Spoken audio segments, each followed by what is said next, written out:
Chapter 1385. In front of him was Elder Qin, a terrifying false god, and behind him was Lu Xingchen, an existence that was not inferior to a false god. In addition, everything happened so suddenly that the imperial advisor had no time to counterattack. No! When Zhuge Wuhou, Zhuge Nanhua, and the others saw this scene, they couldn't help but anxiously roar in their hearts. As for the Kirin army's commander, his face was filled with excitement. He was finally going to get rid of this ambitious person. And at this time, Emperor Hong, who had been watching coldly from the sidelines, also moved. The aura he emitted was even stronger than the imperial advisor and Elder Qin.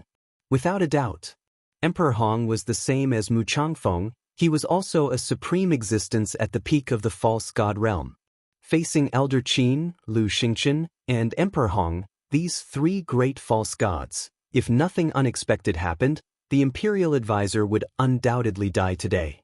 But just as the imperial advisor was about to die, Emperor Hong suddenly slapped Elder Qin's back. Elder Qin immediately spat out a mouthful of blood and flew out like a kite with a broken string. This unforeseen event not only caught Lu Xingchen and Qin Feiyang off guard, but everyone present was also stunned. Originally, everyone thought that Emperor Hong was going to kill the imperial advisor, but they never thought that his target was actually Elder Qin. What's going on? Everyone's hearts were filled with doubts. The situation had changed too quickly, hadn't it? Just as Emperor Hong made his move on Elder Qin, the originally panicked imperial advisor's old face suddenly revealed a cold light, and he slapped his palm towards Lu Xingchen's divine sense. Boom! Lu Xingchen's divine sense was destroyed on the spot. A trace of blood flowed out from the corner of his mouth. And just like Elder Qin, he was sent flying, his face deathly pale. This strength. Lu Xingchen looked at the imperial advisor in shock. Why is it like this? Qin Feiyang muttered.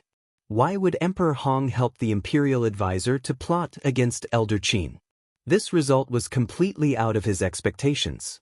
Above the sky, Emperor Hong looked at Lu Xingchen, a cold light surging in his eyes, and said, "This old man has been waiting for you for a long time."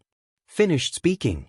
Emperor Hong and the state preceptor looked at each other and joined hands to attack Lu Xingchen. Waiting for me? Lu Xingchen was bewildered.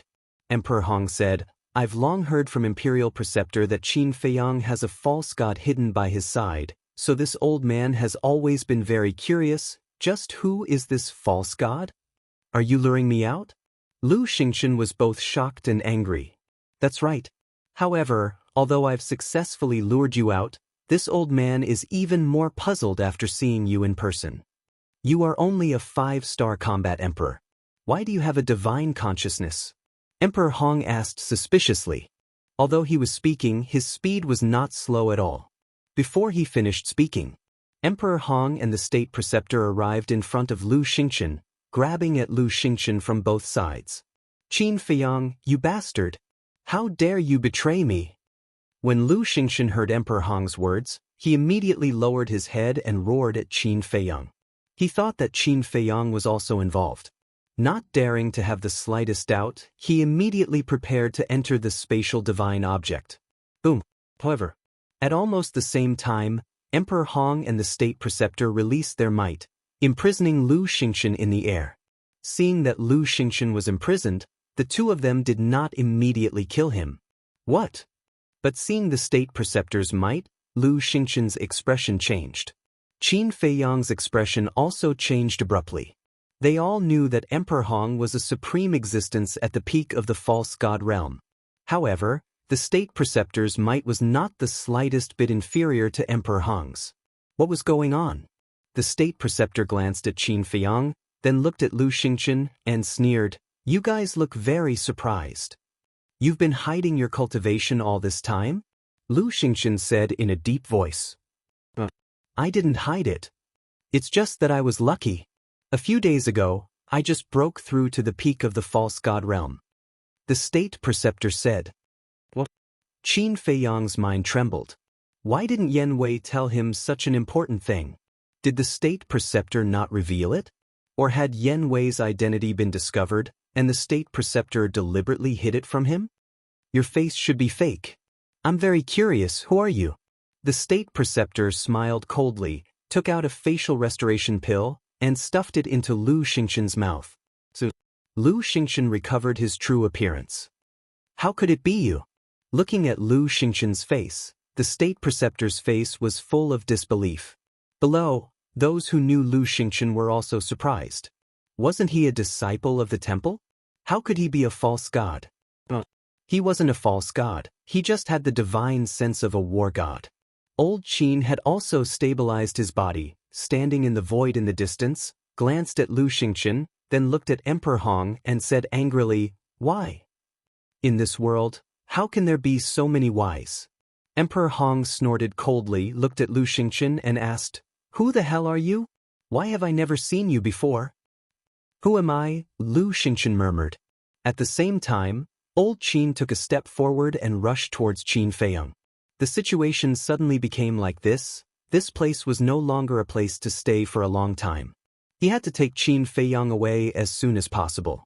"Stop him!" But suddenly, Emperor Hong shouted, "Boom!" 3 terrifying auras burst out from the ground. 2 of them came from the crowd outside the square. They were 2 old men, with white hair and vast divine power. 2 more false gods. People retreated in horror.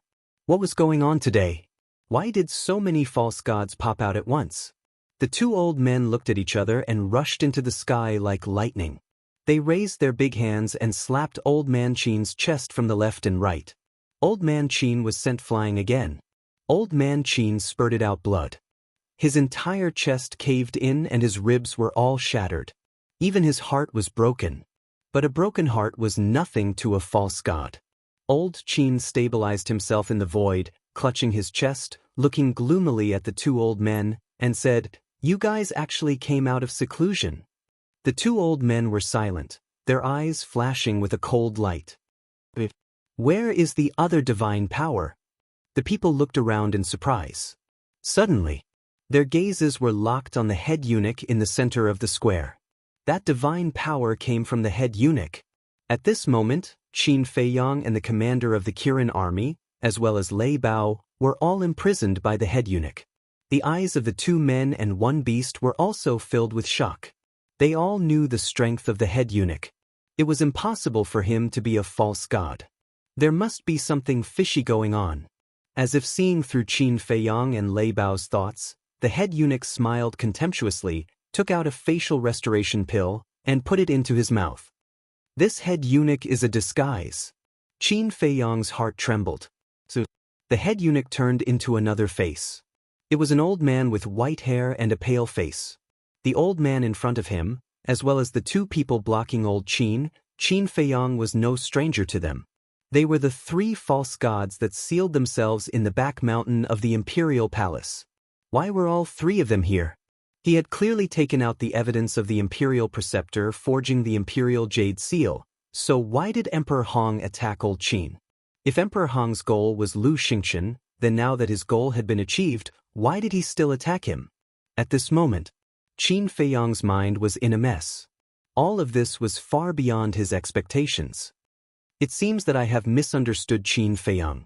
Seeing Qin Feiyang's situation, Lu Xingqian secretly muttered, but soon after, countless questions crawled up in his heart. What the hell is going on?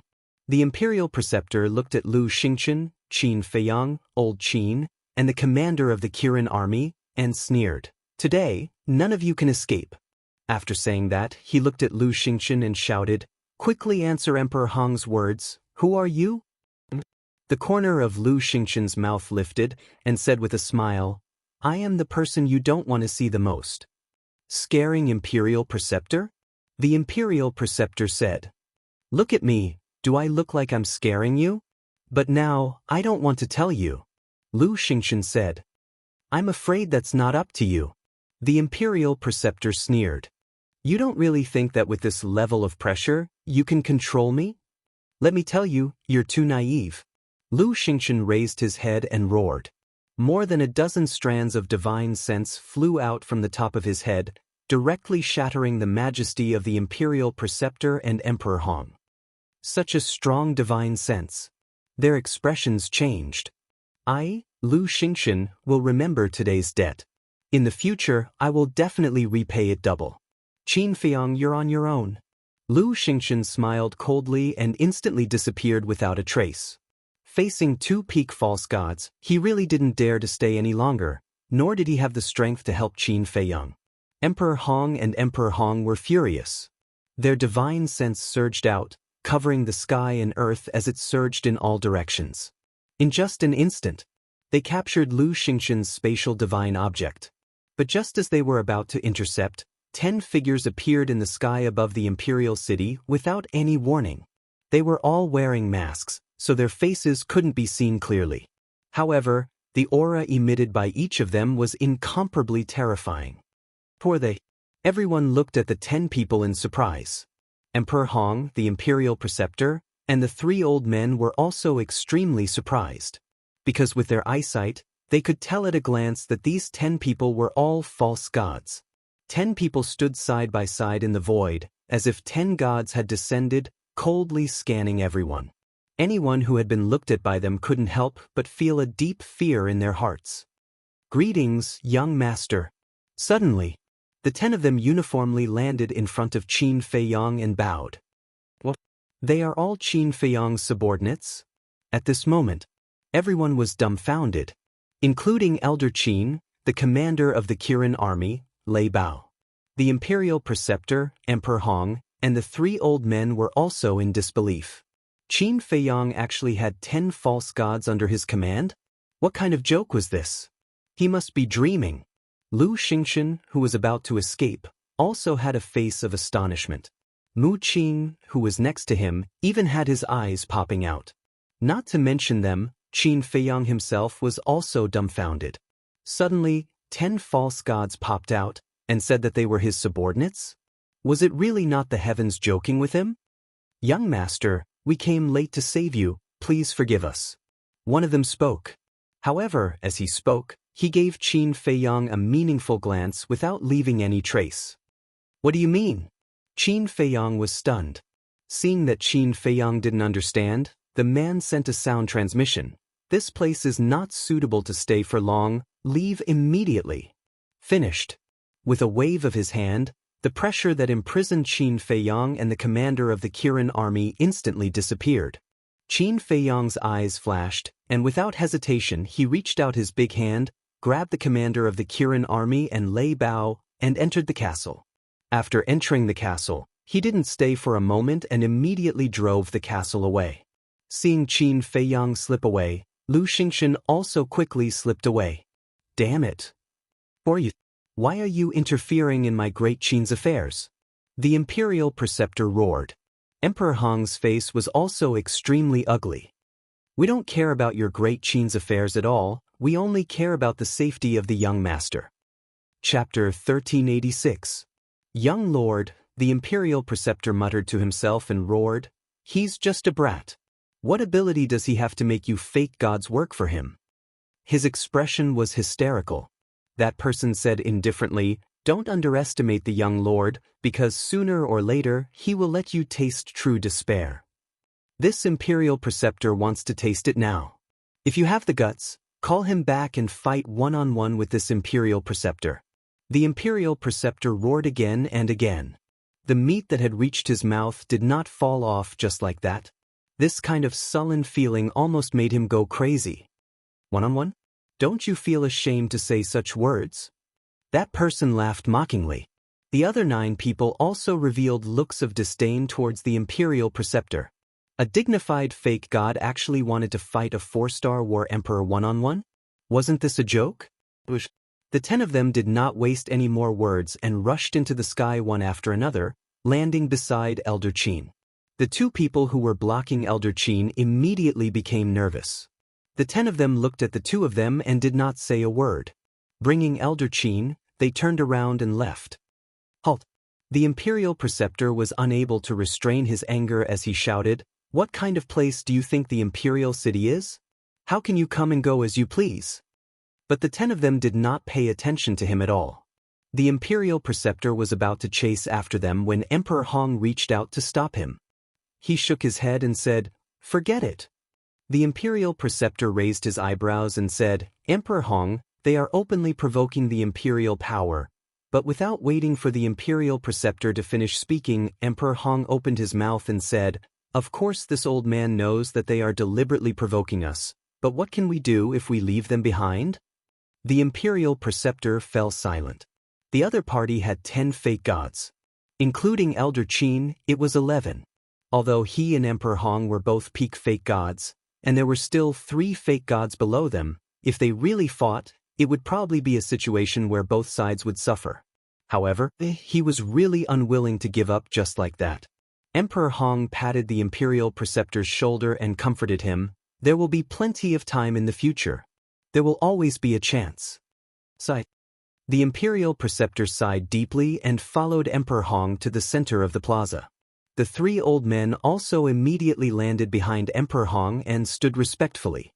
And throughout the entire process, the little prince who was sitting on the dragon throne did not say a single word.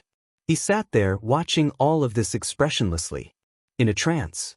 Everyone had the misconception that the little prince seemed to have grown several decades in an instant, giving off a profound feeling. Emperor Hong glanced at the little prince, turned his head to look at the civil and military officials, and said, I believe that everyone has a lot of questions in their hearts right now. Raise them all, this old man will answer them one by one. The Marquis of Xiaowu was the first to walk out. He cupped his hands and said, Lord Emperor Hong, previously, Qin Feiyang had already confirmed that the imperial advisor was forging the imperial jade seal. However, why did Lord Emperor Hong not punish the imperial advisor according to the law and instead attacked Qin Feiyang? Emperor Hong pondered for a moment and said, This matter is an enormous humiliation to our great Qin. This old man truly does not wish to speak of it. Lord Emperor Hong, please tell me the truth. Yes. If Lord Emperor Hong doesn't say anything, we can't help but suspect that Lord Emperor Hong might have some selfish motives. A few prestigious old ministers stood out and said, How dare you? As the son of the previous emperor, how could Lord Emperor Hong have any selfish motives? The imperial advisor said angrily. Imperial advisor, don't blame them. They said this because they are concerned about the safety of our great Qin. Emperor Hong waved his hand and said, The imperial advisor nodded respectfully. Emperor Hong swept his gaze across the civil and military officials and asked, Do you really want to know? Everyone nodded. The people outside the square were also curious. Emperor Hong let out a long sigh and said, Fine, this old man will tell everyone the truth. In fact, the previous emperor did not abdicate because he broke through to the false god realm. The previous emperor was naturally referring to the little prince's father. Everyone was bewildered. Marquis Xiao asked, Then what is the reason? He's dead. Emperor Hong said, What? His Majesty is dead. How is this possible? Who dares to kill His Majesty? This place immediately exploded.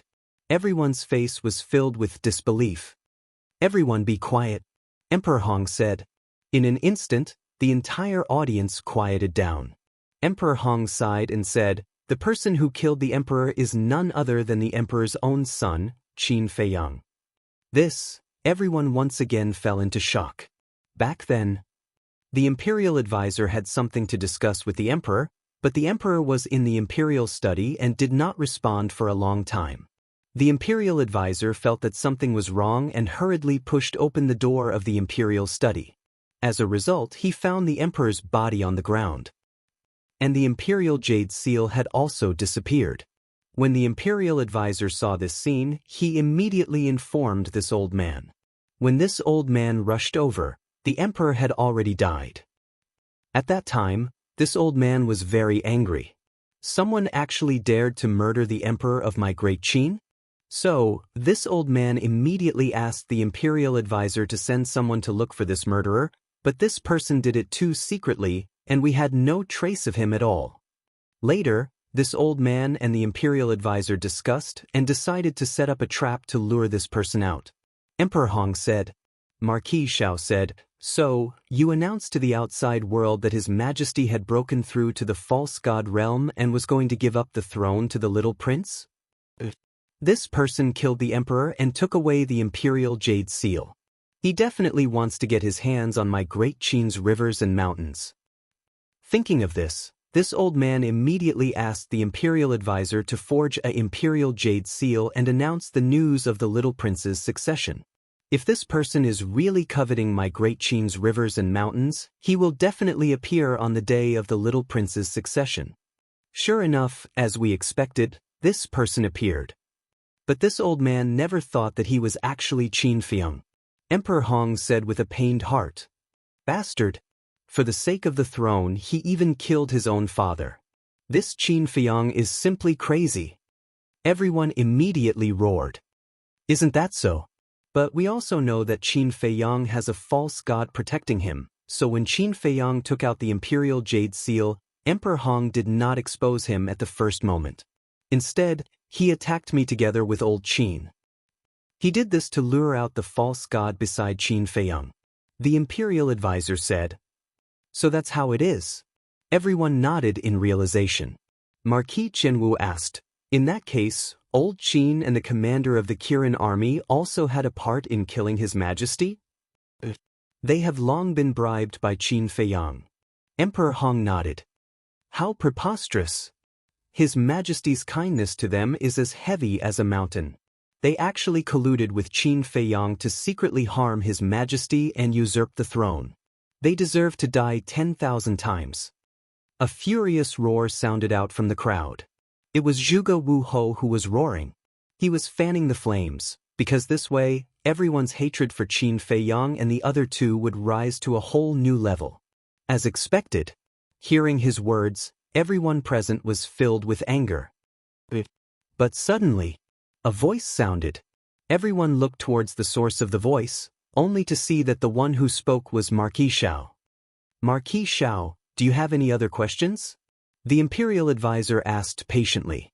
Marquis Xiao said, "This subject does not dare to doubt Lord Emperor Hong's words, but after this subject finished listening, a few difficult questions arose in his heart." "Speak." Emperor Hong said, "As far as I know, when the previous emperor created the imperial jade seal, he had fused with the purple gold dragon blood. As for the imperial advisor, even you, Lord Emperor Hong, could not distinguish the fake imperial jade seal. It is enough to see that it must have also fused with the purple gold dragon blood. But in today's world, only Qin Feiyang has the purple gold dragon blood. And before, Qin Feiyang also said that the imperial advisor went to him to ask for the purple gold dragon blood, and Qin Feiyang also left a mark at the bottom.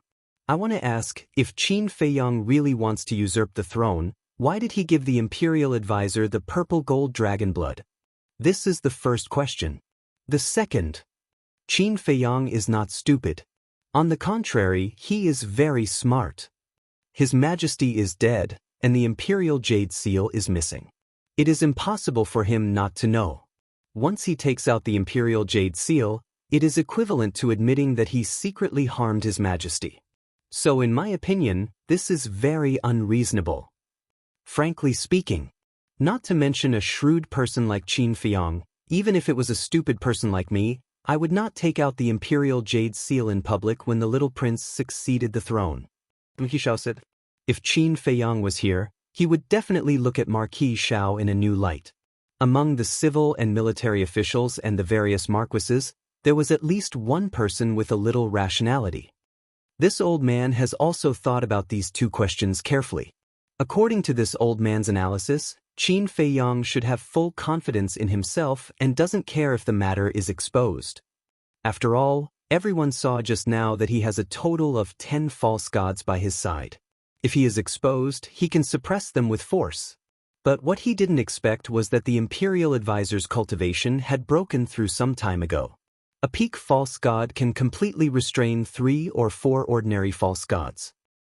The imperial advisor, this old man, and these 3 close friends behind this old man made him fearful and did not dare to continue fighting with the little prince. Therefore, he chose to retreat. But this old man believes that sooner or later, he will make a comeback.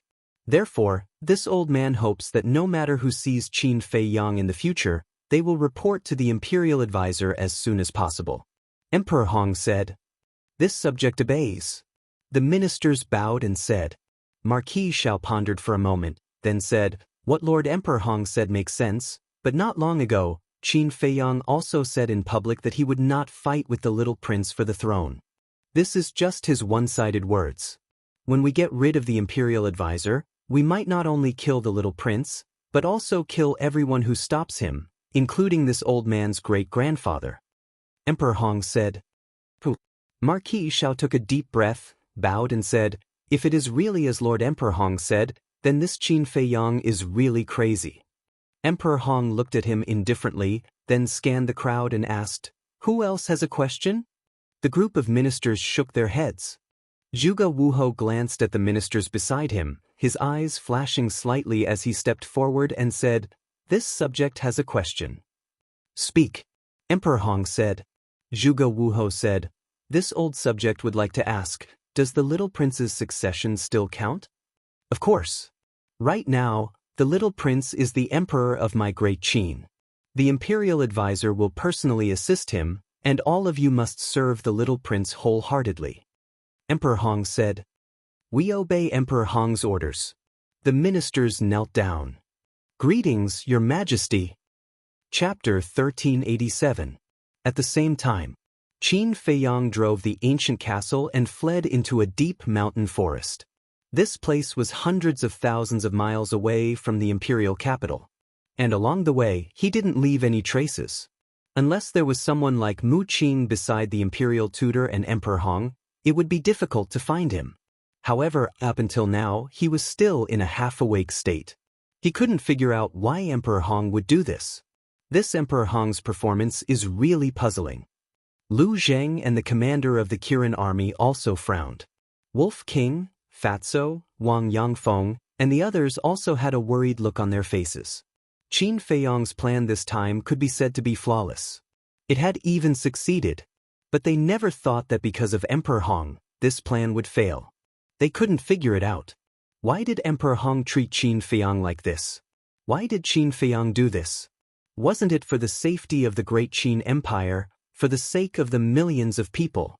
It could be said that in this matter, Qin Feiyang didn't have any selfish motives. He just wanted to get rid of the imperial tutor and the Zhuge family, this cancer, and return peace to the great Qin Empire. But why did Emperor Hong still do such a thing to hurt Qin Feiyang's heart? Time passed breath by breath. Buzz. Suddenly, Qin Feiyang's image crystal sounded. Everyone was awakened at this moment and looked at Qin Feiyang. "Who?" Qin Feiyang took a deep breath, calmed down his emotions, and took out the image crystal. Yan Wei's shadow immediately condensed. "Something bad is going on." Seeing Qin Feiyang, Yan Wei immediately said, his face full of anxiety. Hearing this, everyone's face immediately sank. With Yan Wei's character, under normal circumstances, he would never be so anxious. Qin Feiyang asked, "What's the matter?" "Emperor Hong and the imperial advisor framed you, saying that you killed the emperor in the imperial study and stole the imperial jade seal." Yan Wei immediately explained the situation after Qin Feiyang left in detail. "What a bunch of lies. Too much, too much. This old thing, how can he slander boss like this?" After listening, Fatso was furious. Wolf King, Lu Hong, Ren Wushuang, Wang Yangfeng, and the others were also furious. "We all know that Emperor Hong is slandering young master, but the people of Great Qin don't know. Right now, the entire imperial capital is abuzz with rumors that the young master is a heartless person who doesn't even recognize his own family. Young master, I really feel sorry for you. You've worked so hard to protect Great Qin, but what's the result? Not only did he not get any benefits, but he also ended up with a bad reputation." Yan Wei sighed. Fatso and the others also looked at Qin Feiyang, their faces full of grief and indignation. Qin Feiyang smiled faintly and said, "Before doing this, I never thought that I would be able to get any benefits." "You can still laugh?" Wolf King glared at him. Qin Feiyang smiled faintly and shook his head. "If it were before, my heart would definitely be like you, filled with anger and unwillingness. But now, these can no longer affect my emotions. Your endurance is really admirable." Lei Bao snorted coldly. There was a trace of ridicule in his words. Lu Zheng heard Lei Bao's words, shook his head and sighed. This is not a question of whether I can endure it or not. Then what is it? Lei Bao raised his eyebrows. It's a kind of despair. Right now, little cousin doesn't have any hope for the great Qin, the descendants of the Qin bloodline, or Emperor Hong. In short, he has completely given up on Emperor Hong and the others. So, these things naturally can't affect him. Lu Zheng said. Lei Bao fell silent. It didn't understand before why a noble son of an emperor would fall to such a state. Why did he hate the people of the imperial palace so much? But now it understood. This was all forced out of him by his family. Qin Feiyang glanced at Lu Zheng. He didn't expect this amazing cousin to know him so well. He looked at Yan Wei and asked, Is the imperial preceptor already suspecting your identity? Yan Wei was stunned and puzzled. No, why do you say that? Since he doesn't suspect you, why didn't he tell you about breaking through to the peak of the pseudo-divinity realm? Qin Feiyang was suspicious. So that's it. Yan Wei suddenly understood and said with a smile, There's no problem because even Zhuge Wuhou, Zhuge Nanhua, and the others don't know that he has broken through. Qin Feiyang let out a long breath and shook his head. I thought he had found out about your identity and deliberately hid it from you. Yan Wei said, This old fox is so cautious. He hides many things in his heart. Then you'd better be careful. Don't let him get hold of your weakness. Qin Feiyang reminded. I understand. Yan Wei nodded. Suddenly, he seemed to have thought of something and said, By the way, there's one more thing that I only learned about after. What is it? Qin Feiyang asked. Yan Wei said, The chief eunuch has been killed. Qin Feiyang said with a cold smile, This old fogey is really vicious and merciless. Yan Wei glanced at the Kirin army commander beside Qin Feiyang and said, Also, old Qin and the commander have been accused of treason by the imperial preceptor. What? The Kirin army commander's body stiffened. Fatso glanced at the Kirin army commander and snorted, You were clearly doing it for the good of the great Qin, but in the end, you were accused of treason. Now you can understand how Boss felt in the past, right? The Kirin army commander's face was full of bitter smiles. Frankly speaking, he was indeed very dissatisfied with Qin Feiyang's way of doing things in the past. But at that time, it was because he didn't understand Qin Feiyang. After this incident, he understood that he couldn't blame Qin Feiyang. Fatso suddenly looked at Qin Feiyang and asked, Boss, don't you still have the emperor's handwritten edict? Will this handwritten order be of any use now?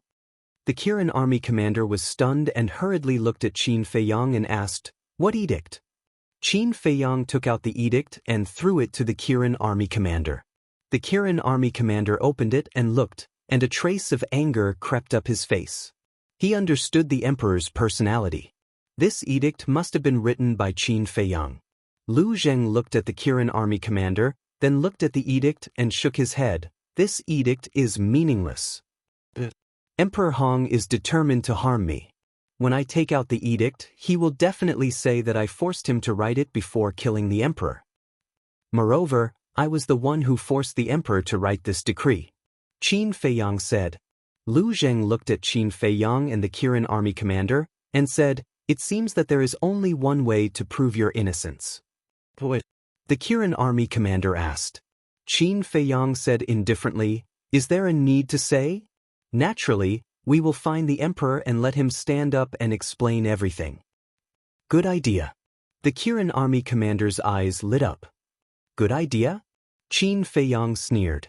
The emperor had long wanted to kill him, and the current situation was probably what the emperor was looking forward to. How could he stand up and help him? The Kirin army commander said, I know you have a prejudice against His Majesty, but His Majesty is not an unreasonable person. When he knows the truth, when he knows that you are doing all this for the good of the great Qin, he will definitely help us. Don't be naive. Can't you see the current emperor clearly? Except for himself, no one has anything to do with him. Fatso sneered. He won't. I believe that His Majesty is not such an unreasonable person. The Kirin army commander shook his head. You really won't give up until you hit the wall. In that case, boss, Immediately send him to Yuzhou and let him die with a clear understanding. Fatso said. Hearing this, Qin Feiyang looked at the Kirin army commander and said, You really want to go? The Kirin army commander nodded. Well, I will fulfill your wish. Qin Feiyang took out the space-time gate, handed it to Wang Yishan, and said, Accompany him to Yuzhou. Yes. Wang Yishan respectfully responded and grabbed the space-time gate. Immediately, Qin Feiyang waved his hand and sent the two of them out. Fatso snorted coldly and said, This Kirin army commander is really hopelessly stupid. But it is undeniable that he is a selfless person like Elder Qin. Lu Zheng said with a smile. That's true. Fatso nodded. Qin Feiyang looked at Yen Wei and said, Have you found out the identity of the 10 fake gods that appeared later? Hearing Qin Feiyang's question, Fatso and the others all looked at Lu Zheng. I haven't found out. Yen Wei shook his head. Strange? Who are they? Qin Feiyang raised his eyebrows. To be able to dispatch 10 fake gods at once, in the entire Great Qin Empire, there was probably only. Thinking of this, he suddenly turned his head to look at Lu Zheng. Lu Zheng touched his nose and said, Why are you looking at me? I didn't do anything. Stop pretending.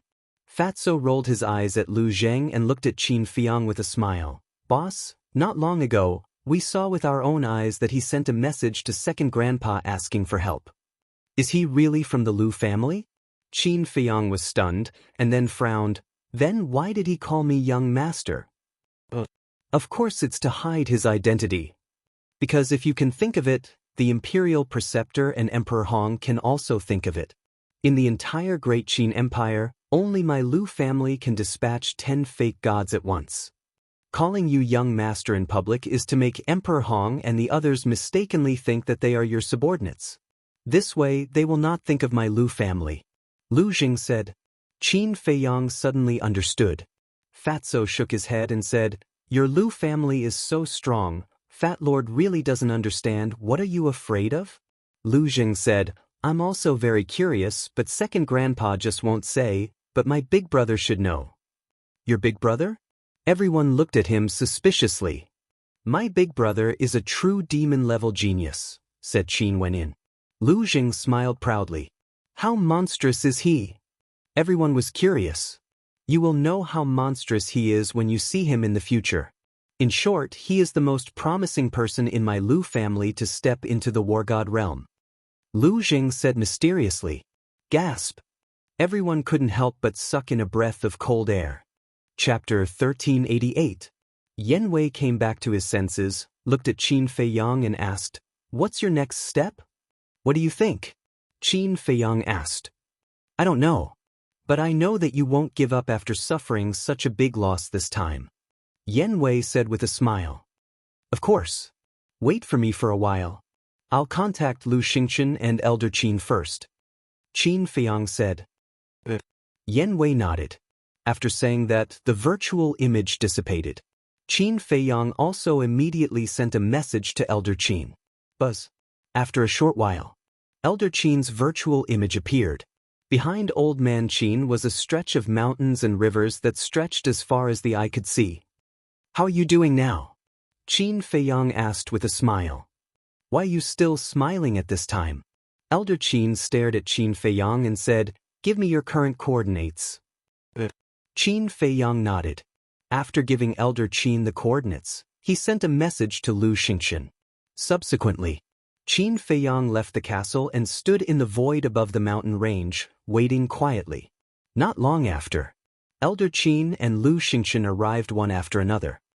I didn't expect that the two of us would make a mistake. As soon as Lu Xingchen appeared, he looked at Qin Feiyang and shook his head with a bitter smile. His words were full of self-mockery. We were one step behind. Qin Feiyang nodded and sighed. You're not gods. It's normal to miscalculate. Elder Qin rolled his eyes at the two of them, looked at Qin Feiyang and asked, Where's the commander of the Kirin army? He went to find the emperor. Qin Feiyang said. Why did he go to find the emperor? Elder Qin raised his eyebrows. He wants the emperor to stand up and help us. Qin Feiyang said. Alas. The little prince has succeeded to the throne. With the protection of the emperor and the imperial advisor, even if the emperor were to return now, he would still be powerless to reverse the situation. Old Qin sighed. Lu Xingchen listened to their conversation and frowned. You guys really know where the emperor is? It has something to do with you? Old Mr. Qin looked at Lu Xingchen. Since it's a cooperation, we should be honest with each other, right? Lu Xingchen said.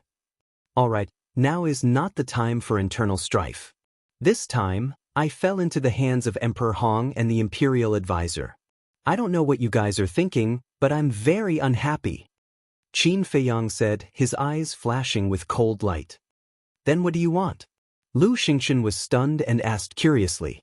However, old Qin's expression changed abruptly as he hurriedly said, Brat, don't act recklessly. It wasn't easy for us to escape. The imperial advisor had already stepped into the peak of the false god realm. Coupled with Emperor Hong, the current imperial capital was equivalent to a dragon's pool and tiger's den. Qin Feiyang smiled and said, Don't worry, I won't act recklessly. However, I need your cooperation. Lu Xingchen said, As long as you can vent this anger, no matter what you ask me to do, I'm willing to do it. This time, the imperial advisor and Emperor Hong had completely angered him. Old Qin looked at the two of them and hesitated for a moment. He looked at Qin Feiyang and said, As long as you don't do anything to harm the great Qin Empire, this old man has no objections. All right then, come closer. Qin Feiyang said in a low voice. The two of them looked at each other and walked in front of Qin Feiyang. Qin Feiyang immediately muttered in a low voice. After listening to Qin Feiyang's plan, Lu Xingchen and old Qin couldn't help but frown. What's wrong? You still don't dare? Qin Feiyang asked. Lu Xingchen said in a deep voice, This is not child's play. The imperial advisor and Emperor Hong are both supreme existences at the peak of the false god realm. With old Qin and my strength, we can't beat them at all. Qin Feiyang said, Don't worry about that. As long as you rush over, I'll give you Chang Shui in case you need it. That's good. With Chang Shui here, we might even be able to counterattack. Lu Xingchen's eyes lit up. Counterattack? You're thinking too much. With their strength, if they want to escape, even if we have Chang Shui, we won't be able to stop them. Old Qin snorted. Lu Xingchen smiled embarrassedly and said, I'm just saying. Old Qin, why take it seriously? Old Qin looked at Qin Feiyang and nodded. All right, we'll be the bait. You're in charge of eradicating the Zhuge family. Qin Feiyang waved his hand, and Chang Shui appeared. Lu Xingchen's eyes lit up with greed. Qin Feiyang handed Chang Shui to old Qin and said telepathically, Be careful of Lu Xingchen. He's been coveting Chang Shui for a long time. Also, this is the last time I'll trust you. Please don't disappoint me again. Old Qin didn't say anything. He looked deeply at Qin Feiyang and reached out to grab Chang Shui. Seeing that Chang Shui had fallen into old Qin's hands, Lu Xingchen felt very depressed. Be careful. Go. Qin Feiyang reminded them and waved his hand. Phew. Old Qin let out a long breath. He put away Chang Shui and opened a portal. He exchanged glances with Lu Xingchen, and a cold light flashed in his eyes. He turned around and rushed into the portal. Qin Feiyang immediately took out his image crystal. Buzz. Yen Wei's shadow appeared. Qin Feiyang said, Go to the Imperial Preceptor's side and stay there. Lu Xingchen and old Qin will find trouble with the Imperial Preceptor and Emperor Hong. After the Imperial Preceptor and Emperor Hong leave, immediately send me a message. After that, he briefly explained the plan to Yen Wei. Yen Wei nodded, turned off the image crystal, then opened a portal and descended in front of a lake. This was Emperor Hong's residence. By the lake, the Imperial Preceptor and Emperor Hong sat opposite each other. Yen Wei said respectfully, Greetings, Emperor Hong, Imperial Preceptor. The two nodded. The Imperial Preceptor asked, Has His Majesty Hao Tian's mood stabilized? I can't see it. Yen Wei shook his head. Why can't you see it? The Imperial Preceptor was suspicious. Yen Wei said, Since returning to the palace, His Majesty Hao Tian has been sitting on the dragon throne without saying a word. This lowly one's eyes are dull, and I really can't see anything. So, it's really hard for him to lose his father and mother at such a young age. Emperor Hong sighed. In the face of such a blow, even an adult wouldn't be able to bear it, let alone someone so young. Forget it, let's not talk about it.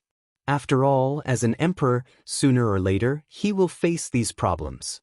Now, let's talk about Lu Xingchen and those 10 fake gods. The identity of these people must be investigated clearly.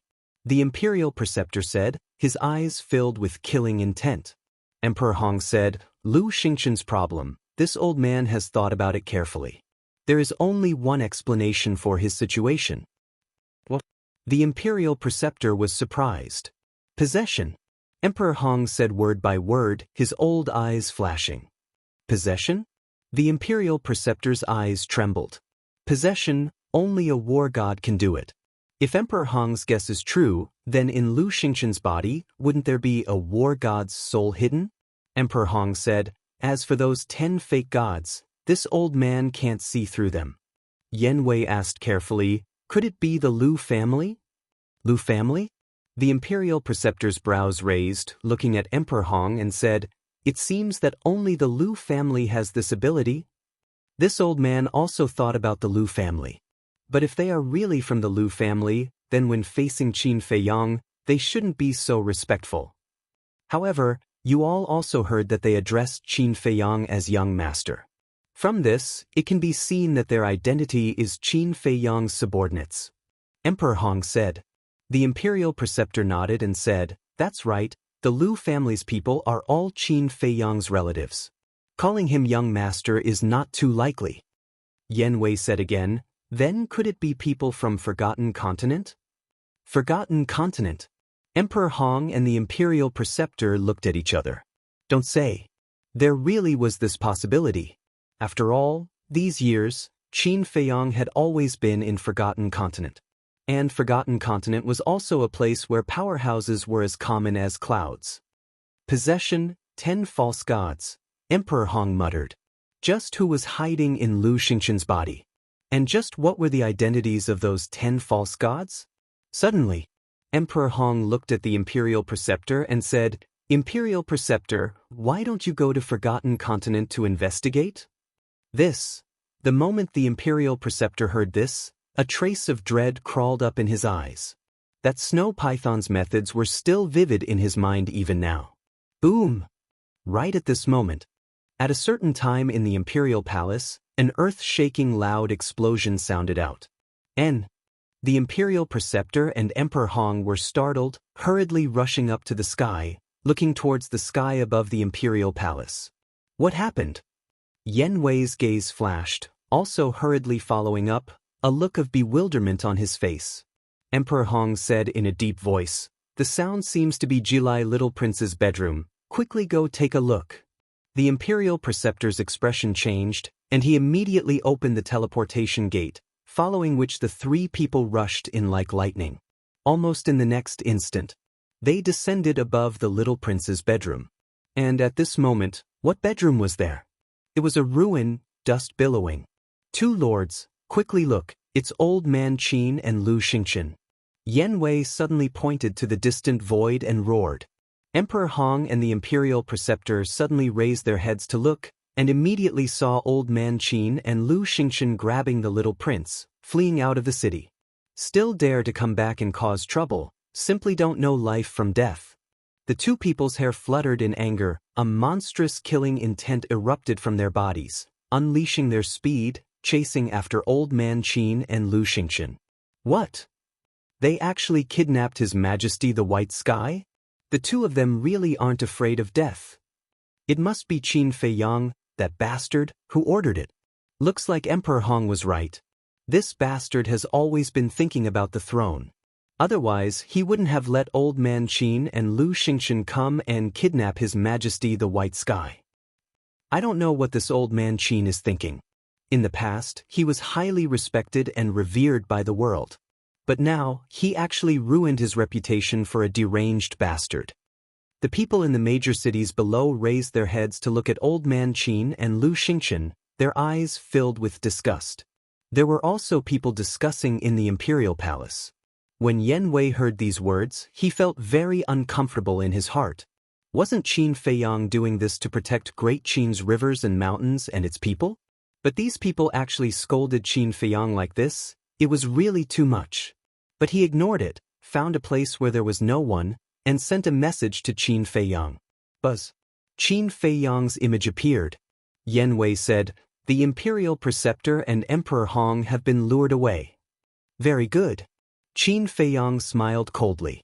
Yan Wei said again, "Oh right, if there's a chance, you can go and meet Marquis Xiao, because according to my observation, this person is a reasonable person, perhaps he will be useful to us in the future." "Marquis Xiao," Qin Feiyang murmured and nodded, "All right." Of course, he knew this person, but they didn't have much interaction before. With that, Qin Feiyang turned off the image crystal, killing intent surging out of his eyes, and shouted, "Everyone, prepare for battle." Inside the ancient castle. Chapter 1389. Zhuge Mansion. Because of the Imperial Grandmaster's secret care, coupled with Zhuge Mingyang's monstrous talent, the current Zhuge family could be said to be like the sun in the sky. Among the 100 great marquis, Zhuge Wuhou was already firmly seated on the throne of number 1. At this moment, Zhuge family's meeting hall. Zhuge Wuhou, Zhuge Nangong, and Zhuge Nanhua sat upright at the table. Below, a guard commander stood respectfully and reported to the three of them about Elder Qin and Lu Xingchen kidnapping the little prince. After listening, Zhuge Wuhou's face was terrifyingly gloomy. Zhuge Nanhua looked at Zhuge Wuhou and waved to the guard commander, "You can leave first. If there's any news, inform us immediately." The guard commander respectfully replied, then turned around and left in large strides. Zhuge Nanhua waved his hand again, and the door closed with a bang. He then looked at Zhuge Wuhou and comforted him, "Xiao Xian, you don't have to worry. With the ancestor and Emperor Hong here, Elder Qin and Lu Xingchen wouldn't dare to harm Haotian." Elder Qin and Lu Xingchen wouldn't dare, but what about Qin Feiyang? These two people came to kidnap Haotian, it must be Qin Feiyang who planned this behind the scenes. Don't you understand Qin Feiyang? In this world, there is nothing he doesn't dare to do. Although Haotian is only a puppet in the hands of Ancestor Yun, he is still my flesh and blood, a descendant of my Zhuge family. Zhuge Wuhou said in grief and indignation. Hearing the latter half of his words, Zhuge Nanhua's expression changed, and he hurriedly made a shushing gesture and said, "Be careful of the walls having ears." Zhuge Nangong also looked around vigilantly, looked at Zhuge Wuhou, and said in a low voice, "In the future, you are not allowed to say such things again." "What are you afraid of? Although the great Qin is still surnamed Qin, the control is already in the hands of my Zhuge family. So what if someone hears it?" Zhuge Wuhou coldly snorted. "Shut up." Zhuge Nanhua shouted coldly, "You can be arrogant, but don't forget your limits. The great Qin Empire is not as simple as you think." "That's right. Let's not talk about the fake gods in the back mountain of the imperial palace. Let's focus on the Lu family. Even though the old ancestor has something on the Lu clan, if the Lu clan finds out that the little prince is a descendant of our Zhuge clan, they will definitely not let this matter rest. The Lu family's strength is unfathomable. Even now, we still don't know how strong they are. If we really provoke them, it won't do us any good." Zhuge Nangong said with a solemn expression on his face. Hearing their words, Zhuge Wuhou quivered and finally calmed down. "So you all thought that the little prince was a descendant of the Zhuge family." But at this moment, a cold voice suddenly resounded in the hall. Zhuge Wuhou and the other two turned pale with fright. There was actually someone hiding here. Wait a minute. This voice, it seemed to be Qin Feiyang. Damn it. How could it be him? Why is he here? The next moment, Qin Feiyang appeared in the air. The moment they saw Qin Feiyang appear, a trace of fear involuntarily crawled onto their faces. "How did you get in? What did you mean by that sentence just now?" Zhuge Wuhou said in a deep voice. Qin Feiyang said indifferently, "I have the invisibility technique and 2 spatial divine objects. If I want to enter your Zhuge family, wouldn't it be easy?" As for that sentence. At this point, Qin Feiyang laughed in ridicule, and asked, "Could it be that you have never doubted the identity of the little prince? Is there a problem with his identity?" Zhuge Wuhou said in a deep voice. "It seems that I have to make it clearer. I already know about you and that woman. I also know that the first prince is the illegitimate son of the two of you. And it is precisely because of your relationship with that woman that you have taken it for granted that the little prince is also your son all these years. But that's not the case," Qin Feiyang said. This. Zhuge Wuhou was stunned. "In the past, I was the same as you. I thought that the little prince should be the same as the first prince, the illegitimate son of you and that woman. I even wanted to kill him. But to be on the safe side, I verified his identity. While the emperor and the little prince were not paying attention, I took their blood and put it in the water. Guess what the result was?" Qin Feiyang said playfully. "Don't keep me in suspense, hurry up and say it." Zhuge Wuhou growled. "Is there a need to say that? The little prince has nothing to do with you at all. He is the son of the emperor and the empress. It is also because of this that I did not kill him and even helped him ascend to the throne." Qin Feiyang laughed. "How could this be?" Zhuge Wuhou muttered, his face filled with disbelief. Zhuge Nanhua anxiously said, "Xiao Xian, he is trying to sow discord. Don't be fooled by him." Zhuge Wuhou's real name was Zhuge Xiaoxian. Qin Feiyang laughed faintly. "At this time, do I still need to lie to you? Impossible. That woman clearly told me that the little prince is my own flesh and blood." Zhuge Wuhou shook his head crazily, as if he was about to collapse. Qin Feiyang was slightly startled. The little prince was born of that woman, so she should know whose child he was. But why did she lie to Zhuge Wuhou? Thinking about it carefully, Qin Feiyang revealed a look of realization. Qin Feiyang raised his head and looked at Zhuge Wuhou and laughed. "That woman is very smart. She knows that once you find out that the little prince is not your son, you and the imperial tutor will definitely think of ways to kill the little prince. After all, she is a mother and loves her son dearly.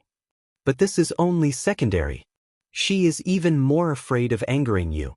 Because she understands the imperial tutor's personality and methods, so in order to protect herself, she lied that the little prince is your son. Of course. We can't rule out another possibility. She has her own ambitions and doesn't want to be controlled and manipulated by you." Qin Feiyang laughed. "Damned woman." Zhuge Wuhou clenched his fists tightly, his old eyes bloodshot. Qin Feiyang said indifferently, "She indeed deserves to die, otherwise I wouldn't have killed her." "Xiao Xian, calm down, don't be fooled. Whether or not the little prince is your flesh and blood, we will know after Ancestor Yun rescues him." Zhuge Nanhua thought. He had always thought that Qin Feiyang was trying to sow discord. "That's right. I haven't even personally verified it. Why would I be angry?" Zhuge Wuhou suddenly came to a realization, looked at Qin Feiyang, and said in a deep voice, "Did you come to my Zhuge family just to tell us this?" "Of course not." Qin Feiyang shook his head. "What?" Zhuge Wuhou raised his eyebrows. "Is there a need to ask?" Qin Feiyang looked at Zhuge Wuhou strangely and laughed. "The little prince has just ascended to the throne, and I came to your Zhuge family. Do you think it would be a good thing?" Hearing this, the three of them trembled. "All right, I'll tell you guys clearly. The reason why I asked Old Man Qin and Lu Xingchen to kidnap the little prince was purely to lure the imperial tutor and Emperor Hong away. Because if they are in the imperial city, they will hinder me from eradicating your Zhuge family." Qin Feiyang laughed. Boom. Hearing this, Zhuge Wuhou and the other two immediately blasted open the roof with surging Emperor's might and rushed out like lightning. Qin Feiyang has come to invade. Elders, please come out and kill the enemy. In the next moment, Zhuge Wuhou's voice sounded in the sky above the Zhuge mansion. What? Qin Feiyang is here? This demon is vicious and merciless. He kills without batting an eye. Everyone run.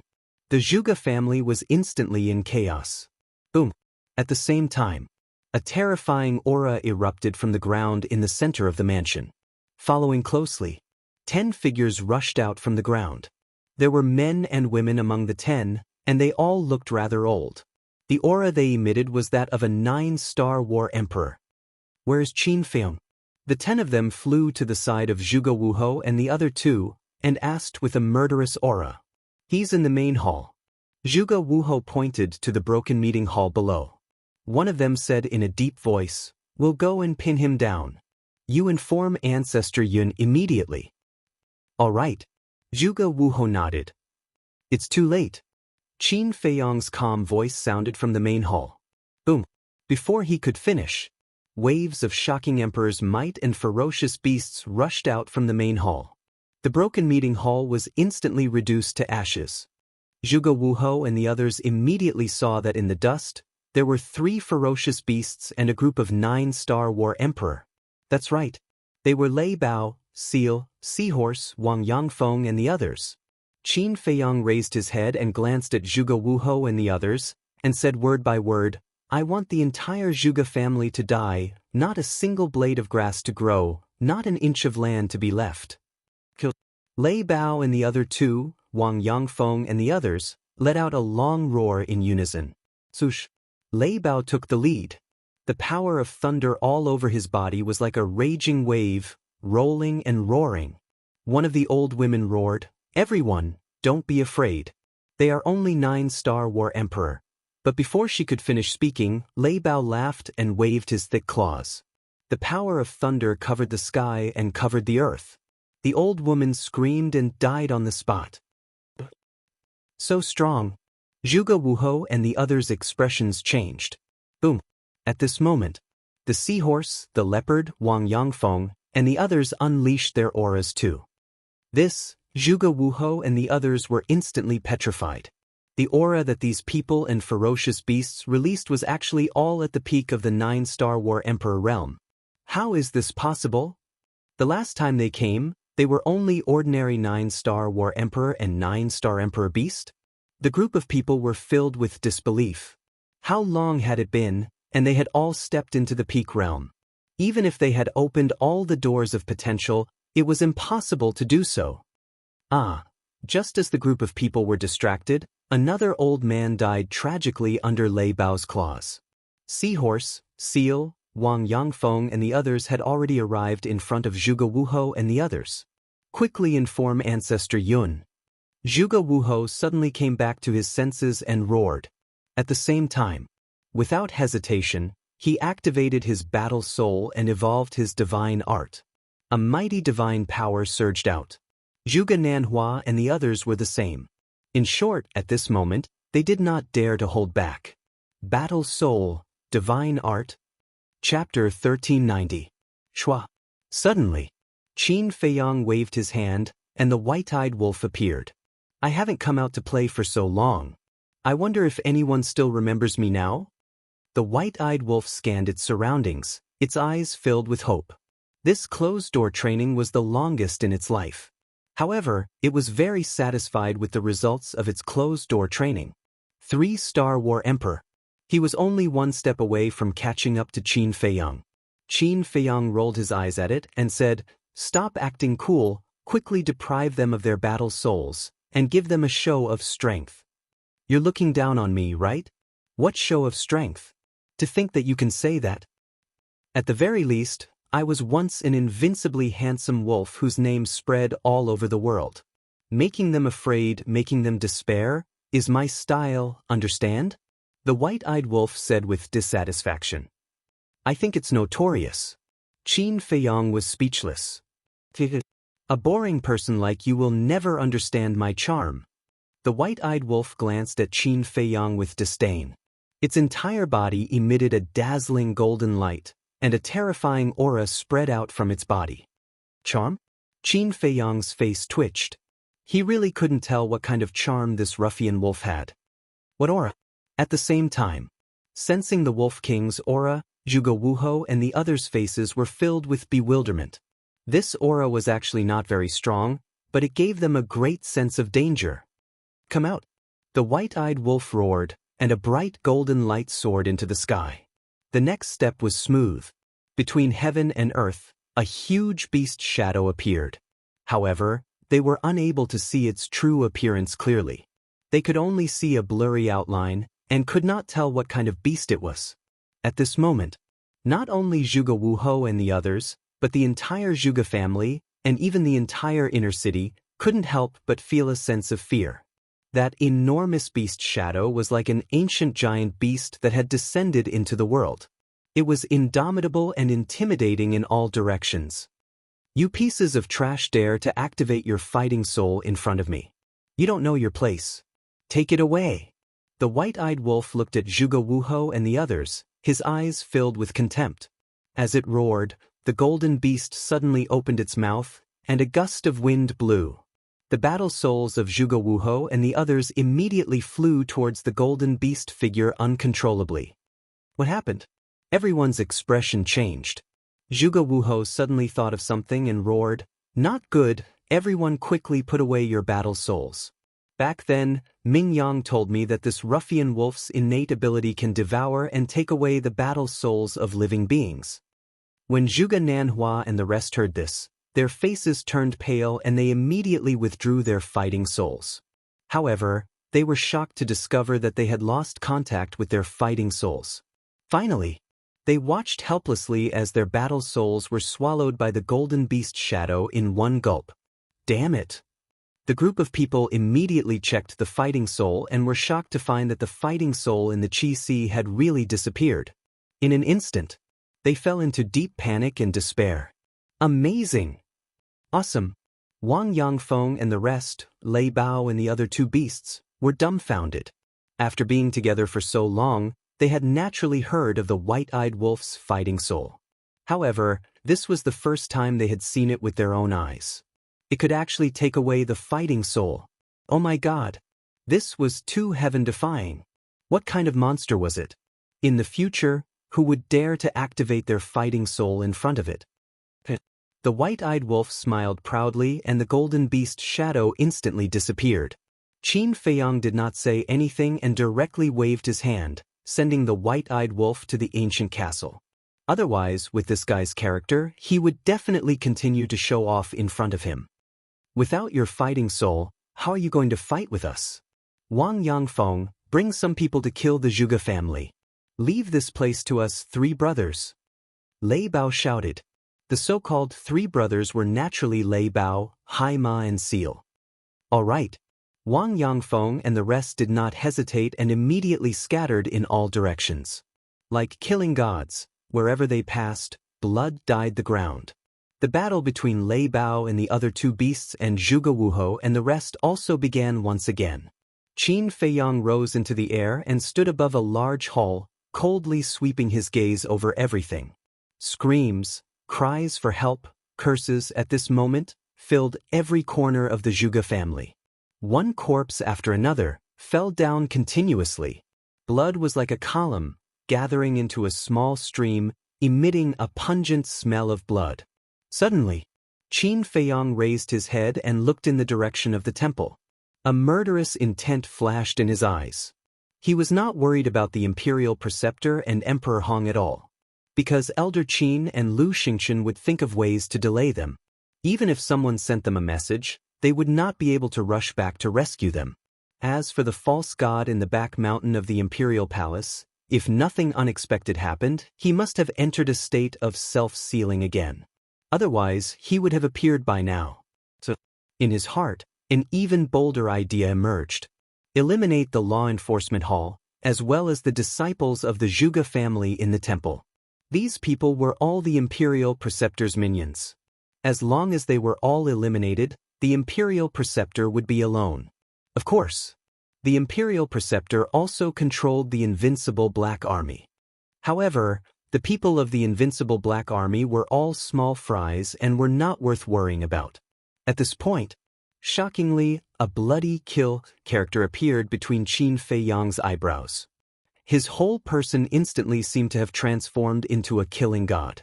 That terrifying, monstrous, murderous aura was like a tide, toppling mountains and overturning seas. It instantly enveloped the Zhuge family. Immediately after, a hair-raising scene appeared. Whether it was the blood on the ground, the blood in the corpses, or the blood that flowed out from the wounds, they all rose into the air and gathered into waves of blood, surging towards Qin Feiyang. What's going on? The people of the Zhuge family who were fleeing, seeing this scene, all changed their expressions. In the end, they saw that the waves of blood actually all rushed into the space between Qin Feiyang's eyebrows. What is he doing? He's actually absorbing human blood. Is he really a demon? People panicked and fled in all directions in a panic. But facing the pursuit of Wang Yangfeng and the others, could they escape? A group of ordinary 9-star War Emperor was enough to easily kill them, not to mention a group of 9-star War Emperor peak realm super experts. As more and more people died, the murderous aura emitted from Qin Feiyang's body became more and more terrifying. His eyes, long hair, and even his skin seemed to be dyed with blood. And his cultivation had already risen from a 4-star War Emperor to a 9-star War Emperor. Qin Feiyang, you deserve to die. Zhuge Wuho roared angrily, his eyes bloodshot. It's you who deserves to die. Qin Feiyang raised his head and looked at Zhuge Wuho, his eyes filled with ruthless coldness. Swish. He took a step forward and rushed into the sky, his killing intent surging. Boom. Without saying a word, he raised his arm and slapped Zhuge Wuho's head. Although Zhuge Wuho's strength was not bad, under the attacks of the Thunder Leopard and the other two beasts, he was already an arrow at the end of its flight. How could he withstand Qin Feiyang's palm strike? There was no suspense. With a kacha sound, Zhuge Wuho's head exploded, and his flesh and blood flew everywhere. The blood that flowed out was all absorbed by the word kill. Father! A sorrowful roar resounded through the sky and earth. Qin Feiyang looked towards the source of the voice and saw a group of young men with extraordinary temperaments flying over from afar like lightning. On their clothes, there was the symbol of the war god temple. And the person who was roaring in grief was none other than Zhuge Mingyang. I was just about to look for you, but I didn't expect you to deliver yourself to me. Qin Feiyang muttered, his eyes flashing with killing intent. Bastard! Just as Qin Feiyang was about to attack Zhuge Mingyang, Zhuge Nanhua and Zhuge Nangong suddenly roared and attacked Qin Feiyang with their divine art, Eclipse Moon. Zhuge Wuho's death had made them completely crazy. An ant dares to compete with the sun and moon? Qin Feiyang displayed his contempt to the extreme. With a wave of his hand, he activated the 4 moves of the void returning art. Wisps of invisible force burst out from the ground like a tide. The void returning art had already transformed into a divine art, and its power was countless times stronger than before. When the 4 moves were used together, it could destroy heaven and earth.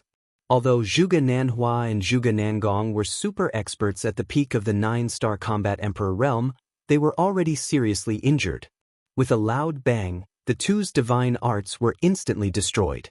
The invisible energy carried monstrous divine power and mercilessly pounced on them. Accompanied by 2 shrill screams, the 2 of them splashed their blood in the sky. Their blood was also absorbed by the word, kill. Great-grandfather. Seeing Zhuge Nanhua and Zhuge Nangong die in front of him, Zhuge Mingyang roared in grief and his face was filled with hatred. A purple-clothed young man next to him stared at Qin Feiyang and suddenly said, Qin Feiyang's current power is too terrifying, let's go. I'm not leaving, I want to avenge my father and great-grandfather. Zhuge Mingyang roared. The purple-clothed young man raised his eyebrows and directly knocked Zhuge Mingyang unconscious. Then he carried Zhuge Mingyang and turned around. With a mysterious step, he left without looking back. When the rest of the people saw this, they immediately followed the purple-clothed young man and escaped. Qin Feiyang looked at the purple-clothed young man in surprise. Previously, his attention was all on Zhuge Mingyang and he did not pay attention to the others. At this moment, after careful observation, he realized that the purple-clothed young man's aura had already reached the peak of the 9-star combat emperor realm. Could this person be the number 1 on the billboard, Zhuge Xingfeng? He had heard from Lu Xingchen that Zhuge Xingfeng was very talented and occupied the number 1 spot on the billboard of the War God Temple. Moreover, he was the number 1 in the War God Temple. However, he had never seen Zhuge Xingfeng before, so he was not sure. Other than the purple-clothed young man, there were 6 people whose cultivation had reached the 9-star combat emperor realm. The rest of them were basically between 2-star and 8-star combat emperor realm. Not bad. A mere martial marquis government actually has such a demon, but today, they will all die. Qin Feiyang lifted the corner of his mouth and there was a bone-piercing cold light in his eyes. Swoosh. He used the phantom steps and stepped into the air step by step. It seemed very slow, but every step he took covered a distance of more than 10 miles.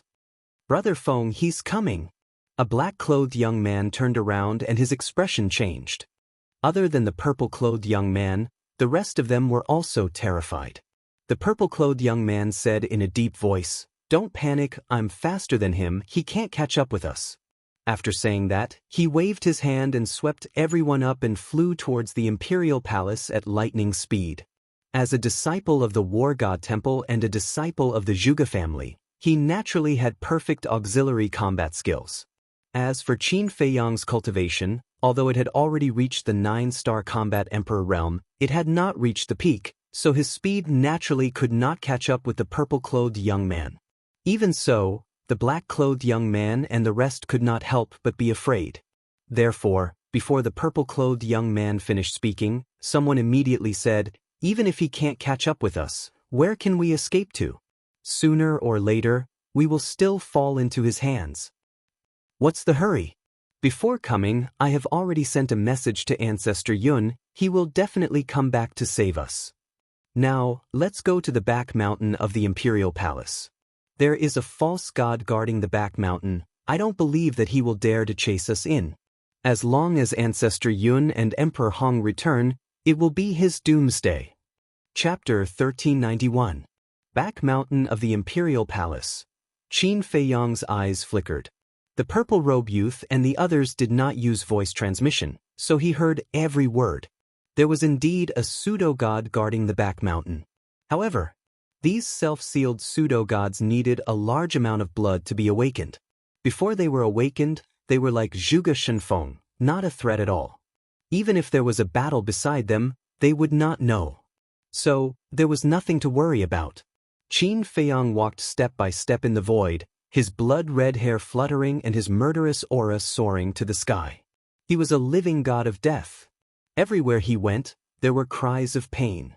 Those who were shrouded by the murderous aura had their blood spurting out uncontrollably from their pores. This was the power of the kill formula when used to the extreme. Even if there were no wounds on their bodies, Qin Feiyang could still snatch the blood in their bodies. However, Qin Feiyang did not kill these people, only snatching half of their blood. Finally, the purple-robed youth and the others entered the sky above the back mountain. Boom! At this moment, Qin Feiyang's cultivation suddenly soared to the peak of the 9-star combat emperor realm. However, it was still Qin Feiyang's main body that was controlling the corporeal body. Because the increase from a 4-star combat emperor to a 9-star combat emperor was only 5 small realms, it was still within his range of tolerance, so there was no need for the inner demons to appear. Well, sensing the terrifying aura, the purple-robed youth and the others' faces changed. What was going on with this person's cultivation? From a 4-star combat emperor to a peak 9-star combat emperor, how did he do such a heaven-defying thing? A red-robed girl stammered, "Brother Feng, he won't raise his cultivation to the pseudo-god realm later, right?" Hearing the red-robed girl's words, the group of people's hearts sank. The purple-robed youth's mood instantly became incomparably heavy. At this rate, it might really be possible. But they did not know that they were completely scaring themselves. Qin Feiyang had specially tried. Although the kill formula was heaven-defying, it could not superimpose his cultivation to the pseudo-god realm. Qin Feiyang also entered the back mountain of the Imperial Palace openly. None of the Kirin army, who were guarding the back of the mountain, dared to block the way. They all retreated to the side in fear. A young man in black turned his head and glanced at Qin Feiyang. His pupils suddenly shrank and he said in surprise, "Brother Feng, didn't you say that he didn't dare to come in? Faster! This is already my maximum speed. How can I be faster?" The purple-clad young man glared angrily at the black-clad young man and said, "Don't panic. Although his cultivation level has reached the peak, his speed is only on par with mine. He's dreaming if he wants to catch up with us." Hearing this, everyone heaved a sigh of relief. Just as the purple-clothed young man spoke, Qin Feiyang's eyes flashed and he instantly disappeared. Where is he? After listening to the purple-clothed young man, the black-clothed young man turned around to look at Qin Feiyang. But when he saw that there was no one behind him, his face was full of surprise. The purple-clothed young man and the others also turned their heads, their eyes full of surprise. Could it be that he knows that he can't catch up with us, so he took the initiative to leave? The group of people involuntarily stopped and turned around to look at the void and the earth in front of them. Let's go! All of a sudden, the woman in red seemed to have thought of something and shouted at the purple-clothed young man. The purple-clothed young man was stunned and seemed to have thought of something. He hurriedly led the group of people and fled into the back of the mountain. What's going on? Someone looked at the woman in red and asked in confusion. Qin Feiyang must have gone to the castle. He wants to use the castle to make us relax our vigilance and think that he has left. In fact, he is secretly driving the castle to chase us. The woman in red lowered her voice and said in a low voice. Is that so? Everyone looked at each other. The purple-clothed young man said gloomily, It must be so. This man is cunning. If we are not careful, we will fall into his trap. You are quite smart. Before the purple-clothed young man's voice died away, a playful laughter suddenly sounded in the void in front of the group of people. The next moment, Qin Feiyang appeared out of thin air in front of the group of people. That's right. He entered the castle to mislead these people into thinking that he had left. He had tried this method before.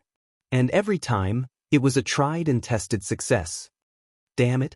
The purple-clothed young man cursed in his heart.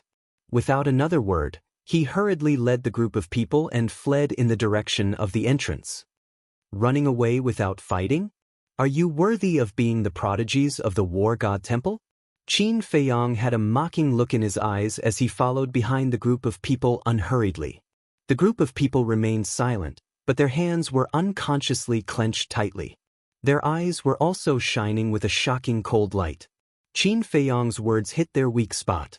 As the prodigies of the War God Temple, running away was a naked humiliation. However, facing Qin Feiyang at this moment, they really did not have the slightest bit of courage to fight. This was because Qin Feiyang's current murderous aura was too terrifying. It had already made them lose the will to fight.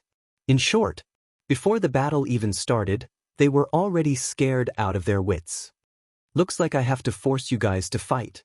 Qin Feiyang chuckled and raised his hand in the air. Boom! An invisible force surged out and pounced on the group of people in an overwhelming manner. The first move of the ruins of N technique, landslide. The divine aura surged, and the mountains and rivers below instantly collapsed. Countless ferocious beasts fled in fear. The purple-clothed young man's eyes flashed with murderous intent. He shouted, For the sake of the Zhuge family's reputation, I'll stay and fight with him. You guys go.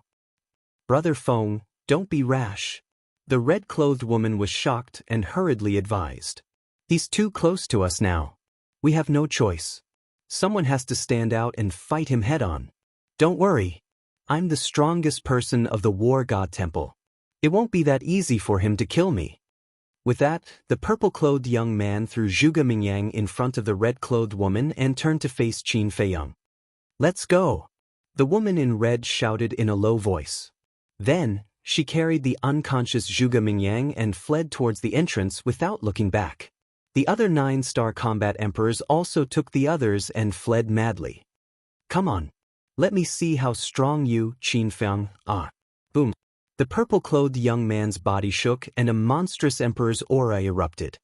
He then waved his hands and a crescent moon appeared in the sky and collided with the invisible force. The collision of the two divine arts instantly caused a deafening explosion. A destructive shockwave spread wildly in all directions with the two of them as the center. Rumble.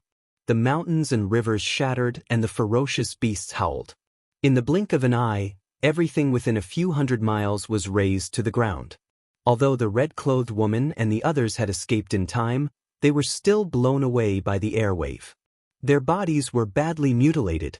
If it weren't for the protection of the 9-star combat emperors, the 2-star and 8-star combat emperors would have died on the spot.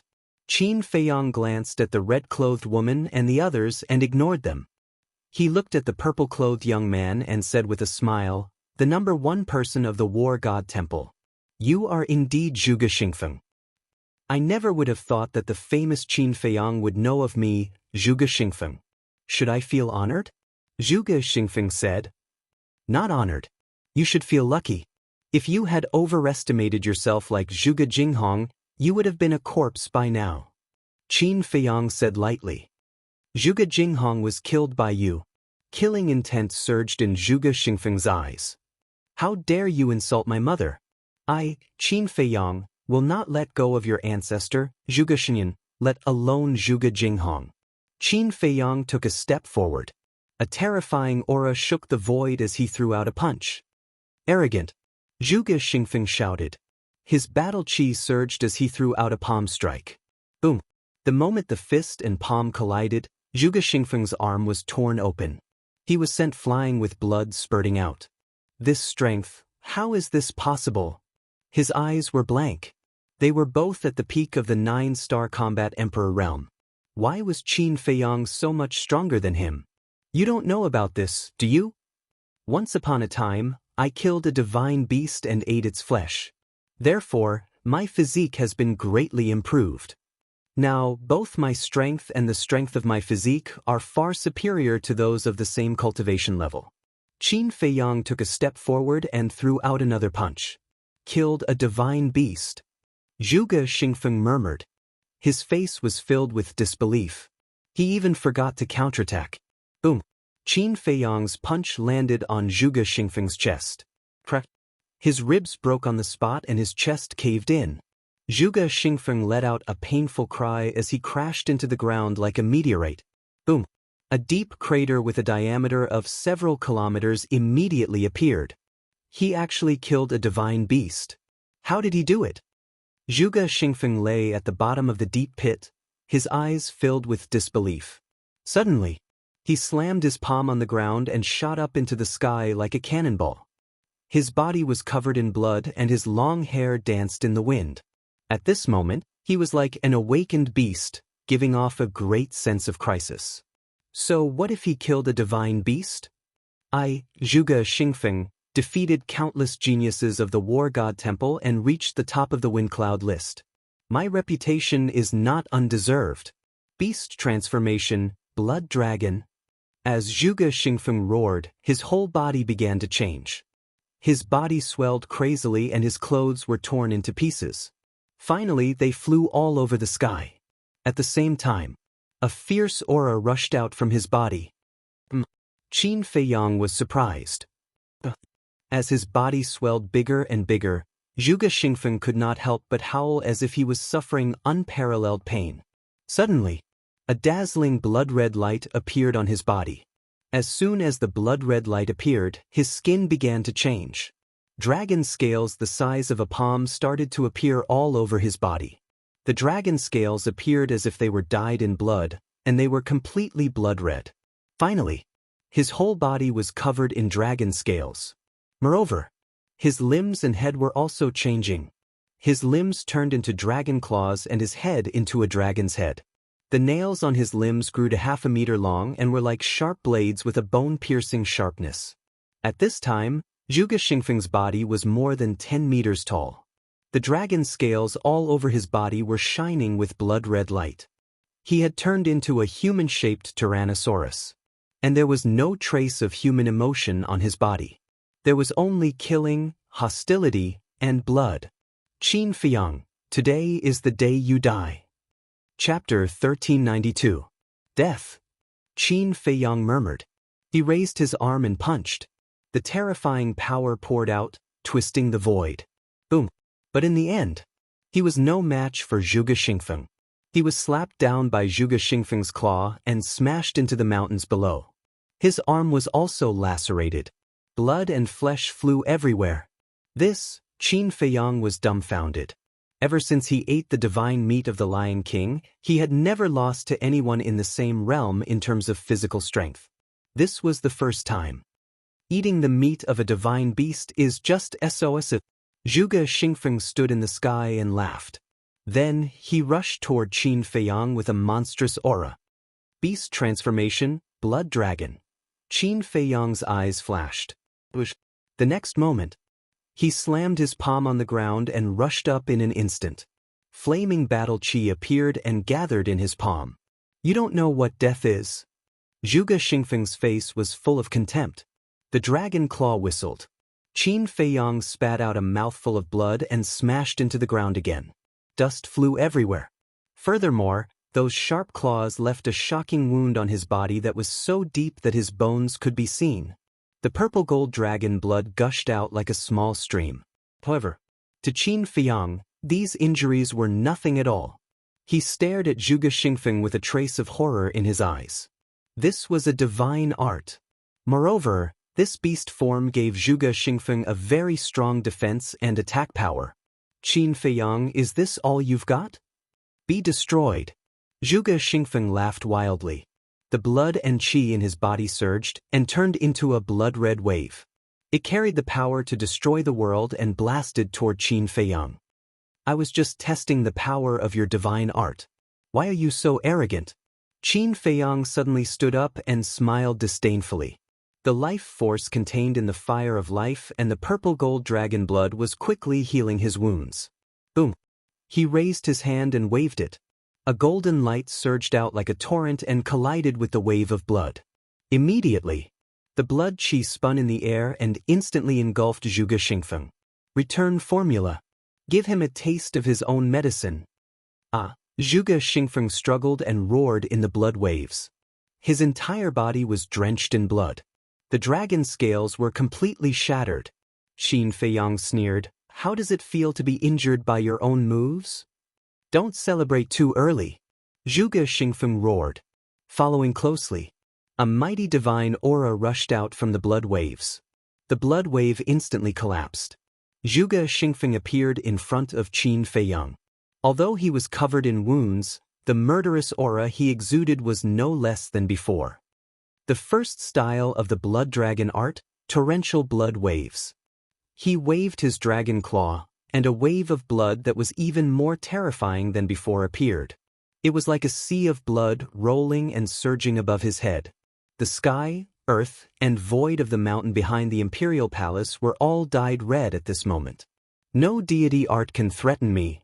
Qin Feiyang stood proudly in the air, showing his domineering aura. Is that so? If you continue to be so confident, I can guarantee that you will regret it in the end. Zhuge Xingfeng smiled ferociously. He raised his dragon claw high and pressed it down. The blood waves above his head poured down in torrents, crazily pouncing towards Qin Feiyang. The terrifying aura shrouded all directions. The earth suddenly trembled violently, and cracks spread out. However, Qin Feiyang was indifferent. When the wave of blood came, he raised his arm and met it with a palm. Golden light surged in his palm. As long as he had the return formula, no matter what divine art the opponent used, it would become his trump card. Boom! There was no suspense. The wave of blood turned in the air and drowned Zhuge Xingfeng again. For a moment, Zhuge Xingfeng's shrill scream, his unwilling roar, resounded through the sky. But why did God give him such a divine art? I don't accept it. The second move of the blood dragon formula, rolling blood thunder. The wave of blood rolled crazily. Streaks of blood-red lightning swept out from the wave of blood, carrying a destructive aura, and continuously bombarded Qin Feiyang. It's useless. Qin Feiyang shook his head and suddenly stretched out his hand. Waves of golden light roared out. All the blood-red lightning was reflected back and entered Zhuge Xingfeng's body. In just a moment, Zhuge Xingfeng's beast body was full of holes and blood flowed out. Why is this happening? I am the number one of the war god temple. How can I be defeated by him? The third move, blood dragon. Zhuge Xingfeng had completely lost his mind. The blood qi in Xiao Chen's body and the battle qi in his qi sea poured out without reservation, turning into a huge blood dragon that was several kilometers long. The blood dragon bared its fangs and brandished its claws as it charged at Qin Feiyang. I told you it's useless. Why don't you believe me? Qin Feiyang shook his head. Accompanied by a dragon's roar, the divine dragon seal appeared in the sky and instantly grew to thousands of feet in size to meet the blood dragon. Boom! A loud explosion rang out, shocking the entire imperial city. The blood dragon, without any resistance, was directly crushed by the divine dragon seal. Zhuge Xingfeng was so angry that he spat out blood. This was the difference between the divine arts. Although they were both deity skills, a lower-level deity skill would be able to destroy a higher-level deity skill. Qin Feiyang said indifferently, "What else do you have? Show me all of them. I'll let you die knowing why." From the beginning to the end, he was like a mountain, standing steadily in the void, without moving half a step. Roar? Zhuge Xingfeng roared and roared as if he had gone mad. He was already covered in wounds, but Qin Feiyang did not move at all. For him, this was not only a humiliation, but also a torture. You will regret it. You will. The fourth move, Blood Dragon True Form. As he roared, his beast body swelled again, and the murderous aura around him became even more terrifying. Finally, Zhuge Xingfeng had completely turned into a real blood dragon. His body was hundreds of feet long, covered in dense scales, and his murderous aura was monstrous. He raised his huge head and let out a deafening dragon roar. He opened his bloody mouth and pounced on Qin Feiyang. Interesting, Qin Feiyang murmured. It was his first time seeing a divine art that could turn a living person into a blood dragon. He raised his big hand and waved gently. The purple-gold dragon chi surged, and the divine dragon seal appeared again. With monstrous dragon power, it cut through the sky and collided with the blood dragon that Zhuge Xingfeng had turned into. Zhuge Xingfeng immediately let out a miserable howl as his two dragon claws were shattered. However, he did not retreat half a step. He raised his huge dragon tail and slapped at the divine dragon seal. With a boom, the divine dragon seal was smashed into pieces. Qin Feiyang's body trembled slightly, and a trace of blood flowed from the corner of his mouth. Not bad. You can compete with the first move of the divine dragon technique. However, the divine dragon technique still has 3 moves. How many can you withstand? Qin Feiyang murmured. The purple-gold dragon chi surged, and a purple-gold divine dragon appeared in the sky. Divine Dragon Roar. The purple-gold divine dragon let out a loud roar. Waves of invisible sound waves suddenly appeared and rushed toward Zhuge Xingfeng like a tide. Roar? In an instant. The sound waves arrived. Like a sharp blade, they drowned Zhuge Xingfeng. Zhuge Xingfeng's beast body was immediately torn apart, and he howled again and again. Qin Feiyang, even if I die, I will drag you to hell with me. Black Moon. Eclipse. Eclipse Moon. Blood Waves. Blood Thunder. Blood Dragon. Innate Superpower, Blood Dragon Eye. Zhuge Xingfeng roared unwillingly. In the blink of an eye, he had evolved all the divine arts and even activated his fighting soul. His fighting soul was also a blood dragon. In an instant, the entire back mountain of the imperial palace was drowned in divine power. Countless beasts fled at the sight of this. The Kirin army guarding the entrance, as well as the red-clothed woman and others who had fled to the entrance, all looked in the direction of Qin Feiyang and Zhuge Xingfeng in horror. What a terrifying aura! But they also knew that Zhuge Xingfeng had reached the end of his road. With you, Qin Feiyang, to die with me even if I die, it will be worth it. Zhuge Xingfeng laughed again and again. With all the divine arts and fighting soul, he forcibly shattered the sound waves and charged toward Qin Feiyang. But Qin Feiyang was very calm. There was even a hint of appreciation in his eyes. If he remembered correctly, Zhuge Mingyang had only inherited the first and second moves of Eclipse Moon, but this person had obtained the third move. No wonder he was the number 1 in the War God Temple. However, he would not show mercy to his enemies. Boom! Qin Feiyang raised his arm and pointed to the sky. There was a sudden loud noise in the sky. The wind suddenly blew, lightning flashed, and thunder rumbled. The next moment, a statue appeared, and its divine power shook all directions. The third move of the divine dragon art, Supreme of 9 and 5. It's your honor to die under the third move of the divine dragon art. Qin Feiyang smiled coldly and waved his hand. The statue raised the broken sword and slashed toward Zhuge Xingfeng. This slash was about to split the void. Stop!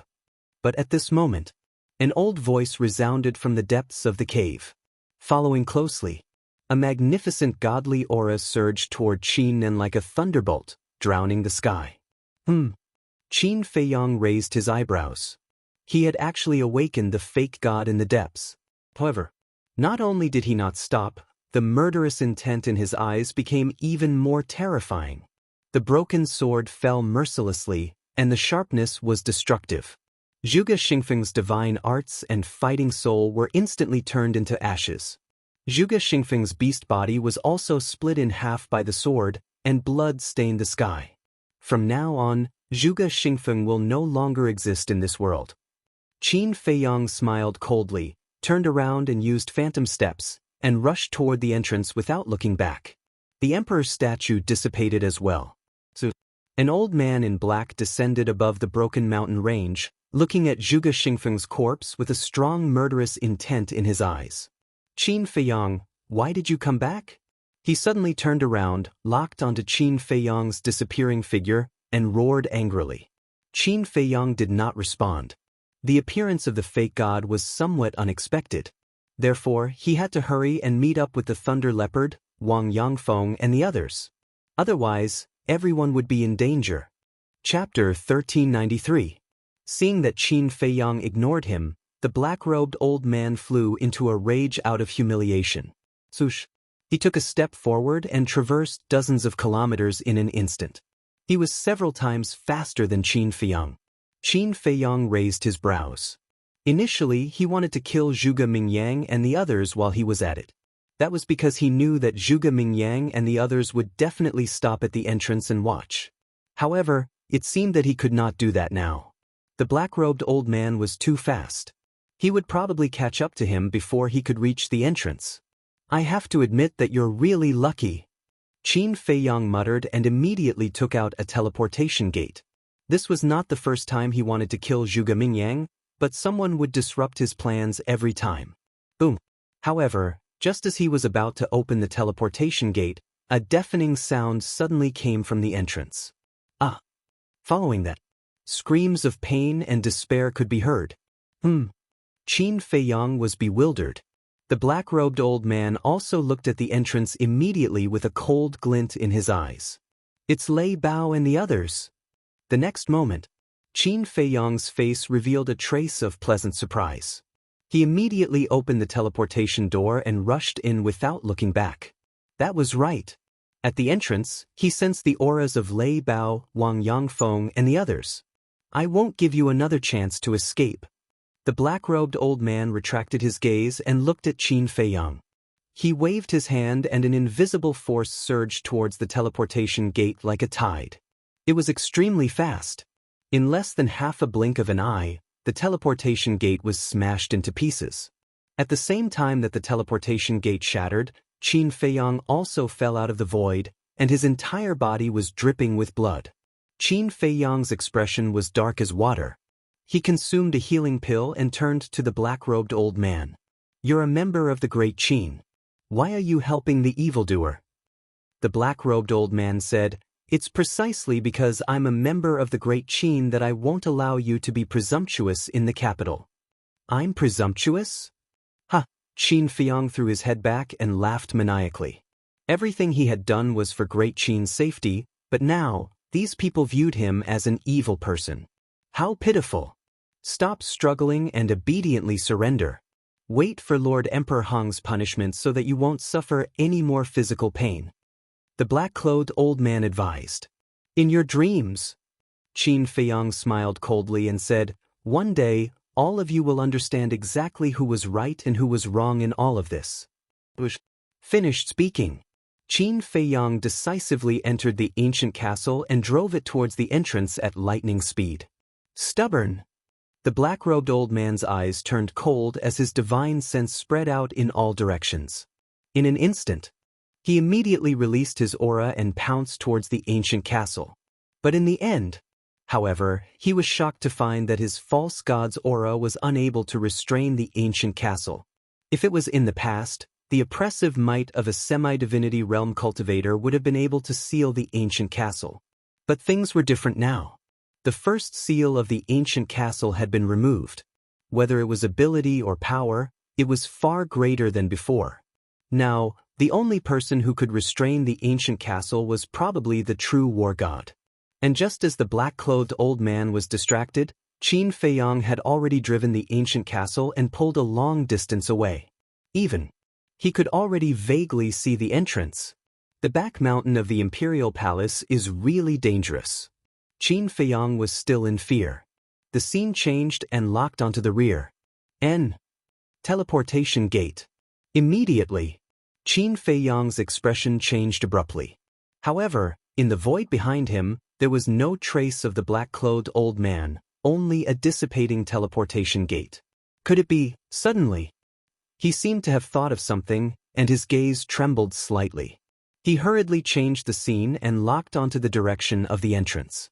However, because the distance was still a little far, he couldn't see it clearly.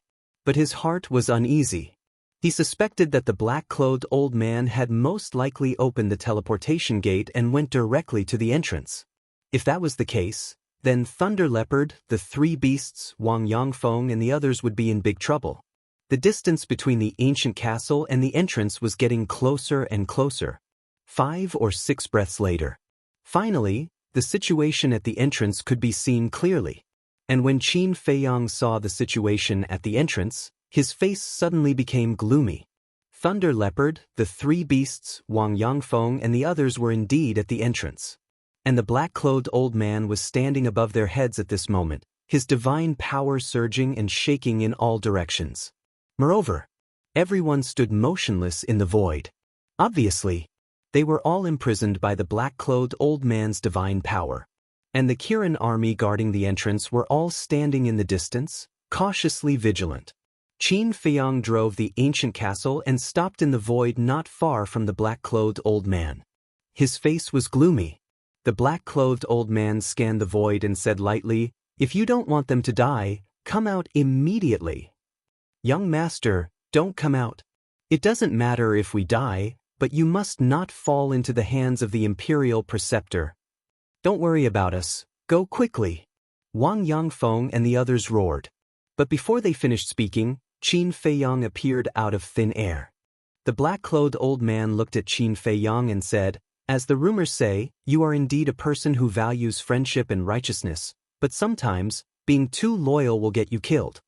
Qin Feiyang ignored him and lowered his head to look down. On the ground below, there were corpses lying quietly, still bleeding. They were the group of people who were with Zhuge Xingfeng before. Qin Feiyang glanced at them one by one and raised his eyebrows slightly. He looked at Wang Yangfeng and the others and asked, "Where's Zhuge Mingyang? Why don't I see his body?" Everyone was stunned. Wang Yangfeng asked, "Didn't you kill him?" Qin Feiyang shook his head. Wang Yangfeng said, "When we came, we didn't see him either. We thought you had already killed him." Qin Feiyang raised his eyebrows. It seemed that Zhuge Mingyang had been escorted away in advance. "Qin Feiyang, do you think I don't exist?" The black-clothed old man was furious.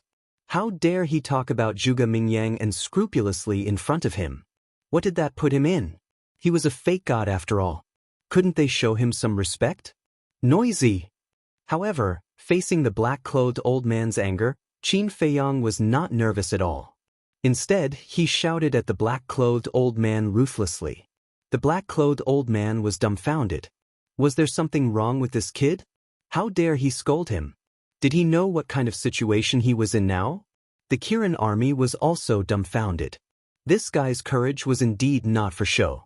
Qin Feiyang looked at the black-clothed old man and said indifferently, "Do you think I escaped into the castle because I was afraid of you? If not because you were afraid of me, then why?" The black-clothed old man frowned and asked, "It's because I don't want to kill you. After all, you're loyal to the great Qin. You're just being confused by the state preceptor." Qin Feiyang said. In fact, he was pretending to be calm, because at this time, he couldn't show the slightest bit of guilt or panic. Otherwise, it would lead to a fatal disaster. "You don't want to kill me? The black-clothed old man was petrified again. Was there something wrong with this kid's head? Is your memory that bad? It seems that I have to remind you. Who saved me not long ago in the central square? Qin Feiyang sneered. Hearing this, the black-clothed old man's eyes trembled. He quickly scanned the void, his eyes full of vigilance. You remember now, right? Although Elder Qin and Lu Xingchen are not here now, I still have 10 fake gods with me. They are hiding nearby now, watching you. As long as I give the order, the entire imperial palace will be destroyed in an instant. Now tell me, do I have the ability to kill you? Qin Feiyang sneered. The black-clothed old man's heart sank. Now that Emperor Hong and the state preceptor had gone to rescue the little prince, if Qin Feiyang started a massacre at this time, no one would be able to stop him. He did not doubt Qin Feiyang's words.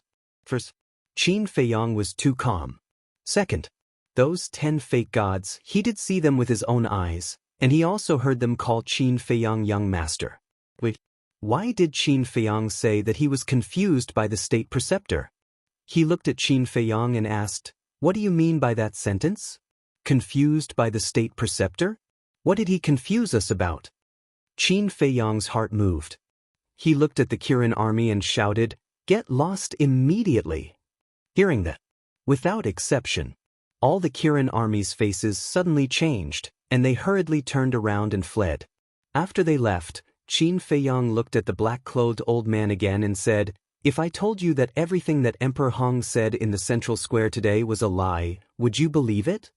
The black-clothed old man said angrily, "Don't talk nonsense. Who is Emperor Hong? Would he lie to everyone?" I knew you would have this reaction. But let me tell you, he was full of lies. I didn't kill the emperor. Because he didn't die at all. He's somewhere right now, enjoying himself. I didn't steal the imperial jade seal either. I snatched it from the emperor's hands in broad daylight. Also, old Qin and the commander of the Kirin army did not betray them, because they are the same as you, loyal to the great Qin. Qin Feiyang said. This, the black-clothed old man's face was stunned. After a long time, he finally recovered and asked, "Are you sure that His Majesty is not dead?" The incident of the emperor being killed in the imperial study was purely a trap set by the emperor himself. Qin Feiyang nodded. Why did he do that? Where is he now?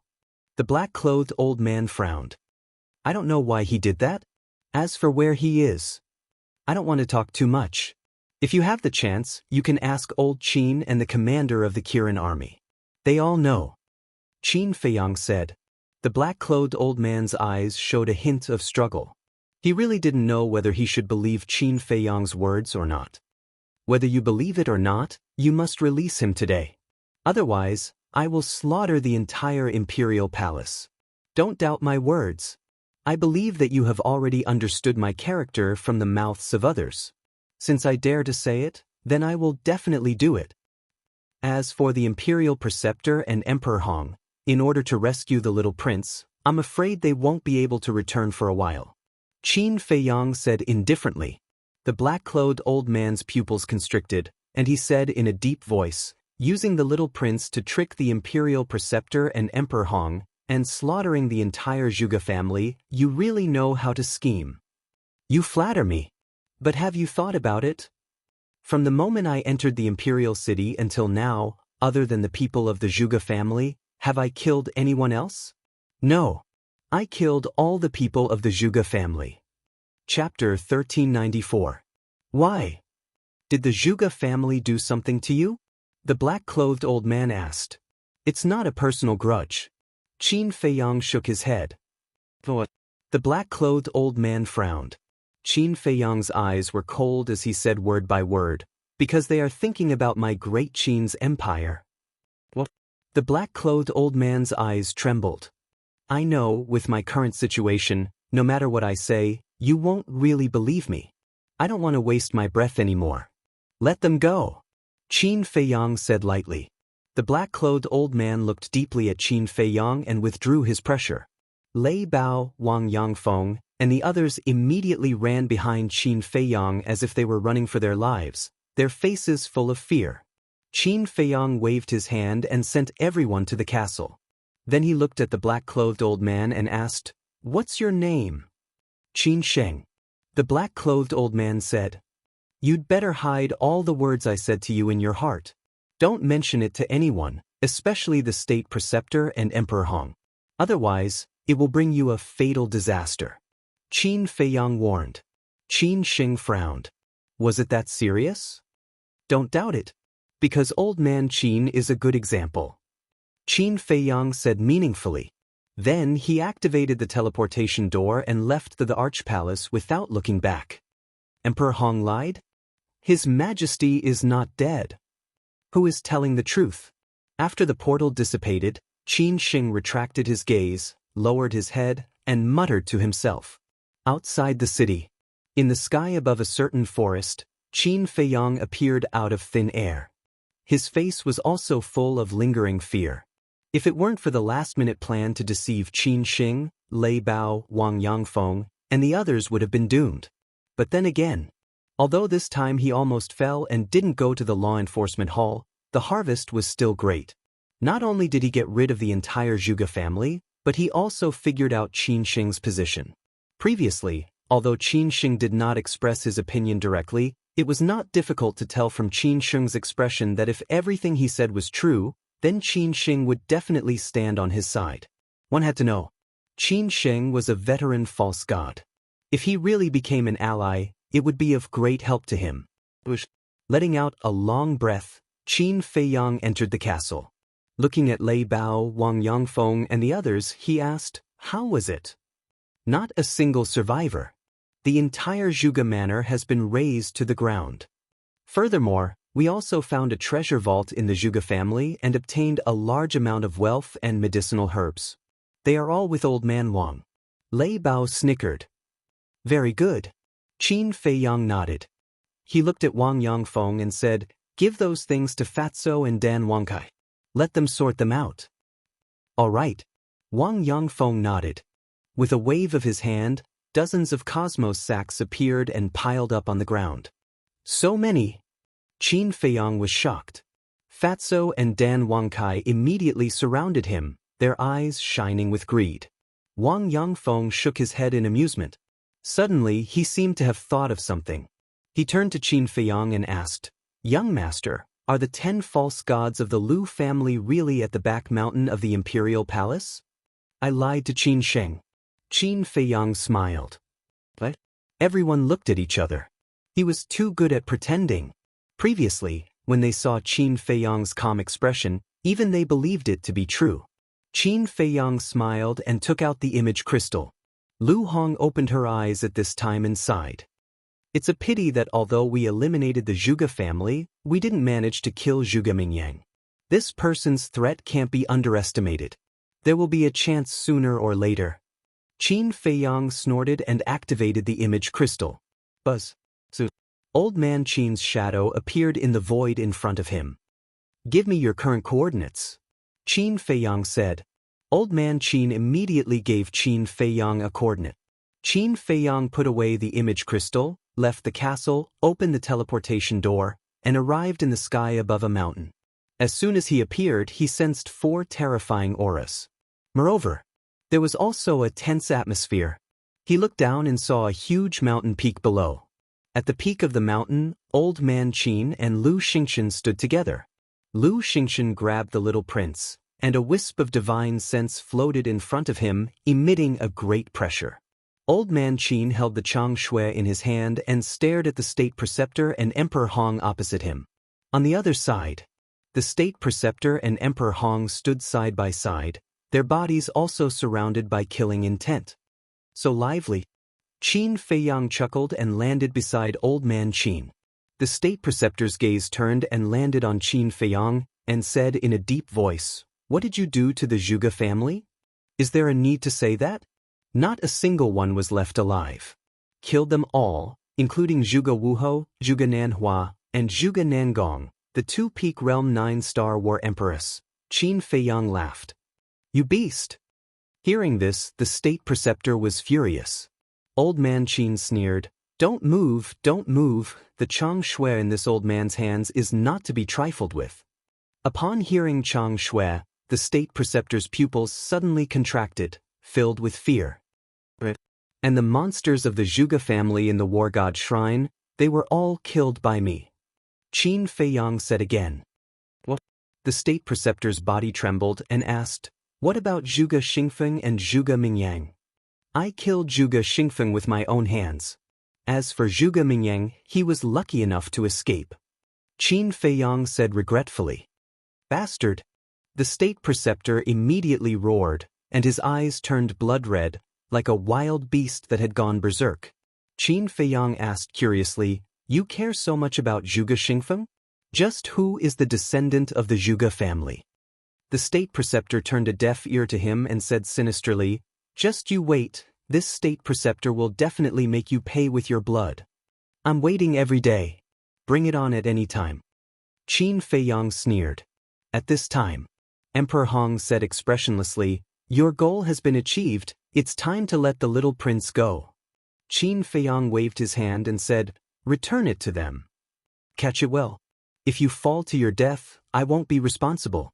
Lu Xingchen laughed coldly, picked up the little prince, and threw him towards Emperor Hong. The little prince was currently in a coma and didn't know anything. Emperor Hong hurriedly stepped forward and reached out to hug the little prince. Seeing that the little prince had only fainted, he heaved a sigh of relief. Bastard die. Just as Emperor Hong caught the little prince, the state preceptor suddenly exploded and slapped towards Qin Feiyang. Old man Qin and Lu Xingchen looked at each other, a cold light flashing in their eyes. The power of the false god and consciousness immediately rushed towards Chang Shui. Clang. Chang Shui immediately released a world-destroying divine might and sharpness. Emperor Hong's expression changed as he looked at the state preceptor and shouted, what are you doing? Stop. The state preceptor unwillingly stopped in his tracks. Emperor Hong waved his hand and a teleportation gate opened. He said gloomily, go. With that, he stepped into the teleportation gate without looking back. The state preceptor did not move. He stared at Qin Feiyang, his old eyes filled with ferocity. If you want to fight, then fight. If you don't want to fight, then scram. What are you waiting for? Qin Feiyang looked at him provocatively. The state preceptor couldn't help but clench his fists tightly, making cracking sounds. His face was so gloomy that it was frightening. However, when he saw the Chang Shui in old man Qin's hands, a trace of fear crept into his eyes. He had already seen the power of Chang Shui when he fought with Ren Duxing last time. Even a divine artifact could be easily destroyed. If old man Qin and old man Qin really revived Chang Shui, even if he and Emperor Hong joined hands, they might not be a match. Emperor Hong stood in the teleportation gate and looked at Qin Feiyang and the other two. He looked impatiently at the state preceptor and shouted, I told you to leave, didn't you hear me? Boom. The state preceptor stomped on the ground, and the entire mountain instantly collapsed with a deafening sound. Thick smoke covered the sky. One day, your fate will be the same as this giant mountain. Perhaps, it will be even worse than this giant mountain. After leaving behind these harsh words, the state preceptor turned around and entered the teleportation gate. So, the two of them and the little prince disappeared from the sight of Qin Feiyang and the other two. How delightful! Lu Xingchen laughed loudly. Old man Qin also laughed. After returning the Chang Shui to Qin Feiyang, he gave Qin Feiyang a thumbs up and praised, well done. Now that the Zhuge family has been completely annihilated, the state preceptor has lost his left and right arms. In a short period of time, he definitely won't dare to stir up trouble again. Although the Zhuge family has been destroyed, there is still the law enforcement hall. The people of the law enforcement hall are all the confidants of the state preceptor. These people can't be underestimated. Qin Feiyang waved his hand. Lu Xingchen stopped laughing and frowned. Then why didn't you get rid of them all just now? Qin Feiyang said helplessly, I also want to, but a fake god has awakened in the back mountain, so I have to give up. What bad luck. Lu Xingchen cursed in his heart. Old man Qin glanced at Lu Xingchen and transmitted his voice to Qin Feiyang. I think we can't kill the people of the law enforcement hall. Qin Feiyang was suspicious. Although they are the confidants of the state preceptor, they are after all the people of the great Qin. As long as we get rid of the state preceptor, I believe that they will definitely turn over a new leaf. Old man Qin said. Turn over a new leaf, Qin Feiyang murmured. The old man in front of him was still too benevolent and thought of everything as simple. However, he couldn't refute it face to face. Qin Feiyang looked at Lu Xingchen and asked, What are you going to do next? Now I definitely can't go back to the temple. Let's find a place to meditate and wait for the miracle to open. Lu Xingchen smiled and said, a light flashing in the depths of his eyes. Qin Feiyang's eyes flashed and said, You want to go to the miracle so much, what exactly is there in the miracle that makes you envious? Who in this world doesn't want to go to the miracle? Aren't you also looking forward to it? Lu Xingchen said. Qin Feiyang looked at him meaningfully and said, Then let's part ways for the time being. Lu Xingchen smiled, looked at Old Man Qin and said with a smile, Old Man Qin, this cooperation was very pleasant. I hope there will be a next time. Finished. Lu Xingchen flashed and disappeared without a trace. However, at this moment, in the sky above the imperial city, a loud sound suddenly exploded, like a thunderclap, deafening. Qin Feiyang and Old Man Qin froze and immediately raised their heads to look. Lu Xingchen, who had just disappeared, once again appeared beside the two of them, looking at the sky above the imperial city in surprise. At the same time, the state preceptor and Emperor Hong, who had just returned to the imperial palace, didn't have time to wake up the little prince. Hearing the loud sound in the sky, they immediately looked up. Anqin Sheng. He stood in the air at the entrance and looked up at the sky above the first city district. His old face was also full of surprise, because the loud sound came from the sky above the central square of the first city district. Chapter 1395. The loud sound was like thunder, and the lingering sound rumbled, echoing over the imperial city for a long time. However, under the watchful eyes of everyone, the loud sound gradually subsided, and nothing appeared in the sky above the first city district. Everything returned to calm. What's going on? Old Qin's face was full of surprise. Qin Feiyang and Lu Xingchen on the side were also full of suspicion. Why would there be a loud sound for no reason? It's really strange. A moment later, Lu Xingchen muttered, looked at Qin Feiyang and said with a smile, Let's meet again when the miracle opens. After saying that, he was ready to enter the space divine object. Boom. However, at this moment, another deafening explosion erupted. It still came from the sky above the central square of the first city district. What's the situation? Lu Xingchen raised his eyebrows and looked up again.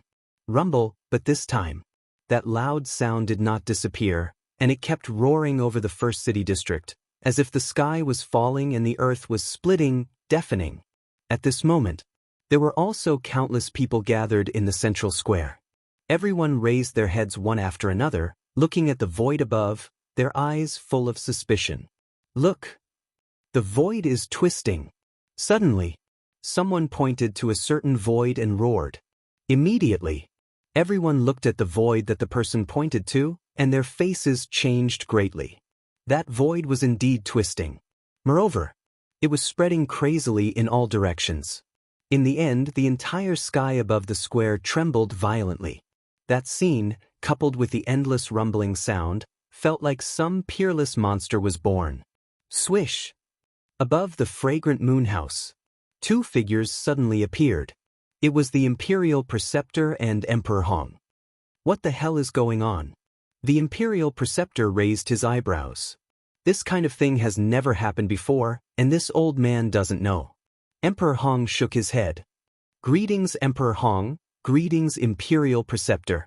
A figure cut through the sky, landed in front of the two, and bowed respectfully. It was Yen Wei. The Imperial Preceptor retracted his gaze, looked at Yen Wei, and asked, What's the situation of the Zhuge family? It's all gone, leaving only ruins. Yen Wei sighed. Damn it. The Imperial Preceptor clenched his fists and gritted his teeth. He looked as if he wanted to eat someone. The ancestors of the Zhuge clan were marquises personally conferred by the late emperor. They have been passed down from generation to generation. Qin Feiyang massacring the Zhuge clan is tantamount to offending the late emperor's divine might. Lord Emperor Hong, please punish Qin Feiyang severely and give the Zhuge family justice. Yan Wei's eyes flashed, and he knelt in front of Emperor Hong, crying out in grief. The imperial advisor glanced at Yan Wei, then faced Emperor Hong and cupped his hands. My lord, please forgive my subordinate's offense and rudeness, but what he said is reasonable. If Qin Feiyang is not eliminated, I'm afraid it will be difficult to convince the masses. Emperor Hong remained silent. Also, before the previous emperor left, he left behind an imperial order. The 100 martial marquises of the Great Qin cannot be more or less. Therefore, this lowly one earnestly requests Lord Emperor Hong to allow Zhuge Mingyang to inherit the position of Zhuge Wuhou. Yan Wei said again, let Mingyang inherit the position of Martial Marquis? The imperial advisor was slightly stunned. Although Zhuge Mingyang is young, he is the only child left in this world by Zhuge Wuhou. Furthermore, Zhuge Mingyang's talent is obvious to everyone. For him to inherit the position of Zhuge Wuhou, this lowly one believes that it is the most suitable. Yan Wei said. Hearing these words, the imperial advisor couldn't help but secretly give a thumbs up to Yan Wei. He also liked Yan Wei more and more. Emperor Hong pondered for a moment, then nodded and said, the position of Martial Marquis of the Zhuge family cannot be left vacant for too long. This old man will seriously consider your suggestion. Yan Wei was overjoyed and knelt in the air. Then this lowly one will represent the dead Zhuge family to thank Lord Emperor Hong. You may rise. Emperor Hong said. Yan Wei stood up and respectfully stood behind the imperial advisor. Emperor Hong glanced at Yan Wei, then looked at the imperial advisor and smiled. I didn't expect that there would be such a sensible person by your side. You're too kind. The imperial advisor hurriedly waved his hand and said, Lord Emperor Hong, don't blame him for talking too much. He is indeed a bit talkative. Emperor Hong said. Yan Wei's face immediately revealed a trace of nervousness. Originally, he wanted to perform well in front of the imperial advisor and let the imperial advisor trust him more. But he didn't expect that he would actually anger Emperor Hong. However, although he is a bit talkative, what he said and what he thought were all reasonable. My Great Qin also needs a talent like him who dares to speak and do. Nurture him well. In the future, he will definitely become your right-hand man. Emperor Hong looked at the imperial advisor and said with a smile. The imperial advisor was stunned.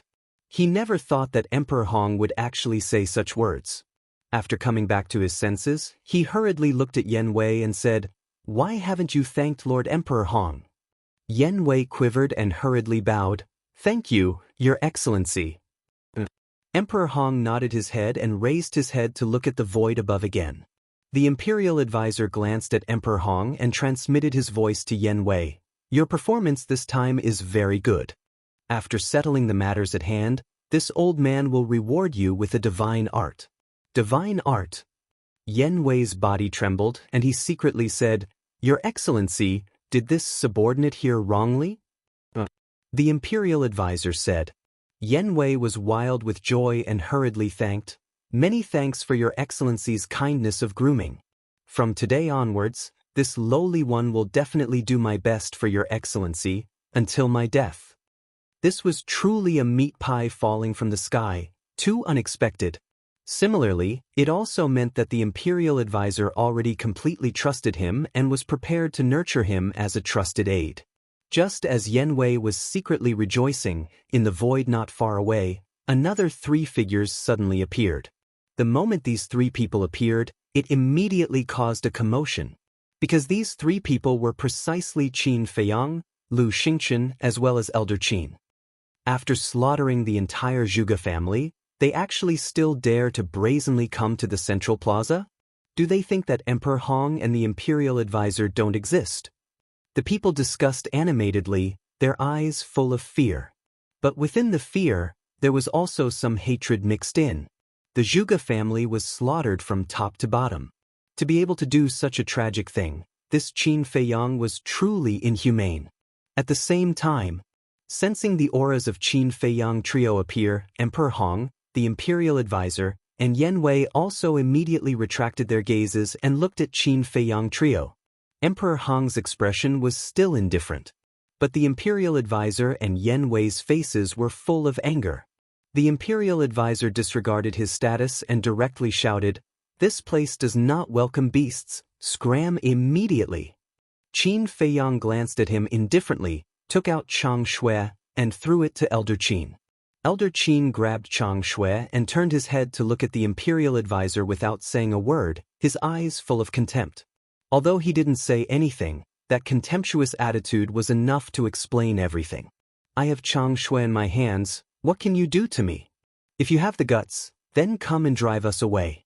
See if I don't destroy you." As for Lu Xingchen, even more so, his disdain was displayed incisively and vividly.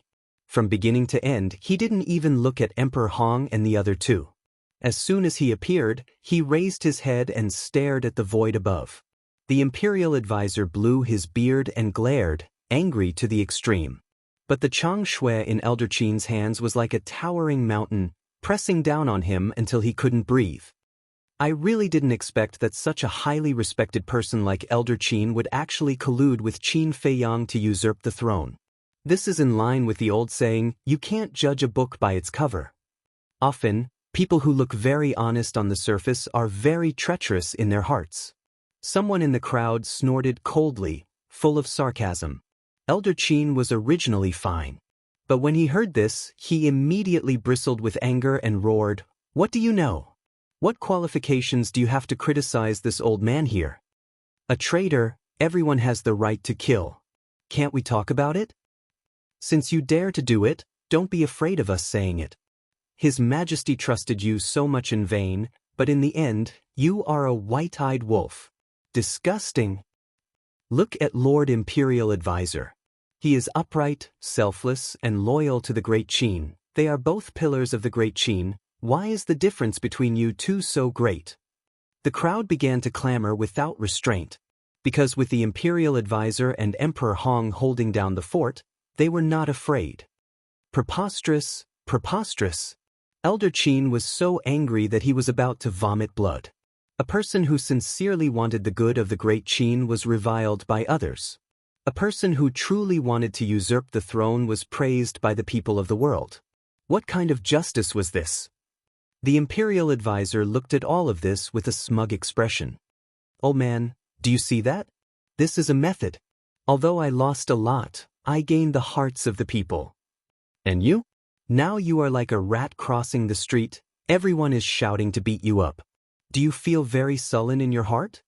The Imperial Advisor sent a message to Elder Qin, his words full of sarcasm. Hearing this, Elder Qin stared at the Imperial Advisor, his body trembling. Finally, he was so angry that he spat out a mouthful of blood. Qin Feiyang and Lu Xingchen were shocked. They hurriedly looked at Elder Qin and asked with concern, "Are you all right?" "I'm fine." Elder Qin waved his hand. Qin Feiyang looked at the Imperial Advisor and frowned. Then, he retracted his gaze and said to Elder Qin in a low voice, "Why do you have to be so serious? As long as you have a clear conscience, it's fine." "That's right.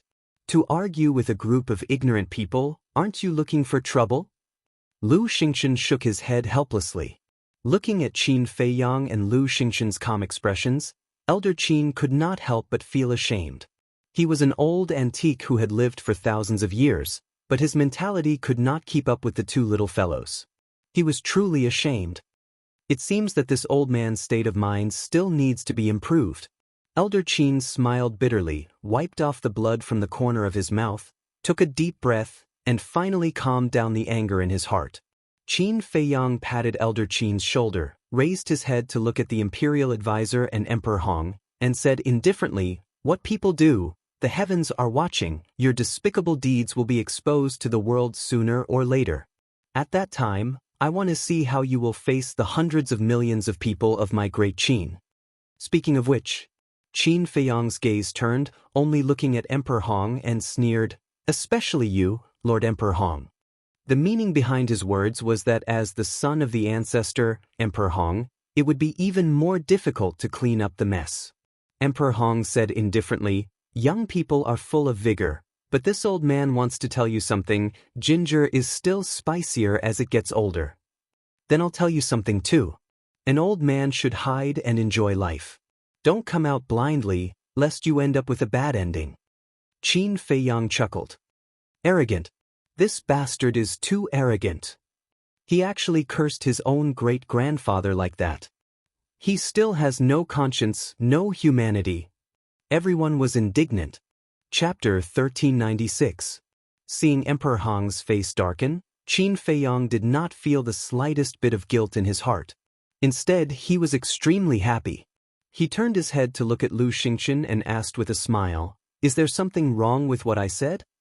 Lu Xingchen crossed his arms across his chest, looked at Emperor Hong mockingly, and said, "Of course there's nothing wrong with it." Emperor Hong stared at the two of them, his face becoming more and more gloomy. Qin Feiyang and Lu Xingchen looked at each other, and then looked at Emperor Hong in unison, their eyes full of provocation. The atmosphere here gradually became solemn. I can't help it. These two are too arrogant. If we don't kill them, the heavens will not tolerate it. In the crowd, a middle-aged man suddenly roared, carrying a monstrous emperor's might, and charged towards Qin Feiyang and Lu Xingchen. This person was wearing a pair of large black pants. His upper body was exposed, and he was filled with a wild aura. And his cultivation had reached the 9-star war emperor. Kill them, get rid of evil for the people. Among the crowd, 3 more people rushed out. They were also 9-star war emperor, wearing black robes. So many 9-star war emperor? Qin Feiyang was surprised. And these 4 people were all unfamiliar faces, and there were no signs on their bodies. Retreat! Almost at the same time, the Imperial Preceptor's roar rang out.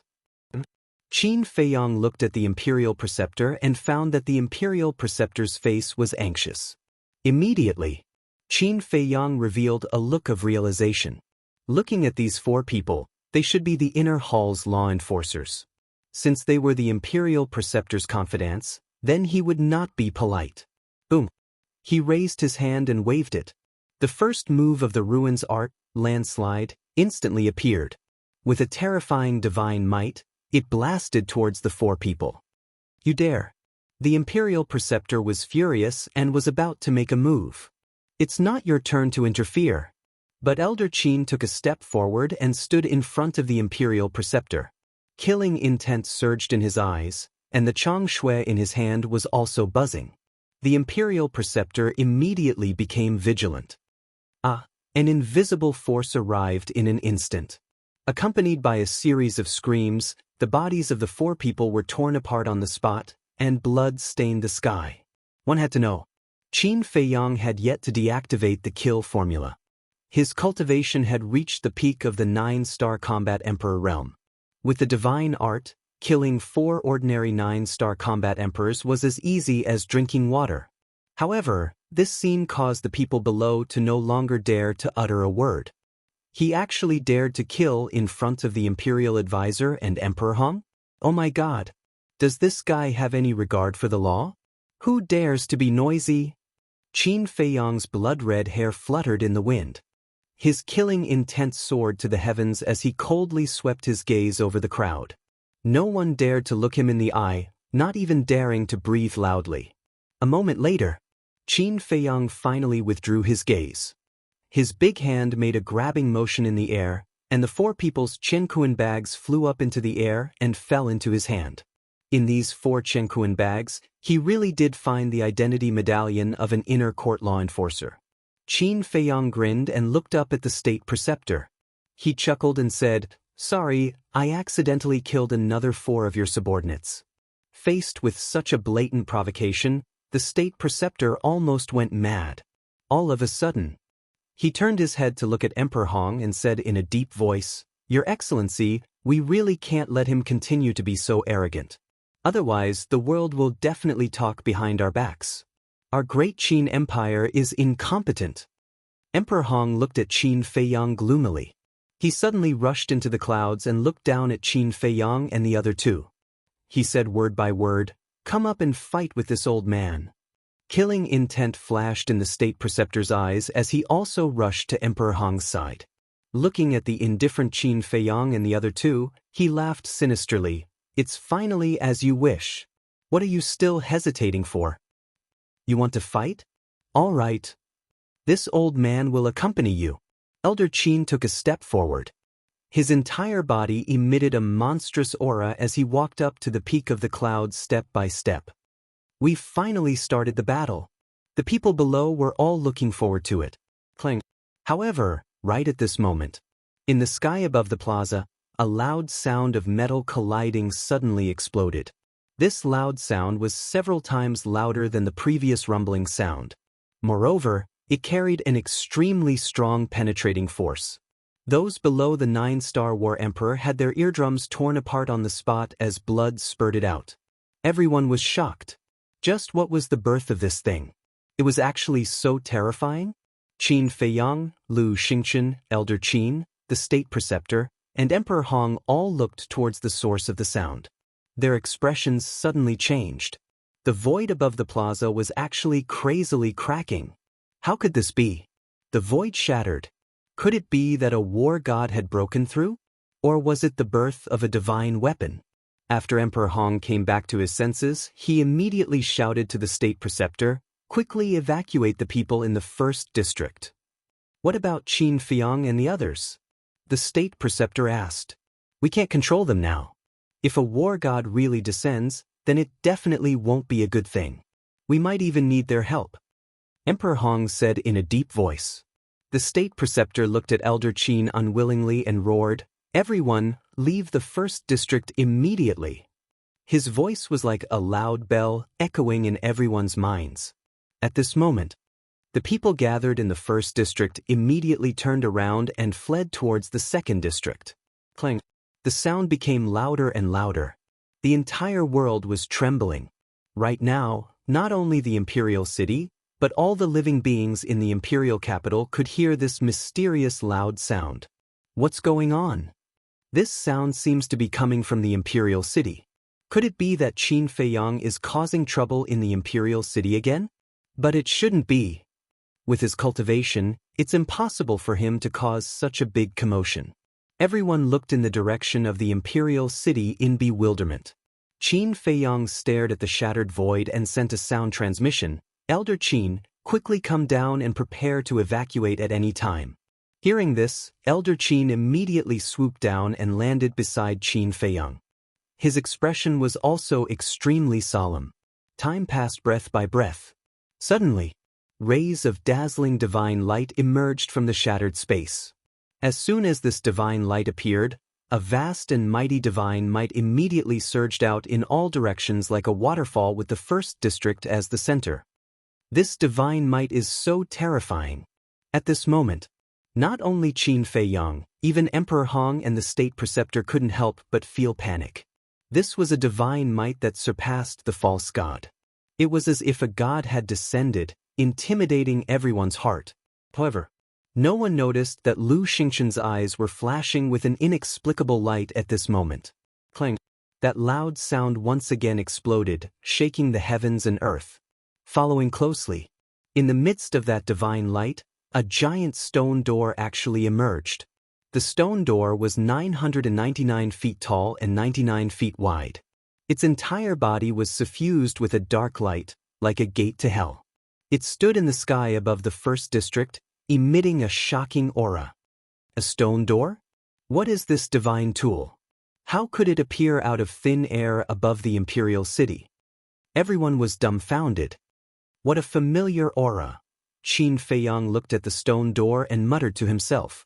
Suddenly, he seemed to have thought of something. His body trembled slightly as he turned his head to look at Lu Xingchen. However, he saw Lu Xingchen looking at the stone door with an expression of unconcealable excitement. Qin Feiyang sent a sound transmission. Why did the space-time gate appear? That's right. This stone door is the Wuxia space-time gate. Lu Xingchen secretly said, the space-time gate is in the hands of the snow python. If you want to ask, you should ask her. Qin Feiyang raised his eyebrows and looked up at the space-time gate. Clang! The space-time gate trembled in the void, The divine power was vast and mighty. About 100 breaths passed. With an unprecedented loud noise, the space-time gate stopped trembling, and the shattered void slowly healed. Finally, the space-time gate seemed to be embedded in the void, motionless. The divine light and divine power also gradually dissipated. Could it be that the snow python is coming to the imperial city? Qin Feiyang frowned. The snow python is a real god of war. No one in the world can defeat it. If it really comes to the imperial city, I'm afraid it's not a good thing. I've seen this stone door before. Suddenly, the imperial preceptor said, "When did you see it?" Emperor Hong was stunned and asked. The imperial preceptor said in a deep voice, "When Qin Feiyang sneaked into the divine prison to rescue his mother and friends, there was a masked old man who opened this stone door. It seems to be able to directly teleport to the forgotten continent." The person he was talking about was Yigleo. Yigleo has always been wearing a mask.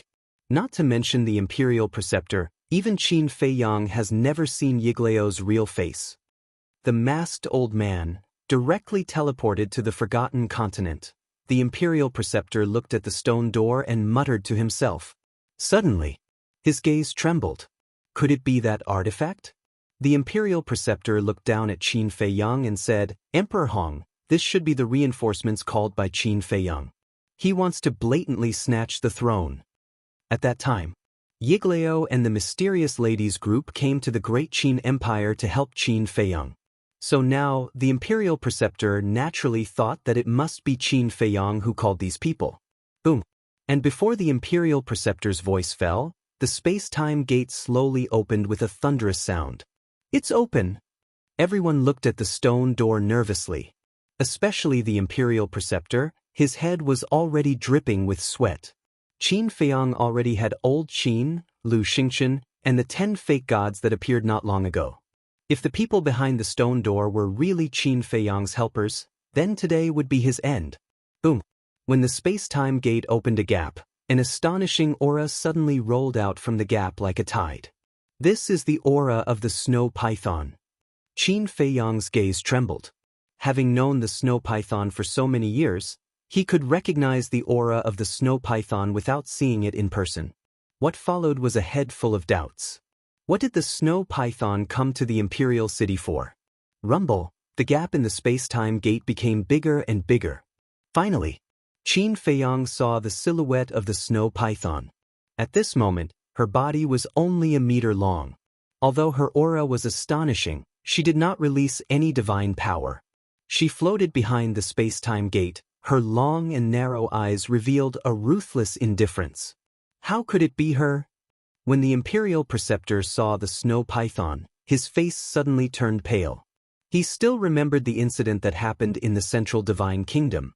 At that time, he was preparing to kill Qin Feiyang, but this snow python suddenly appeared and directly suppressed him and sent him back to the Great Qin Empire. And with his false god cultivation, he could not resist at all. So he knew very well how terrifying the snow python's strength was. This was an existence that he absolutely could not provoke. However, except for Qin Feiyang and a few others, the others had never seen the snow python before and their eyes were filled with curiosity. Because this situation was greatly beyond their expectations. Chapter 1397. Boom. A moment later, under everyone's gaze, the gate of time and space finally opened completely. The snow python's figure flashed and landed in the sky above the imperial city. "Greetings, senior." Qin Feiyang took a deep breath, suppressed the uneasiness in his heart, and bowed to the snow python. What's going on? The fearless Qin Feiyang is actually so respectful to it.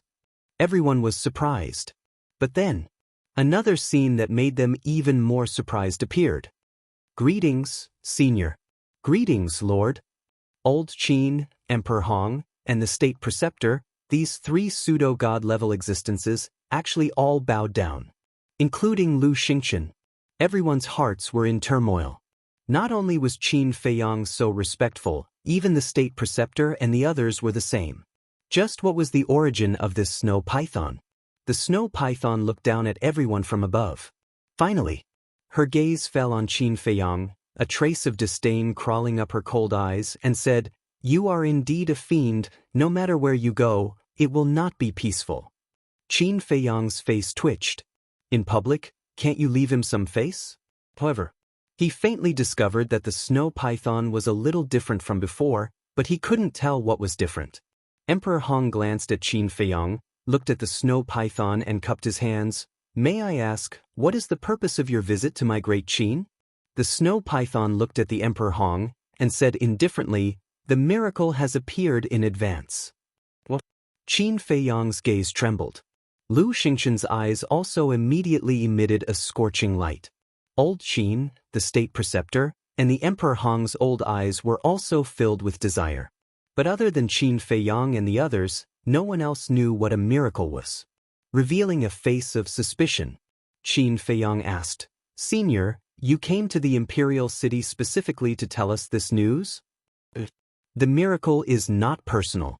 Whether it is the people of the Forgotten Continent or the people of the Great Qin Empire, they can all enter.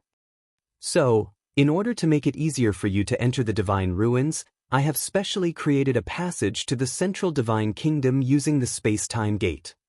Before the miracles disappear, the people of the two continents can freely travel to the two continents through the doors of time and space. The snow python said. "What do you mean?" Qin Feiyang and the others were bewildered. "It means that during this period of time, the Great Qin Empire's people can enter the Forgotten Continent, and the Forgotten Continent's people can also freely enter the Great Qin Empire." Snow Python said coldly. This, Qin Feiyang and the others were shocked beyond words. The people of the two continents could travel freely through the space-time gate? Emperor Hong asked. "Your Excellency, according to what you said, before the miracle disappears, this space-time gate will always exist?" "That's right. The gate of time and space will remain here until the miracle disappears." The snow python said. Emperor Hong's face changed and he hurriedly said, "This isn't appropriate, right? In the past, the only way to go to the Forgotten Continent was through the teleportation altar in the spiritual state.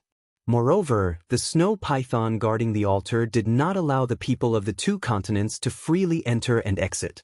Therefore, over the years, no matter what happened, it was the private affairs of the two continents, and they did not interfere with each other. But now, the snow python used the gate of time and space to directly open a passage. And this passage was connected to the most important place of the two continents, the imperial capital and the central divine kingdom. The most important thing was that there were no restrictions.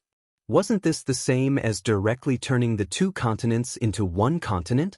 Linking the two continents together, although it seemed to be a good thing, it would actually involve a lot of problems. The biggest problem was the situation. Because of the emperor, the current situation of the Great Qin Empire was already chaotic enough. The little prince had just ascended the throne. Qin Feiyang was also eyeing covetously from the side. If at this time, the people of the Forgotten Continent also came to interfere, then for the Great Qin Empire, it would shake the foundation of the empire, and at the most, it might be a disaster. Inappropriate? The snow python lowered its head to look at Emperor Hong and said lightly, "So, your Great Qin Empire doesn't want to go to the miracle?" Emperor Hong nodded without hesitation and said, "But there's no need to use the gate of time and space to connect the two continents." "Then what do you think should be done?" The snow python said. "My Great Qin spirit state has a teleportation altar that connects to the Forgotten Continent.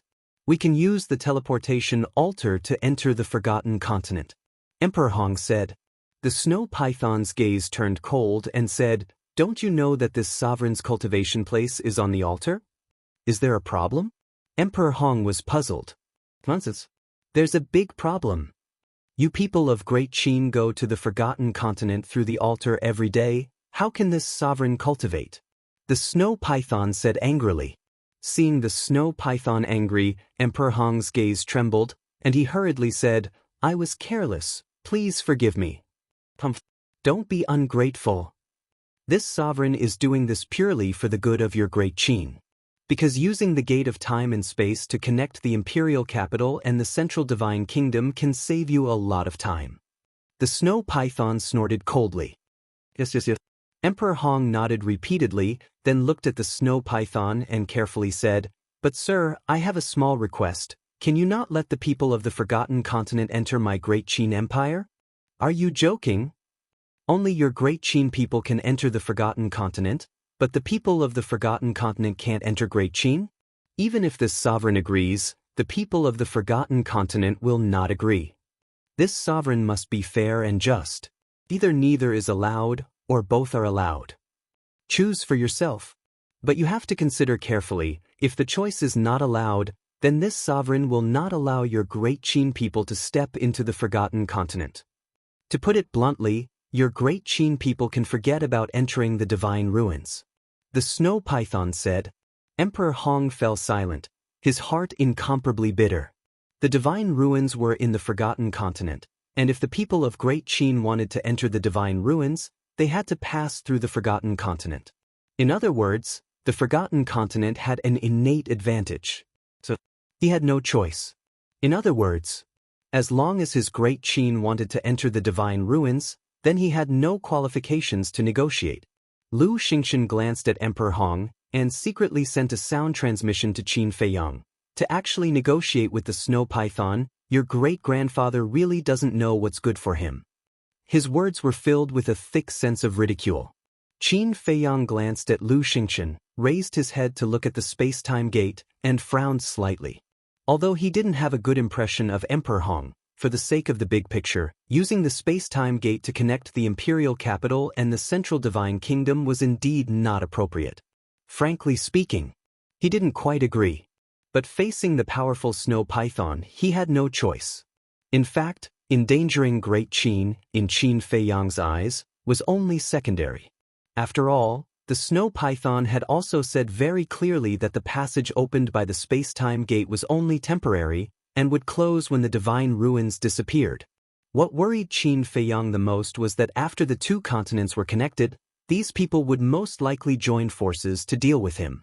Because the masters of the two continents were all his enemies. For example, the chief pagoda master, the Mu family, the imperial preceptor, Emperor Hong, and so on. Last time in the Endless Sea, he set a trap to snatch the divine crystal, and the mysterious lady would definitely not let it go. So, for Qin Feiyang, how to prevent the people of the two continents from joining forces was the main point. The snow python glanced at Qin Feiyang's group and asked, "Who else has any objections?" Everyone fell silent. With the strength of the snow python, who would dare to have any objections?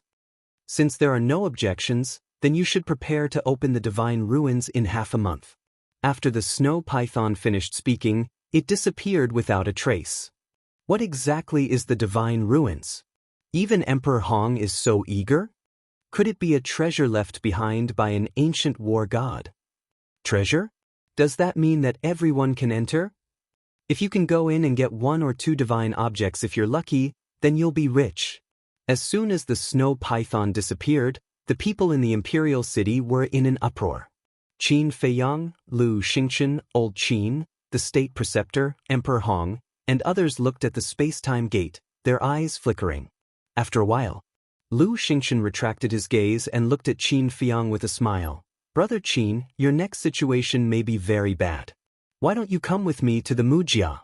Although the Mujia may not be able to protect you, at least there's a way out." "Go to the Mujia?"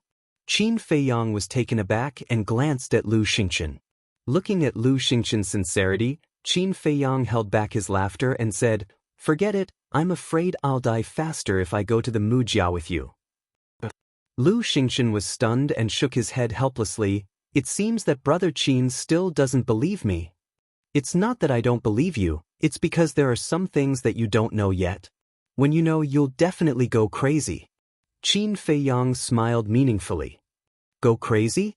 What kind of storm haven't I seen before? It can't be." Lu Xingqian frowned. "When you go to the Mujia, you'll know." Qin Feiyang smiled faintly and immediately opened a portal, ready to leave. "Qin Feiyang, come out and die for this old man." However, at this moment, an angry roar full of killing intent came from the Forgotten Continent.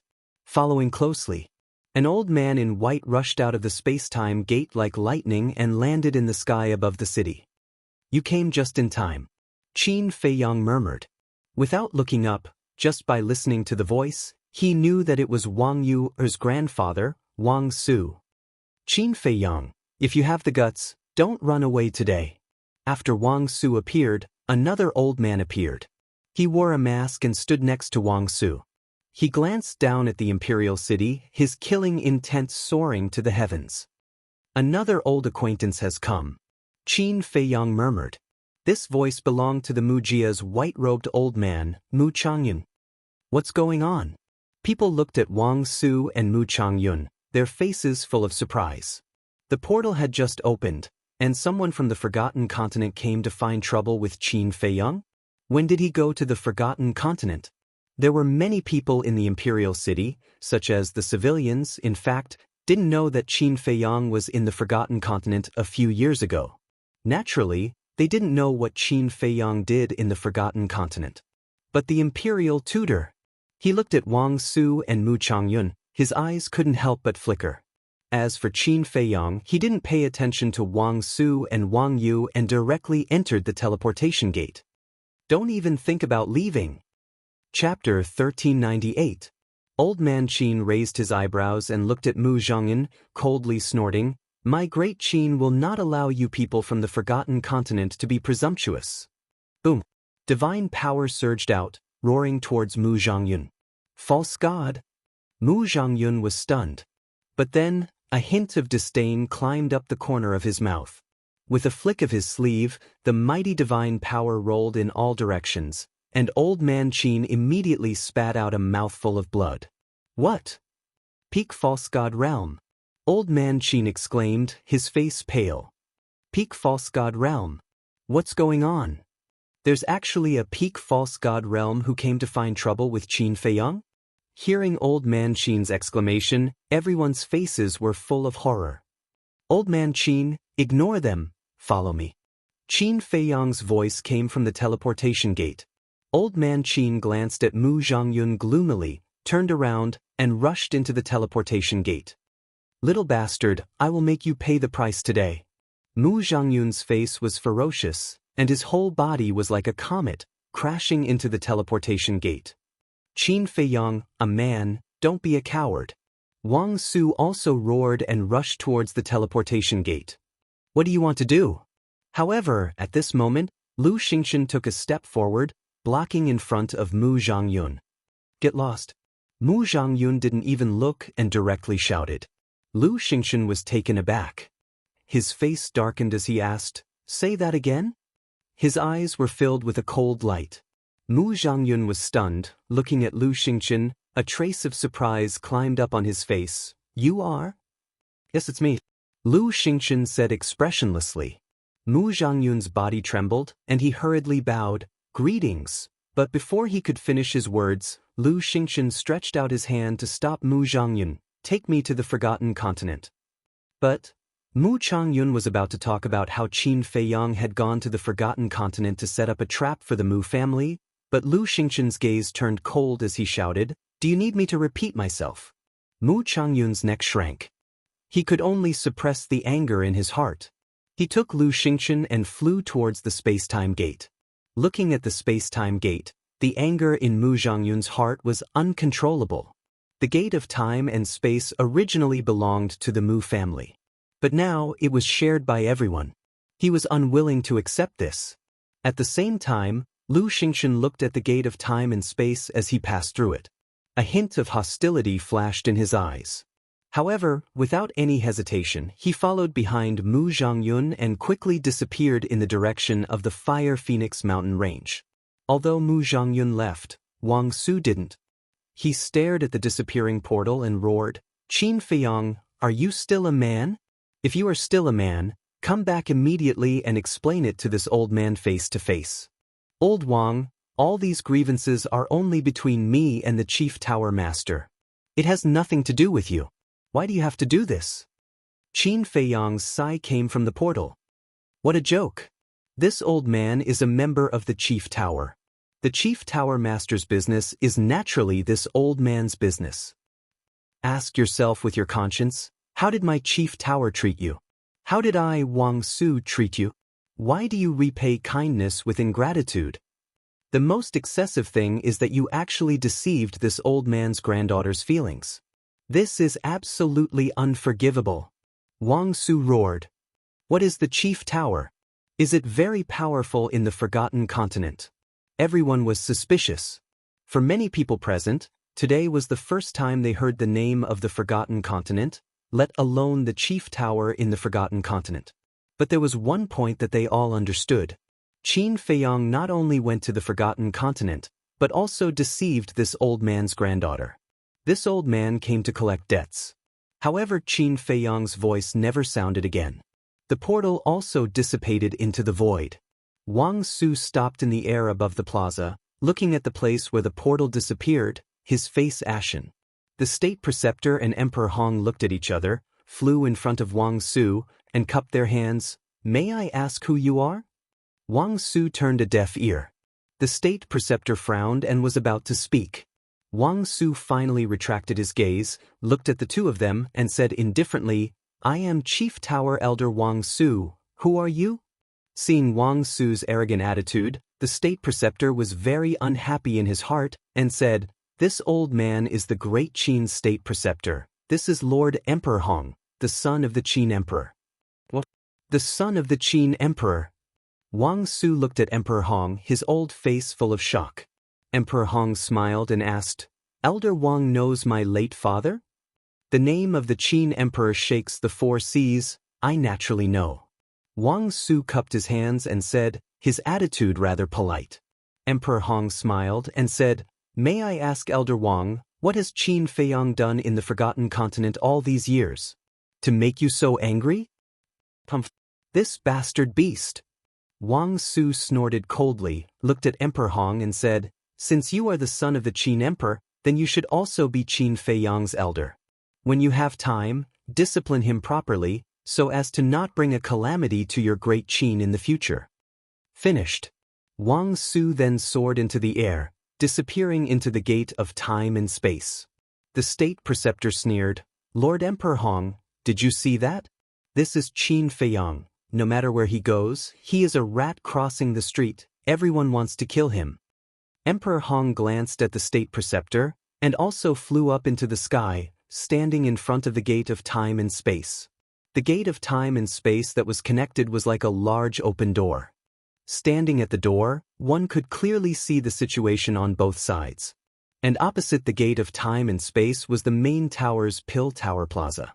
At this moment, the Pill Tower Plaza was also packed with people. There were people from the various super tribes, disciples of the main tower, and disciples of the Holy Tower and Holy Mountain.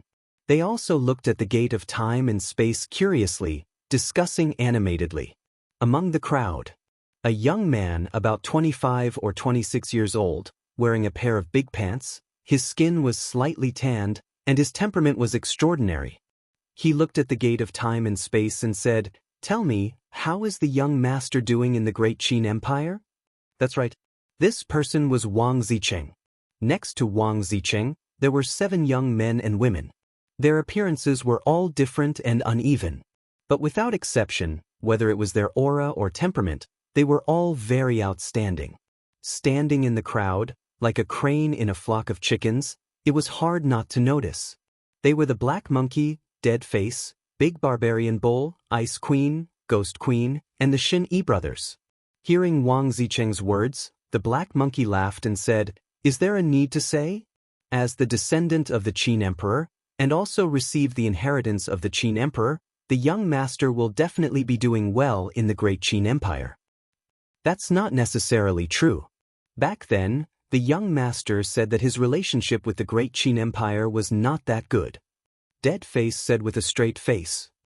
That was back then. Now that the young master is so strong, even the Mu family dares to make trouble, let alone the great Qin Empire. The Black Monkey immediately retorted. Speaking of the Mu family, I really admire the young master. Not only did he kill all the Mu family's war emperors, even Yiglao died in the Endless Sea. This method is really not something that the few of us can compare to. Big Barbarian Bull exclaimed. The Ice Queen, Ghost Queen, and the Shin Yi brothers also nodded. their faces full of admiration. Wang Zicheng rolled his eyes and said to himself, "Now, as long as we pass through the space-time gate, we can directly enter the Great Qin Empire's imperial capital. Should we go and take a look?" The black monkey and the others looked at each other and were a little tempted. Shen Yi frowned and said, "That's not good, we are now disciples of the main pagoda. If we want to go to the Great Qin Empire, shouldn't we ask the main pagoda master first?" Back then, the main pagoda master sent people to Qinghai to investigate. In the end, he took a fancy to the talent of Wang Zicheng and the others and wanted to take them in for his own use. Wang Zicheng later asked Qin Feiyang, and Qin Feiyang also agreed to let them enter the main pagoda. So now, Wang Zicheng and the others, not only had they joined the main pagoda, but they had also become disciples of the Saint Peak. Moreover, the main pagoda master valued the 8 of them and did not hesitate to nurture them. As a result, their cultivation was about to break through to the 3-star War Emperor. Of course, compared to Viper and Dan Wangkai, they were still far from it. After all, Viper and Dan Wangkai were cultivating in the castle. 1 day was equivalent to 10 days. Ask for what? It's not like we're really working for the main pagoda. Moreover, with our talent, even if the main pagoda master knows that we went to the Great Qin Empire without permission, he won't say anything. Wang Zicheng said proudly. Then, hearing Wang Zicheng's words, Shen Yi couldn't help but feel restless. "Let's go!" The black monkey secretly yelled, and the group of 8 immediately flew toward the dimensional gate in a grandiose manner. "What are you going to do?" Seeing this, the other main pagoda disciples immediately looked at the 8 of them and asked. The 8 of them completely ignored them and turned into streams of light, directly passing through the space-time gate. "Stop!" Emperor Hong was standing at the side, watching the 8 of them enter the imperial capital openly. He frowned slightly and shouted, "For you, what qualifications do you have to control us?" Wang Zicheng looked at Emperor Hong proudly. Emperor Hong was stunned. Other than Qin Feiyang, there was actually someone who dared to speak to him like this? "Old man, don't block the way, okay? Just now, Lord Snow Python said that people from both continents can freely enter and leave. Do you want to disobey Lord Snow Python's orders?" The black monkey shouted. The imperial preceptor below, as well as the people of the imperial city, were all dumbfounded as they watched this scene. Were these 8 people stupid? Did they know who the old man standing in front of them was? He actually dared to be so presumptuous. Emperor Hong's face twitched as he asked, "Do you know my identity in the Great Qin Empire?" "Who cares about your identity? In short, a good dog doesn't block the way." Dead Face said indifferently. "What's the point of talking nonsense with him? Just go around him." The big barbarian bull coldly snorted and really went around Emperor Hong's side. That expression, that gaze, was completely treating Emperor Hong as air. Wang Zicheng and the others glanced at Emperor Hong and also brushed past him. With a face full of excitement, they flew towards the city below without looking back. Emperor Hong's veins were bulging. But in the end, because he was afraid of angering the snow python, he still endured it, shook his head, and sighed, "Young people nowadays are really rampant." After saying that, he turned into a stream of light with a heart full of helplessness and disappeared from the back mountain of the imperial palace. The imperial preceptor looked at Wang Zicheng and the others with deep meaning, and also opened a teleportation gate, disappearing without a trace. Not long after Emperor Hong and the imperial preceptor left, a few bold people in the main tower also followed Wang Zicheng and the others and entered the sky above the imperial city, their eyes full of surprise. Similarly, Chapter 1399. The 2 continents had entered an era of communication. Qin Feiyang didn't care at all. There was a saying that went, "Counter soldiers with arms, water with an earth weir." It was useless to worry all day, so it was better to face it calmly. On a mountain peak, Qin Feiyang and Old Man Qin stood side by side. Old Man Qin looked in the direction of the imperial city and frowned. "Lu Xingchen is really Mu Tianyang?" Qin Feiyang nodded. "Then you have to be careful in the future. Cooperating with such a person is equivalent to asking a tiger for its skin." Old Man Qin said in a deep voice, full of worry. Qin Feiyang smiled and said, "Isn't he also asking a tiger for its skin by cooperating with me?" "You brat." Old man Qin shook his head helplessly and said, "You are very smart, but after all, you are still young. And Mu Tianyang, as the emperor of the previous dynasty, is on the same level as the late emperor." Without waiting for old man Qin to finish, Qin Feiyang said, "But in the end, didn't he still lose to the ancestor?" Old man Qin said, "The late emperor is the late emperor, and you are you. There is no comparison between you and the late emperor." "I don't think so. I always believe that as long as I work hard, what the ancestor can do, I, Qin Feiyang, can also do." Qin Feiyang clenched his hands tightly, and his eyes were filled with a determined light. Seeing this, old man Qin couldn't help but shake his head with a hint of ridicule. In old man Qin's heart, no. In the hearts of everyone in the great Qin, the late emperor was an unsurpassable existence. He was the god of the great Qin. Therefore, in old man Qin's view, Qin Feiyang's thoughts were a little too naive. Qin Feiyang didn't take it to heart and said with a smile, "There is still half a month before the miracle opens. Old man, where are you going during this time?" Old man Qin fell silent. A moment later, he laughed self-deprecatingly and said, "Now this old man is already a traitor, where else can I go?" Qin Feiyang sighed deeply and said with a smile, "I do have a place, but I don't know if you are willing to go." "Where?" Old man Qin. "Ancient pagoda." Qin Feiyang said. Now that he was lacking false gods, if old man Qin was willing to enter the ancient pagoda, it would be like adding wings to a tiger. But that was only secondary. The main purpose of letting old man Qin enter the ancient castle was actually for Wang Yangfeng and the rest, as well as the thunder leopard and the other two beasts. Wang Yangfeng and the others, as well as the thunder leopard and the other two beasts, had already reached the peak of the 9-star combat emperor realm. It was urgent for them to comprehend the ultimacy of becoming gods. But it was common knowledge. To comprehend the profound meaning of becoming a god was not an ordinary difficulty. Therefore, if they had the help of old man Qin, who was a ready-made fake god, they would definitely be able to comprehend it much faster than if they were to comprehend it on their own. Furthermore, they hadn't opened the door of potential yet, so they needed old man Qin's help. Ancient pagoda. Old man Qin remained silent. Qin Feiyang smiled and said, "Don't worry, I won't restrict your freedom. You can leave or stay as you wish." Old man Qin raised his head and looked at Qin Feiyang. Seeing Qin Feiyang's sincere expression, he nodded and smiled. "All right, this old man is also very curious. What kind of spatial divine item is that ancient pagoda? But before we go to the ancient pagoda, can you let this old man take a look at your ancient castle first?" Of course. Qin Feiyang was overjoyed. With a wave of his hand, the two of them entered the ancient castle. "Greetings, old man Qin." Fatso, Wang Yangfeng, and the others all stood up and bowed. Old man Qin looked at them one by one. In the end, old man Qin's gaze locked onto Fatso, Wolf King, Lu Hong, and the pangolin beast who had followed Qin Feiyang since the beginning. His old eyes were filled with disbelief. These guys had actually already stepped into the combat emperor realm?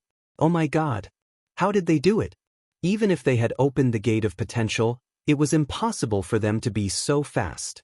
Qin Feiyang rolled his eyes and said with a mysterious smile, "Old man Qin, tell me a secret, but you have to promise me that you won't tell anyone, including the emperor."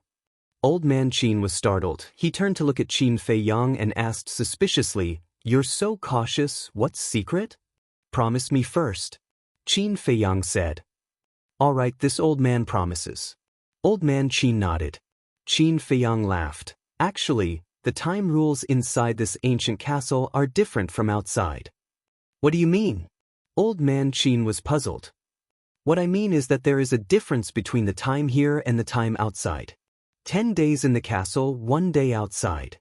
Fatso chuckled. "What?" Old man Qin was dumbstruck. 10 days in the castle, only 1 day outside?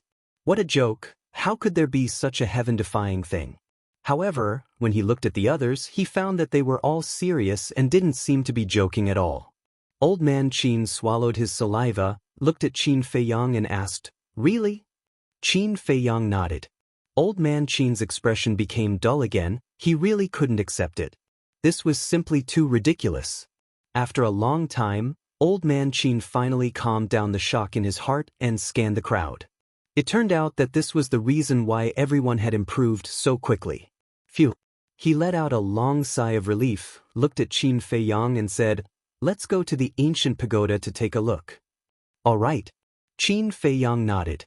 Suddenly, he seemed to have thought of something, looked at Thunder Leopard, Wang Yangfeng and the others, and said, "You guys accompany old man Qin to the ancient pagoda." "What about you?" Thunder Leopard asked. "I suddenly remembered that I still have something to deal with." After Qin Feiyang finished speaking, he sent a sound transmission. "Make good use of it, because if you want to open the gate of potential, you will need old man Qin's help." As soon as they heard about the gate of potential, Thunder Leopard, Wang Yangfeng and the others couldn't help but become excited. Thunder Leopard thought to himself, "Don't worry, I will definitely take good care of him." Qin Feiyang smiled faintly, waved his hand, and the group immediately disappeared. Qin Feiyang also took an illusory form pill and turned into a middle-aged man. Then he left the ancient castle, opened the teleportation gate, and directly entered the inner city. At the same time, Mu family. In the great council hall, Lu Xingchen sat on the main seat, staring at Mu Changyun and Mu Changfeng who were standing opposite him, his face as gloomy as water. At the side, Mu Qing's hands were tightly clenched together, his eyes were bloodshot, and his entire body was filled with an astonishing amount of hostility. And opposite him, Mu Changyun and Mu Changfeng stood respectfully, their heads lowered, not daring to look at Lu Xingchen. The two supreme existences at the peak of the false god realm were like two children who had done something wrong in front of Lu Xingchen, terrified and uneasy. Bang!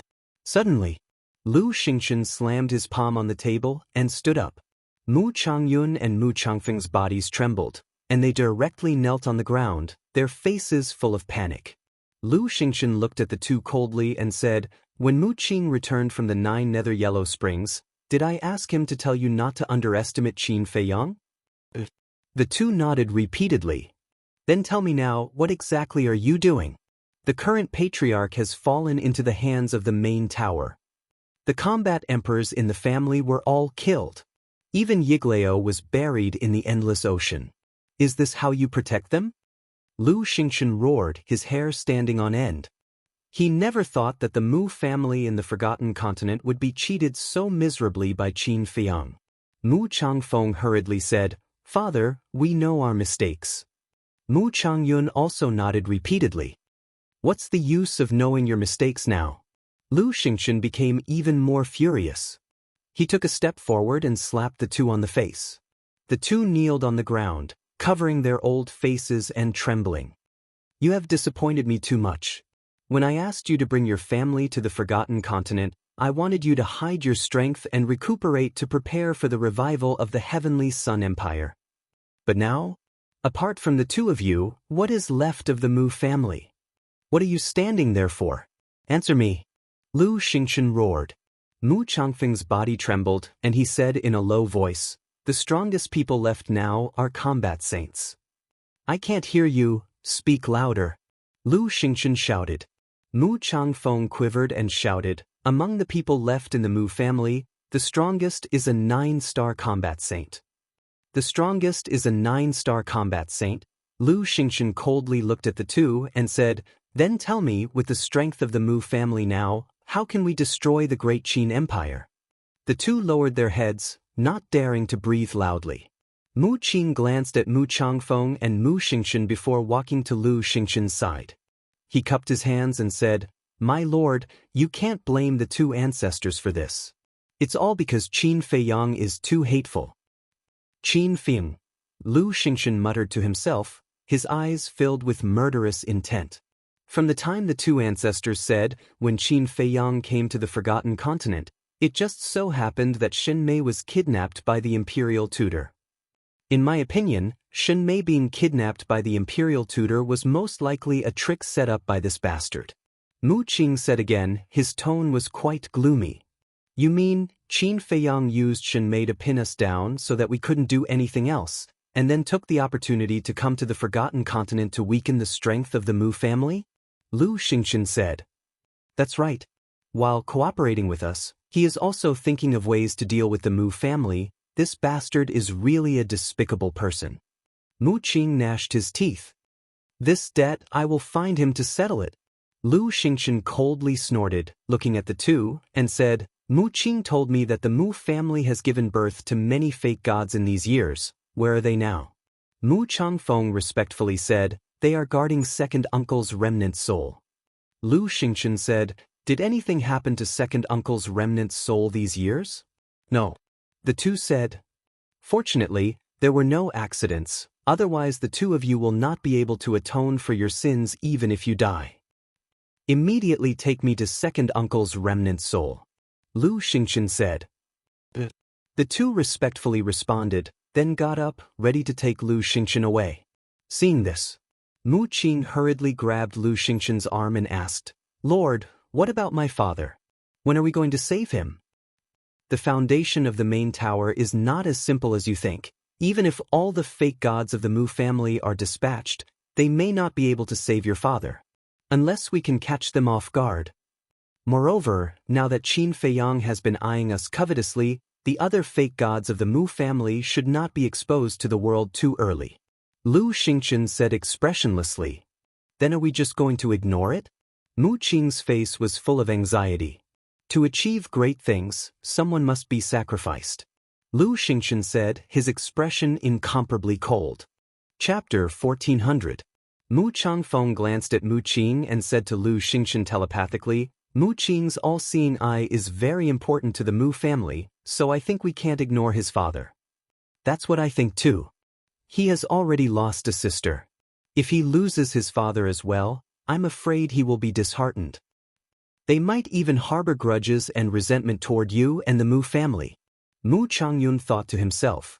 Lu Xingchen raised his eyebrows and looked at Mu Qing. Well, for your sake I'll try my best to save your father. Really?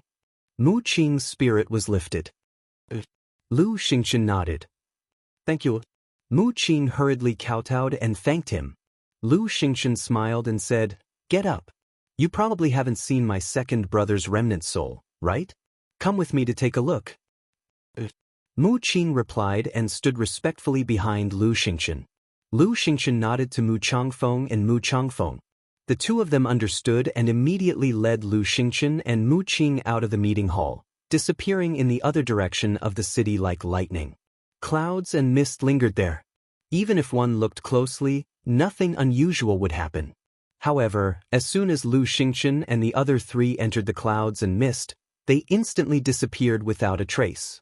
It was as if they had evaporated into thin air. At the same time, Chief Pagoda. At the top of a giant mountain. The Chief Pagoda Master stood at the edge of the cliff and looked at the space-time gate above the Pill Pagoda. His eyes flickered. Gong Sun Bei stood respectfully behind him and sighed. I didn't expect Lord Snow Python to open a passage between the Imperial Capital and the Central Divine Kingdom. In the future, whether it's the Central Divine Kingdom or the Great Qin's Imperial Capital, I'm afraid that both will fall into chaos. His face was full of worry. The Chief Pagoda Master said, This is inevitable, but it's also a good thing for us. A good thing? Gong Sun Bei was suspicious. Chief Pagoda Master said, Let's wait for Elder Wang to return. Before his voice faded, Wang Su cut through the sky and landed directly on the mountain peak. How is it? Chief Pagoda Master asked. Wang Su said, This old man saw Emperor Hong, the son of Emperor Qin, and Great Qin's imperial preceptor. What? The Qin Emperor actually has a son who is still alive. Gong Sun Bei was shocked. Chief Pagoda Master's face also sank slightly. He asked, What is the cultivation level of this Emperor Hong? Very strong. According to this old man's analysis, it should be similar to Mu Changfeng. Wang Su said in a deep voice. If that's the case, he's a heavenly semi-divinity realm cultivator. The Chief Pagoda Master muttered. His eyes flashed as he asked, Then what is their relationship with Qin Feiyang? Although it's only been a short time, it's not hard to tell from their expressions that they don't have a good impression of Qin Feiyang. Wang Yimo said. Gong Sun Bei said, wait, Emperor Hong is the son of Emperor Qin, and Qin Feiyang is also a descendant of Emperor Qin. Moreover, he received Emperor Qin's teachings. How could Emperor Hong not have a good impression of Qin Feiyang? This old man is not sure. Wang Su shook his head. Chief Pagoda Master sneered. It seems that the situation in the Great Qin Empire is also very chaotic. Wang Su asked, then, should we send someone to the imperial capital to investigate? No need. Wang Zicheng and the others have already entered the imperial capital. I believe that the matter of Great Qin will soon spread to the central divine kingdom. Chief Pagoda Master smiled. Gong Sun Bei heard this and asked calmly, my lord, what exactly do you want to do? What do I want to do? Qin Feiyang has schemed against my Chief Pagoda time and time again. Of course, I can't just let it go like this. Chief Pagoda Master sneered, killing intent surging in his eyes. Sighed. When will revenge breeds revenge? Gong Sun Bei sighed inwardly. However, he also knew that he couldn't control Chief Pagoda Master. That's right. This old man also discovered something. Wang Su said. What is it? Chief Pagoda Master asked. Mu Zhangyun brought a young man into the Forgotten Continent. Wang Su said. Chief Pagoda Master said, Gong Sun Bei and I have been here all this time, and we also saw that young man. Is there a problem with him? And there's a big problem with him. This young man only has the cultivation of a combat emperor, but Mu Zhangyun was very respectful when he saw him. It gave this old man the feeling that he was seeing his ancestor. Wang Su said in a deep voice. What? There's actually such a thing? Chief Pagoda Master's expression changed. Gong Sun Bei also had a look of disbelief. After coming back to his senses, Chief Pagoda Master immediately looked at Gong Sun Bei and Wang Su and said, investigate immediately. You must find out his identity. Gong Sun Bei frowned and said, he went to the Mu family. How are we going to investigate? Although he went to the Mu family, he's still a person of Great Qin. I believe that there must be someone in the imperial capital who knows his identity. I have a feeling that if this person isn't eliminated as soon as possible, he will bring disaster to our Chief Pagoda sooner or later. Chief Pagoda Master said in a deep voice. Is it that exaggerated? Wang Su frowned. Gong Sun Bei asked, then I'll send someone to the imperial capital to investigate now? Chief Pagoda Master nodded. Inner city. A burly man stood in front of the gate of a martial marquis's mansion. He didn't say a word, as if he was waiting for something. However, the burly man's cultivation wasn't high, he was only a 3-star war sect. There were 3 guards on both sides of the gate. They were all curiously sizing up the burly man, but at the same time, they were also on guard. Not long after, a guard walked out from inside and stood on the steps. He looked down at the burly man and said, the Marquis has agreed to see you. Follow me. The burly man's eyes flashed as he followed the guard in. Inside the Marquis's mansion, there was a garden, a pavilion, a small bridge, and flowing water. It was quite elegant and quiet. In a corridor, a guard led the way and asked, may I ask who you are? Why do you want to see the Marquis? The burly man laughed. This has nothing to do with you. Hearing this, the guard's face immediately darkened. He turned and stared at the burly man, a cold light flashing in his eyes. The burly man chuckled and said, did I say anything wrong? I'm looking for Marquis Shao. It has nothing to do with you. It has nothing to do with me. But if you die here, I'll report to the Marquis. It's just a lunatic who came. I don't think the Marquis will ask anything. The guard sneered. The burly man was startled for a moment, then suddenly grinned. You have guts. You dare to threaten me. The guard was silent and only looked at him coldly. The burly man said indifferently, speak, what exactly do you want? The guard looked around, and seeing that there was no one around, he said in a deep voice, I just want to know who you are. The burly man raised his eyebrows without leaving a trace. A mere guard actually tried to inquire about his identity. This clearly didn't make sense. The burly man asked, did the Marquis of Shao tell you to do this? Don't worry about that. The guard's arrogance was very arrogant. The burly man smiled helplessly and said, All right, my name is Nye Shan. I'm an ordinary citizen of the 3rd district. The guard said, Why would an ordinary citizen come looking for the Marquis? The burly man said, I have some private matters to report to the Marquis of Shao. What private matter? The guard asked. Didn't you say you only wanted to know my identity? Now that I've told you my identity, why are you still asking so much? The burly man frowned, obviously losing his patience. The guard's gaze turned cold as he shouted, If I tell you to speak, then speak. What nonsense are you spouting? The burly man sized up the guard. The guard also stared at the burly man sinisterly, but gradually, the guard's expression became somewhat unnatural, as if he had done something wrong, giving people a feeling of guilt. The burly man's eyes flashed. A guard asking all sorts of questions, no matter how he looked at it, it didn't seem normal. Shwa. Suddenly, the burly man waved his hand, and the guard felt his body lighten. In the next moment, he appeared in an unfamiliar stone room. Moreover, this stone room was completely sealed off. Where is this? The guard looked around in bewilderment. Suddenly, he saw a group of people and berserk beasts in the stone room.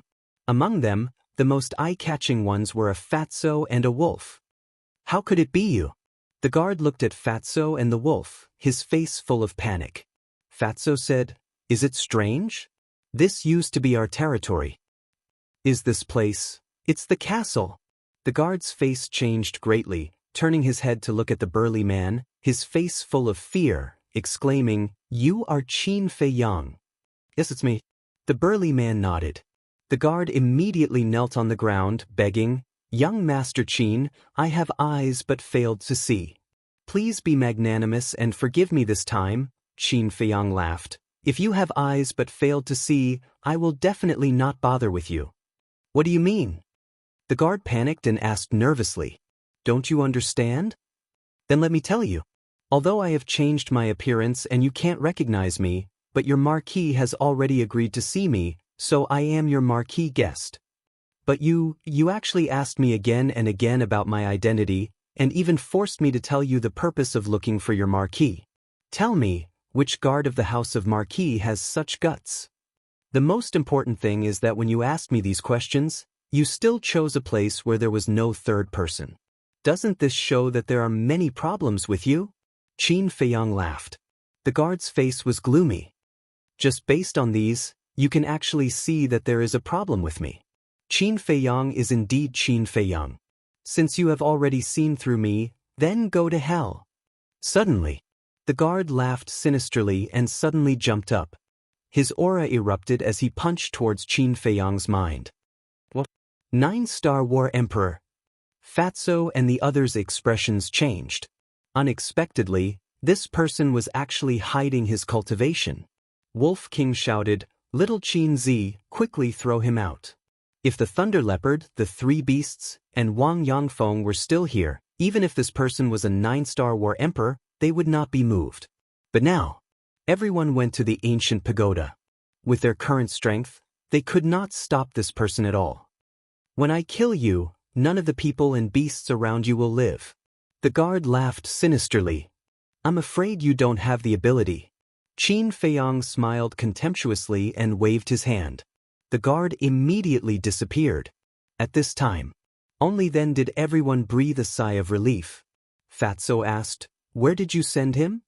Have you seen any guard of the House of Marquis with a 9-star War Emperor cultivation? So of course, I sent him to the ancient pagoda and interrogated him clearly. Qin Fei Yang said with a faint smile. Fatso and the others looked at each other and couldn't help but laugh. What kind of place was the ancient pagoda? That was Qin Fei Yang's current headquarters, and all the experts around him were inside. It was no exaggeration to say that whoever wanted to enter the ancient pagoda was equivalent to entering a dragon's pool and tiger's den.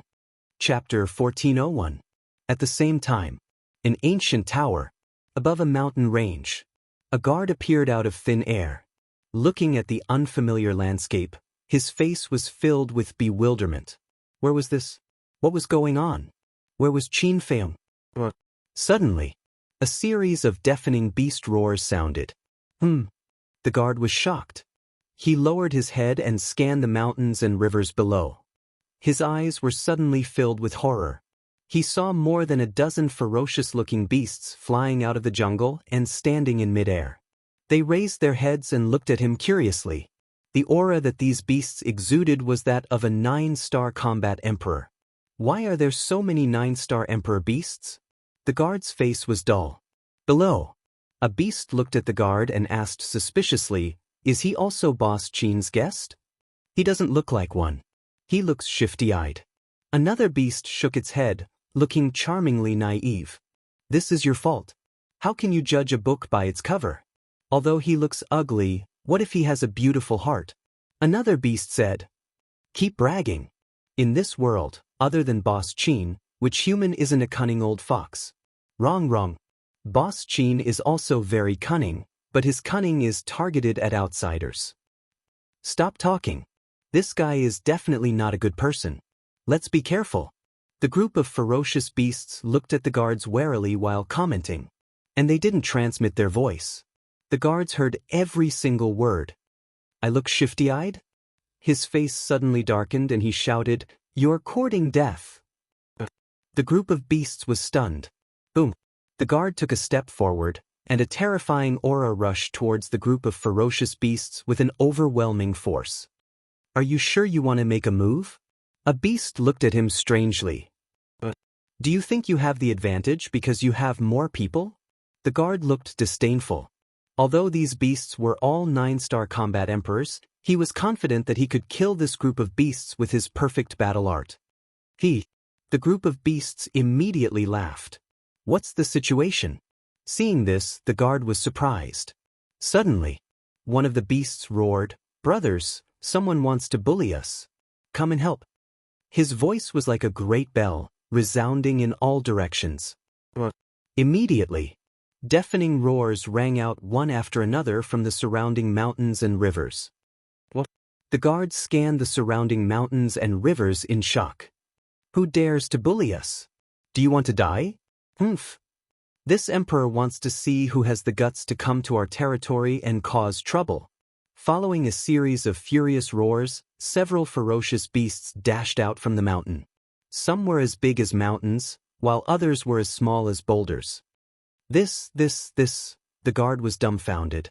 2040, how could there be so many 9-star monarch beasts? And it wasn't over yet. There were even more 9-star monarch beasts flying over from the void in the distance. They were densely packed and majestic. It was simply shocking. "What did you just say?" "We didn't hear you clearly." "Say it again." "Don't worry, we won't beat you up." Those ferocious beasts that appeared at the beginning stared at the guard playfully at this moment. The guard stammered and his face turned pale. "Say it. What's wrong? Are you scared? Where's your arrogance just now?" Facing the clamoring of a group of ferocious beasts, the guard didn't dare to say a word. His heart was drowned in deep fear. The other ferocious beasts flew over and directly surrounded the guard without saying a word. Their eyes were filled with astonishing ferocity. "We have the numbers. What can you do?" Come. "We are courting death. Come and kill us if you have the guts." "Have you lost your temper? If you don't do it, then we will. Don't blame us for being too heavy-handed later." "Brothers, beat him up." A group of ferocious beasts suddenly swarmed forward. "No!"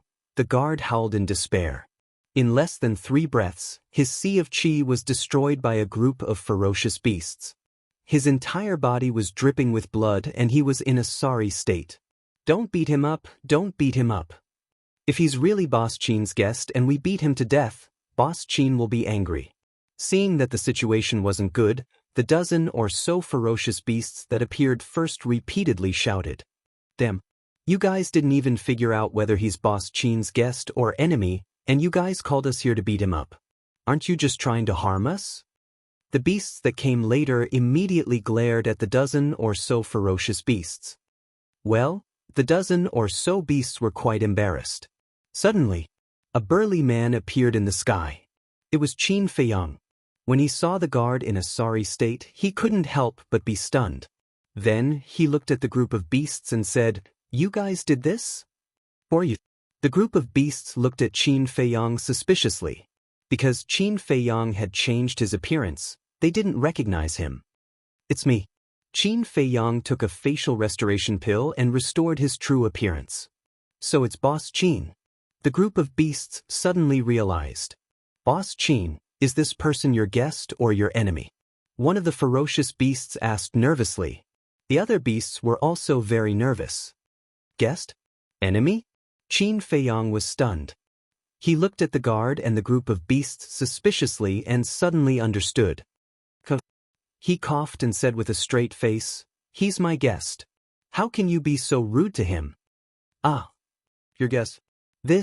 Sorry, it's our fault. The group of beasts suddenly lowered their heads. Their eyes were full of panic, like a group of children who had done something wrong. Qin Feiyang continued with a straight face, "Beating my guest like this? You guys are too bold. Tell me, how should I punish you now?" "Don't. We didn't do it on purpose." Yeah. It's not our fault. He's too arrogant. As soon as he came in, he said he wanted to kill us. We can't just sit and wait for death." The group of beasts felt wronged. Qin Feiyang couldn't help but laugh. "Boss Qin, what are you laughing at?" The beasts looked at him suspiciously. "You know what? You guys are too cute right now. I'm just teasing you guys. This person is not my guest." Qin Feiyang laughed. "Teasing us?" The group of beasts looked at each other. "Boss Qin, how can you do this? Don't you know that this will scare us to death?" When they came back to their senses, the beasts immediately stared at Qin Feiyang with dissatisfaction and kept complaining. Qin Feiyang shook his head and waved his hand. "Okay, it's my fault. I apologize to you guys. Now get out of the way, I have something to ask him. You have to compensate us for the mental damage." Yes, our little sweetheart was almost scared to death by you just now." All the beasts groaned in agreement. "Are you guys so timid?" Qin Feiyang rolled his eyes. The guard whose cultivation was crippled was imprisoned in the void by a beast. At this moment, he was staring at Qin Feiyang with resentment. Qin Feiyang walked to the front of the guard, shook his head and smiled. "You're really bold. You actually dare to be arrogant here. Don't talk nonsense. If you want to kill me, then do it." The guard laughed sinisterly. "You want to die? It's not up to you now." Qin Feiyang chuckled, took out a facial restoration pill, and directly stuffed it into the guard's mouth. The guard's face and figure suddenly distorted. A rough face appeared in Qin Feiyang's sight. Qin Feiyang looked at the guard. This was a burly man. He was more than 9 meters tall, like a small giant. The muscles all over his body bulged like dragons, full of explosive power. There's indeed a problem. Qin Feiyang's eyes flashed with a cold light, his hands formed a seal, and the enslavement seal appeared, instantly entering the burly man's head. The burly man howled miserably, incomparably mournful. After controlling the burly man, Qin Feiyang asked, "Tell me, who are you? Pretending to be the guard of Marquis Shao, what is your purpose?" The burly man laughed sinisterly. "I won't say it even if you beat me to death." "So unafraid of death?" Qin Feiyang was surprised. Originally, he thought that he could get the answer from the burly man's inner thoughts, but he didn't expect that this person was now bent on seeking death.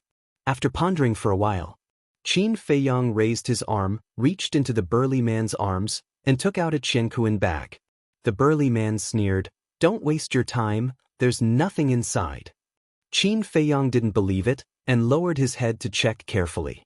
In the end, in this person's Jianghu bag, other than some daily necessities, medicinal herbs, pills, and gold coins, he really couldn't find anything that could prove this person's identity. Qin Feiyang was silent for a moment, and a light suddenly flashed past his eyes. He raised his head to look at the burly man, and laughed. "Actually, your identity is not difficult to guess." "Then why don't you guess?" The burly man looked at him with a face full of ridicule. The 9-star war emperor of the Great Qin are basically gathered in the Imperial Palace, War God Shrine, Law Enforcement Hall, and the various Martial Marquis Palace. And you pretended to be a guard and lurked beside the Marquis of Shao. You should be monitoring him. But as far as I know, the Marquis of Shao is an upright and low-key person. He rarely has any grudges with others, so the various martial Marquis Palace can be excluded. Then only the Imperial Palace, War God Shrine, and Law Enforcement Hall are left. I remember that in the Central Plaza, because of the matter between me and the Emperor, the Marquis of Shao repeatedly raised objections to the Imperial Tutor. I think that with the Imperial Tutor's personality, he will definitely hold a grudge. In addition, the Imperial Palace, War God Shrine, and Law Enforcement Hall are all under the control of the Imperial Tutor. Therefore, I speculate that you are one of the Imperial Tutor's men. Qin Feiyang said, his eyes shining. The burly man's gaze trembled, and there was a trace of disbelief on his face. Looking at your expression, it seems that my guess is not wrong. Since you are one of the Imperial Tutor's men, then it won't be difficult to find out your identity. Qin Feiyang smiled faintly, took out the image crystal, and surged with battle chi. Buzz. Not long later, Yan Wei's shadow appeared. The burly man looked at Yan Wei, his face suddenly changed and instinctively cried out, "How could it be him? You know Yan Wei? Then it seems that he should be from the Law Enforcement Hall." Qin Feiyang muttered. Chapter 1402. Qin Feiyang could see Yan Wei's worry and laughed. "Don't worry, he is already my prisoner. Even if he knows that you are my man, he will not be able to tell the Imperial Tutor."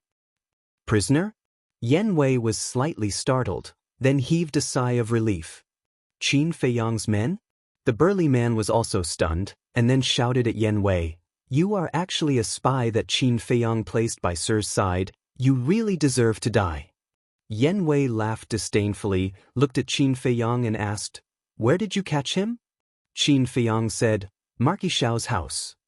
I never thought that the Imperial Tutor would really make a move on the Marquis of Shao. Yan Wei frowned. "What do you mean?" Qin Feiyang was suspicious. When the young prince inherited the throne, the Marquis of Shao continuously raised objections. This made the Imperial Tutor very dissatisfied, and he even personally told me that he wanted to deal with the Marquis of Shao. I originally thought that he would leave this matter to me, but I didn't expect that this person would go. This person is called Guyong, and he is also one of the Imperial Tutor's most trusted aides. Yan Wei explained. After hearing this, the corner of Qin Feiyang's mouth lifted slightly.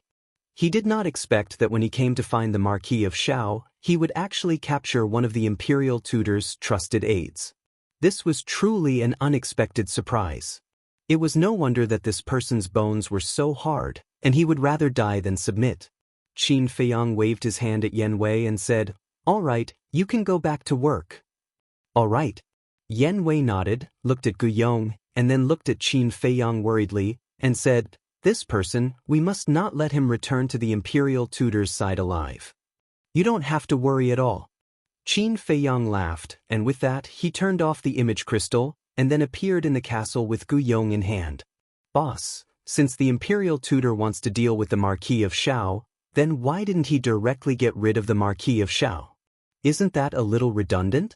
As soon as Qin Feiyang appeared, Fatso asked suspiciously. "Redundant? The various martial marquises have the protection of their ancestors. No matter how bold the Imperial advisor is, he would not dare to kill a martial marquis." Qin Feiyang said. "Then we can assassinate him. With the Imperial Preceptor's ability, it should be very easy." Fatso said. "It is very easy." However, when the Marquis of Shao raised his objection in the central square, all the civil and military officials saw it. Don't look at those civil and military officials. They usually seem weak, incompetent, and timid, but they are all very shrewd. They all know in their hearts that the Marquis of Shao had angered the Imperial advisor. If the Marquis of Shao is assassinated at this time, then there will definitely be people who suspect the Imperial advisor. At this critical juncture, the Imperial Preceptor does not dare to take this risk. Qin Feiyang sneered. "I see." Fatso was suddenly enlightened. He looked at Guyong and asked, "Then how should we deal with this person? He's still useful. Keep an eye on him. Don't let him find a chance to commit suicide." Qin Feiyang instructed before changing back to his previous appearance. Concealing his cultivation, he appeared in the corridor of the Marquis's mansion. He looked around and walked towards the end of the corridor. Not long after, a garden entered his line of sight. In the garden, there was a 17 or 18-year-old woman. She wore a light green dress and had long black hair that draped over her shoulders. She had an exquisite figure and looked youthful and beautiful. The woman was squatting in a field of flowers, fiddling with a few wild flowers. At the side, there were two maids accompanying him. Qin Feiyong looked at the woman and entered the garden. Seeing Qin Feiyong, the two maids immediately became vigilant. The green-clothed woman also raised her head to look at Qin Feiyong, her bright eyes carrying a trace of suspicion and curiosity.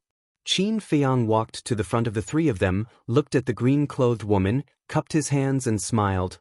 "I am Yeshan. I have something to discuss with the Marquis of Shao. I hope Miss can guide me." "To see father?"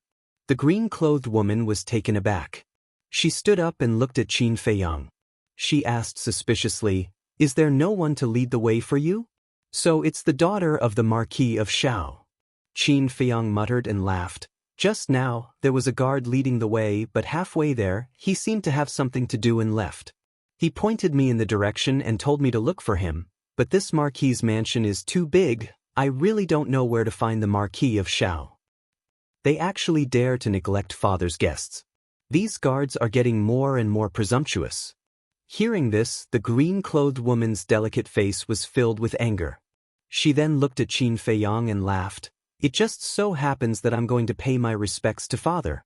Why don't you come with me?" "That's exactly what I want." Qin Feiyong was overjoyed and laughed. "Please." The green-clothed woman extended her hand. "Miss, please go first," Qin Feiyong said. The green-clothed woman smiled and turned around to walk towards a lake in the distance. The two maids glanced at Qin Feiyong and hurriedly followed. Qin Feiyong raised his eyebrows and looked behind him unhurriedly. Looking at the backs of the two maids, his eyes flashed with an inexplicable light. Previously, when the two maids looked at him, he sensed a flash of killing intent, which disappeared in an instant. Although this killing intent was not obvious and disappeared very quickly, but with his keen perception, he was completely sure that this killing intent had indeed appeared. However, because the time was too short, he did not clearly distinguish which maid this killing intent came from. This Marquis's mansion is really interesting. Qin Feiyong looked away from the two maids and scanned the surroundings. A playful look gradually crept up on his face. Not long after, Qin Feiyong followed the green-clothed woman to the lake. The lake was about half a mile long. The clear lake water was rippling in the wind. It was very quiet here. The surrounding vegetation was lush and full of vitality. On the east side of the lake, a courtyard quietly sat by the lake. At this moment, outside the courtyard, a middle-aged man in a purple robe was sitting alone at a stone table. He was drinking tea while looking at the surface of the lake. He looked like he had a lot on his mind. That's right. This person was Marquis Shao. "Father is over there," the green-clothed woman said to Qin Feiyong and trotted towards the middle-aged man. At the same time, she exclaimed, "Father!" The green-clothed woman's voice awakened Marquis Shao. He raised his head to look at the green-clothed woman. His weather-beaten face suddenly revealed a trace of doting. However, when he looked at Qin Feiyong, there was a trace of suspicion in his eyes. So, the four of them walked in front of Marquis Shao. "Greetings, Marquis." The two maids bowed. "Greetings, Marquis Shao." Qin Feiyong also cupped his hands and bowed. Marquis Shao nodded, looked at Qin Feiyong and asked, "Are you the person that the guard mentioned before?" Qin Feiyong nodded. Marquis Shao asked, "Why are you looking for this Marquis?" This, Qin Feiyong glanced at the green-clothed woman and the two maids. As a Marquis, how could he not understand what Qin Feiyong meant? He said indifferently, "There are no outsiders here. If you have something to say, just say it." "That's not necessarily true," Qin Feiyong said meaningfully. Marquis Shao raised his eyebrows and pointed to the green-clothed woman. "She is this Marquis's daughter. You still don't believe me?" Qin Feiyong said, "Marquis's daughter, naturally there's no problem." "What do you mean?" According to what you said, there's a problem with my two maids. Don't be too presumptuous. They grew up with me. Although they are my maids on the surface, we are actually like sisters. The green-clothed woman said angrily. Don't be rude. Marquis shall be rated, looked at Qin Feiyang and said, if you have something to say, then say it quickly, otherwise this Marquis will give the order to leave. Marquis is in danger right now, but he doesn't know about it at all. How sad. Qin Feiyang sighed. Impudent. Marquis Shao suddenly stood up, and a terrifying emperor's might pressed towards Qin Feiyang. Qin Feiyang's eyes flashed, he suddenly turned around and rushed towards the two maids. What are you doing? The two maids immediately retreated in fear. The green-clothed woman's expression also changed and she shouted, Father, quickly stop him. Marquis Shao was furious and slapped towards Qin Feiyang's back. But Qin Feiyang ignored him, stared at the two maids and muttered, let's see how long you can hide. Boom. The aura of a 5-star war emperor suddenly erupted. What? So strong? Marquis Shao was shocked and immediately used his full strength, the battle chi in his palm surging out. At the same time, Qin Feiyang had already arrived in front of the two maids, raised his hands, and grabbed towards the two maids' heads. His 10 fingers were bent like 2 eagle claws. Red sword chi lingered around, emitting a terrifying sharpness. The two maids' faces turned pale, but they did not retaliate. Qin Feiyang looked at them and laughed sinisterly. If you continue to endure, you will only die. Before he could finish, one of the maids' eyes flashed with a hint of struggle, and then a terrifying emperor's might rushed out from her body. It was the 9-star war emperor. How is this possible? The other maid, the green-clothed woman, looked at the maid in shock. Marquis Shao also braked and stopped behind Qin Feiyang, his face full of shock and bewilderment. The maid glanced at Marquis Shao, stared at Qin Feiyang sinisterly, and said, You dare to destroy my plan, no matter who you are? You must die today. Finished. She raised her arm like lightning and slapped Qin Feiyang's chest with her palm. With just you? Qin Feiyang laughed disdainfully and retreated a step. At the same time, with a thought, Thunder Leopard and the other two beasts appeared in front of him out of thin air. What's going on? Facing this sudden turn of events, Thunder Leopard and the other two beasts were stunned. It's them. Could this person be? At the same time, seeing Thunder Leopard and the other two beasts appear, Marquis Shao and the maid's expressions changed.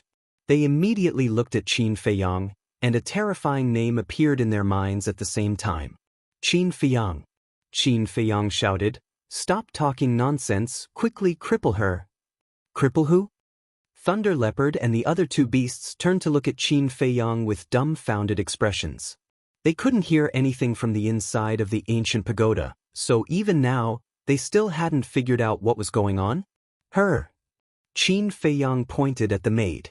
Thunder Leopard and the other two beasts looked at the maid, their eyes suddenly bursting with an astonishing ferocious light.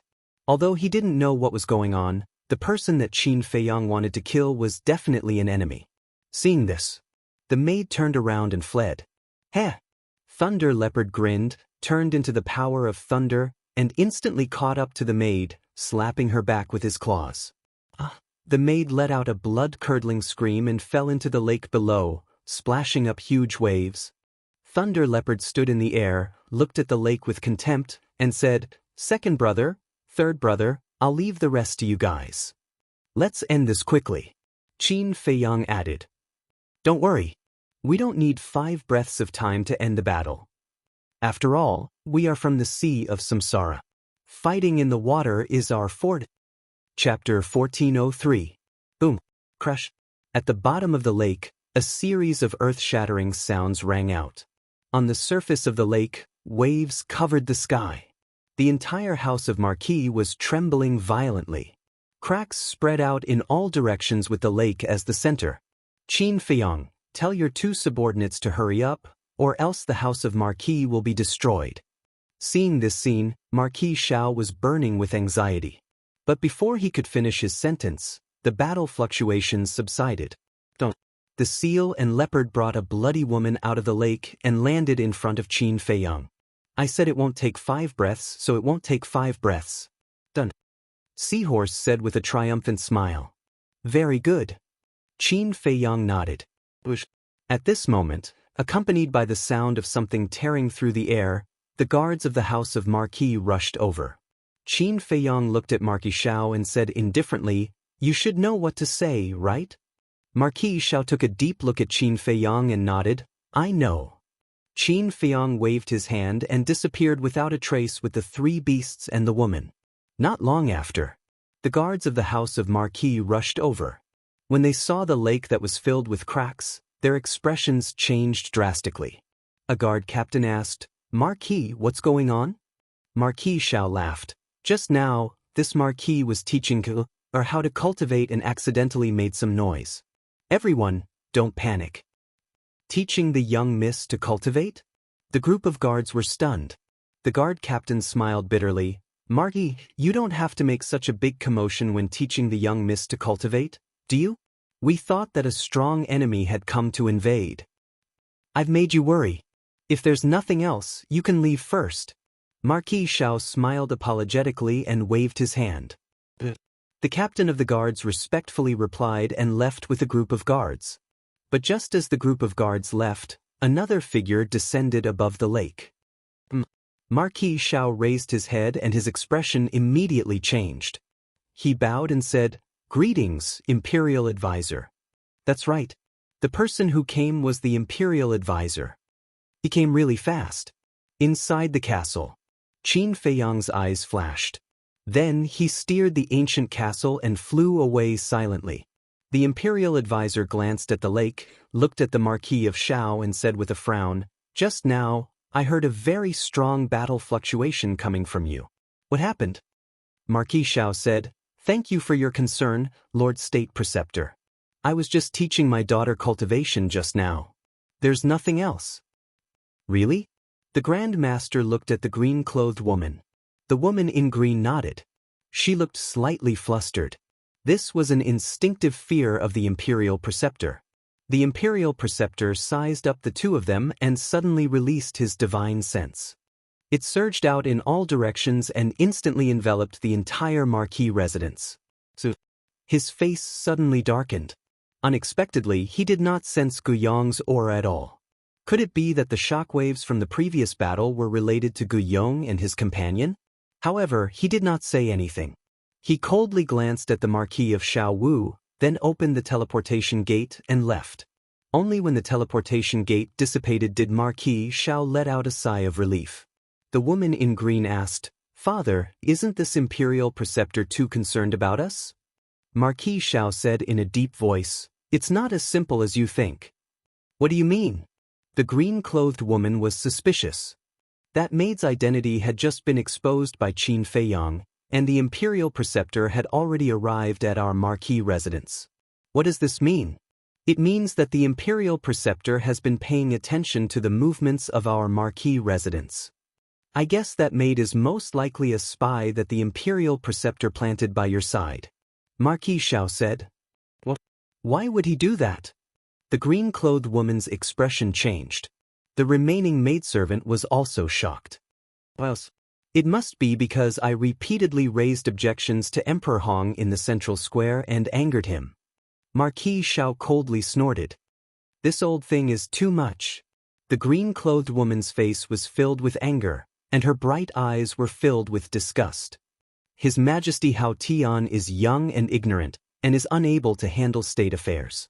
As for Emperor Hong, he lives in seclusion and has no intention of managing these things. Right now, the person controlling the power behind the scenes is the Imperial Preceptor. In the past, when His Majesty was still alive, the Imperial Preceptor dared to deceive everyone, let alone now. Marquis Xiao sighed deeply. He couldn't help but worry about the future of the great Qin. To be able to hear your words, it's not a waste of my trip. Suddenly, Qin Feiyang's voice sounded in the air.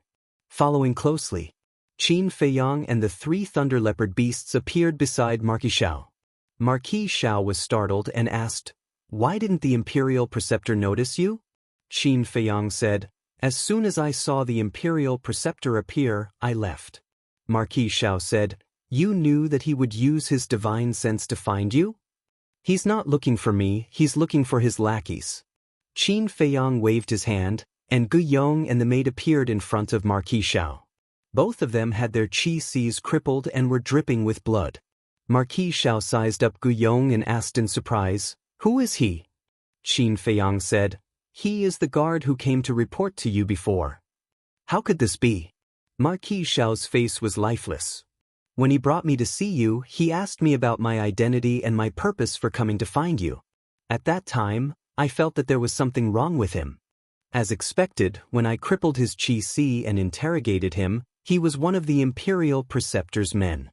Qin Feiyang said. "Damn it." When Marquis Xiao heard this, he flew into a rage.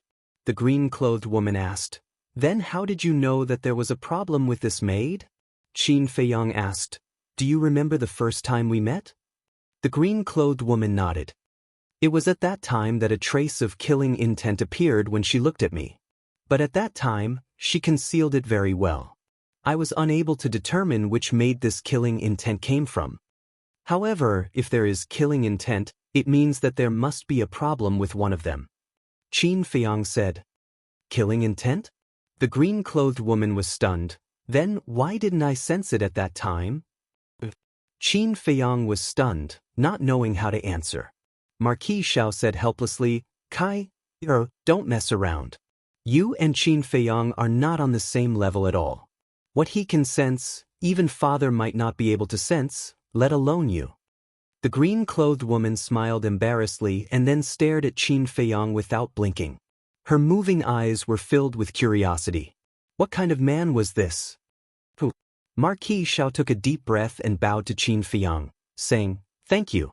If it wasn't for you, I'm afraid I wouldn't have known that there were two biting dogs hiding by my side." Marquis Xiao was also a smart person. After knowing the identities of the two, he knew the intentions of the Imperial Preceptor.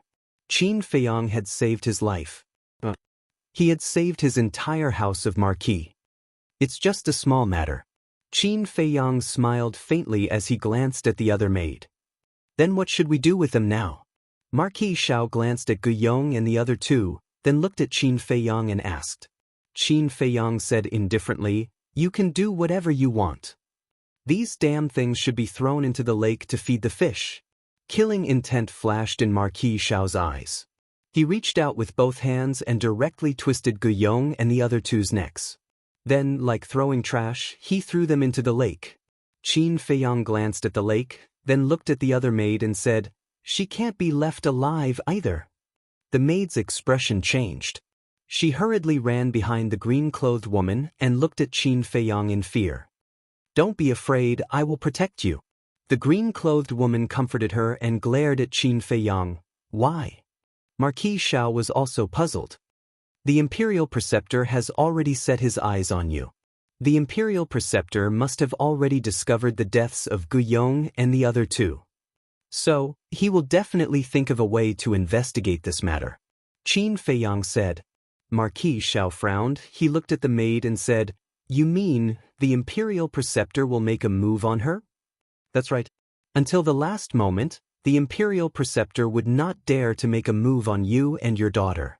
Then she is the only one left because she is the only one who knows," Qin Feiyang said. The green-clothed woman said, "Don't worry, she won't say anything." Yes. "I will definitely keep my mouth shut." The maid also nodded her head.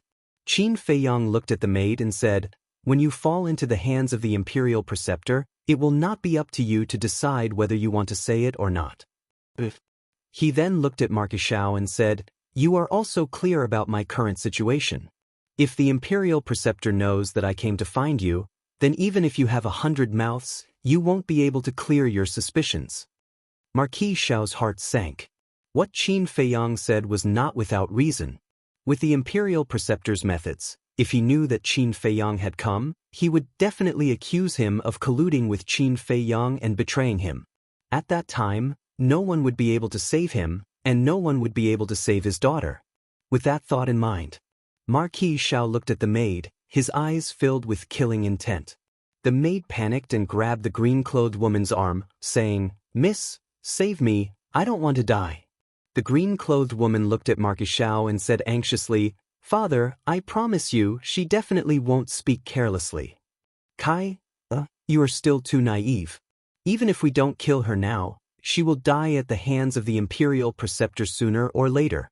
You can save her from us now, but in the future, can you save her from the Imperial Preceptor?" Marquis Xiao sighed. The green-clothed woman stood in front of the maid and shook her head. "No matter what, I won't allow you to kill her." Marquis Xiao became angry and shouted, "Impudent, retreat immediately." The green-clothed woman shook her head. Marquis Xiao looked at the green-clothed woman, and a trace of helplessness gradually crept up in his eyes. He looked at Qin Feiyang for help. Qin Feiyang's brows also tightened. A moment later, Qin Feiyang sighed helplessly, "Fine, I'll send her to a place where no one can hurt her." Marquis Xiao asked, "Inside my spatial divine object. But before we go, just in case, I still have to check her identity." After Qin Feiyang finished speaking, he took out a pill and threw it to the maid. "For now, I can only trouble you." Marquis Xiao smiled apologetically at Qin Feiyang, looked at the maid and said, "Hurry up and take the pill. Thank you, young Master Qin." "Thank you, young Master Qin, for not killing me." The maid hurriedly stepped forward and bowed. She then grabbed the pill and put it into her mouth. Finally, the maid's face didn't change in the slightest. Chapter 1404. Buzz. Just as Qin Feiyang was about to send the maid to the ancient pagoda, Marquis Xiao suddenly extended his hand and said, "Wait. What is it?" Qin Feiyang looked at him suspiciously. Marquis Xiao pondered for a moment, then raised his head to look at Qin Feiyang, cupped his hands and said, "I have a presumptuous request." "Speak." Qin Feiyang said. Marquis Xiao said, "I want Kai, to go to your space-time divine object." Qin Feiyang frowned. "You have to be clear, this is not a shelter." "I know. But now, the Imperial Tutor has his eyes on us. What if he makes a move on Kai? I only have one daughter. I don't want anything to happen to her, so I'm begging you." Marquis Xiao bowed. Qin Feiyang said, "Then aren't you afraid that I will harm your daughter? You should know that I am not a good person either." Marquis Xiao laughed. "Although you are indeed not a good person, but in front of righteousness, I still trust you." Qin Feiyang shook his head and smiled, then nodded. "All right, I will agree to your request, but you have to agree to one of my requests. This can be considered a fair trade." "Speak." Marquis Xiao said. Qin Feiyang said, "I need you to convince the other Marquis to stand with me at the critical moment." Marquis Xiao was stunned and frowned. "I'm afraid this is not an easy task. After all, everyone thinks that you killed His Majesty." "Do you believe it?" Qin Feiyang asked. Marquis Xiao didn't know how to answer. Qin Feiyang said, "I can tell you clearly that the Emperor is not dead, nor is he imprisoned by me. Old Man Qin and the commander of the Kirin army are also insiders." Marquis Xiao was dumbstruck. "I'll be more straightforward. Old Man Qin and the commander of the Kirin army are standing with me because they believe that I won't do anything to harm the great Qin Empire. Of course, I won't force you. It's your freedom to believe it or not." Qin Feiyang said lightly. Marquis Xiao's eyes revealed a look of struggle. A moment later, he nodded fiercely and said, "All right, I believe you. I will try my best to convince the other Martial Marquis." Actually, it's not difficult to convince them. The only thing you have to be careful of is that among these Martial Marquis, there might be a few who have already joined the Imperial Advisor. Qin Feiyang said. "I understand." Marquis Xiao nodded. Qin Feiyang said, "All right then. Now take out the image crystal and establish a contract bridge so that we can communicate more easily in the future." After establishing the contract bridge, Qin Feiyang disappeared with the Thunder Leopard, the three beasts, and the green-clothed woman. Alas, Great Qin's future is worrying. Marquis Xiao walked to the lakeside and looked at the sky. He let out a long sigh, and there was a hint of worry between his brows. The ancient pagoda. Above the herb field. "This is your spatial divine object? It's too big. And this herb field, oh my God, how many medicinal herbs are there? Looking at the boundless mountains and rivers around them, as well as the boundless herb field, the two women in green were shocked. Qin Feiyang smiled faintly and looked at the center of the herb field. In the center of the herb field, beside the tree of good fortune, there was now a courtyard. The courtyard was about 100 feet long. Although it was not big and was very simple, it was very clean and neat. At this moment, the old man, Luo Qianxue, Lu Ji, and Yen Nanshan were sitting around a stone table in the courtyard.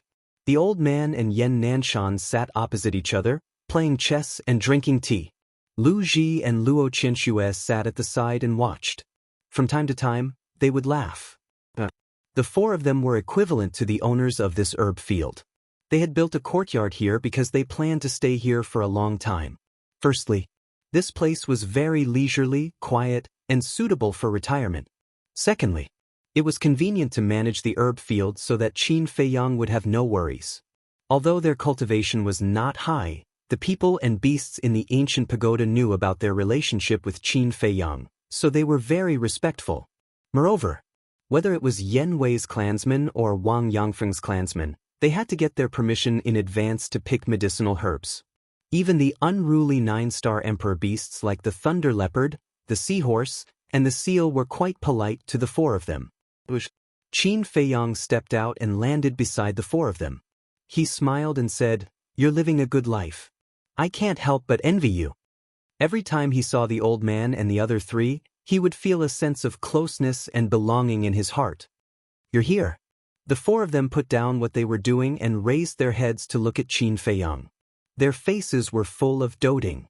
As for Qin Feiyang, they also treated him like their own child. Qin Feiyang nodded. Poor they. Looking at the green-clothed woman and the maid who followed them, the four of them couldn't help but ask curiously. Qin Feiyang said, "She is the daughter of the Marquis of Shao, and the other is her maid." Yen Nanshan asked suspiciously, "What is the daughter of the Marquis of Shao doing here?" "Taking refuge. The Marquis of Shao has already been targeted by the imperial tutor, so she came to the ancient pagoda to hide." Qin Feiyang laughed. "So it's like that?" The four of them suddenly realized. The green-clothed woman walked in front of the four of them and bowed obediently. "Junior Shao Kaier greets the four seniors." The old man smiled and said, "Girl, since you're here, you're family. Don't be too reserved." "All right." Seeing that the four of them were so amiable, Shao Kaier immediately let go and ran behind the old man with a smile, massaging his back and shoulders. The old man stared blankly for a moment before looking at Qin Feiyang with a face full of enjoyment. He chuckled and said, "This old man likes this little girl. Let her stay here and chat with us." Yen Nanshan, Luo Qianxue, and Lu Ji all nodded in agreement. "As long as you're happy," Qin Feiyang said. "It's so lively." Suddenly, a burst of laughter sounded out. Old Man Qin, Wang Yangfeng and the others flew through the air and landed in the courtyard. "Greetings, Old Man Qin." The four of them immediately stood up and bowed. Old Man Qin hurriedly waved his hands. No, you are all Qin Feiyang's elders. This old man really can't accept it." Keep pretending. Lei Bao and the other two beasts looked at him with disdain. "What this old man said is the truth. Why don't you believe me? Furthermore, this old man is living under someone else's roof, so I can't pretend even if I want to." Old Man Qin glanced at Qin Feiyang, shook his head and sighed, feeling a sense of loneliness like a tiger being bullied by a dog. What else could Qin Feiyang say about this? There was nothing he could say. He could only smile helplessly. In any case, as long as these old people were happy, it was fine. Old Man Qin is actually here too. Shao Kaier and the maid looked at each other and hurriedly went forward to bow. "You're here too. It seems that your father is still a reasonable person." Old Man Qin glanced at the maid and smiled at Shao Kaier. Shao Kaier said, "Junior doesn't dare to guarantee anything else, but Junior dares to guarantee father's loyalty to Great Qin with my life." This old man doesn't dare to believe your words, but this old man believes in Qin Feiyang's vision and judgment. Since he can bring you here, it means that there is no problem with Marquis Shao. Old Man Qin said. Xiao Kaier glanced at Qin Feiyang. What kind of charm did this man have? Even old man Qin trusted him so much? Everyone gathered together and chatted happily. Lei Bao rolled his eyes and leaned over to Wang Yangfeng's side, whispering, "Old Wang, did you mention to him about opening the gate of potential?" The seal and seahorse also immediately went up. Wang Yangfeng nodded. "Then how did he answer?" Lei Bao asked, looking rather nervous. Wang Yangfeng sighed. The others also lowered their heads, looking disappointed.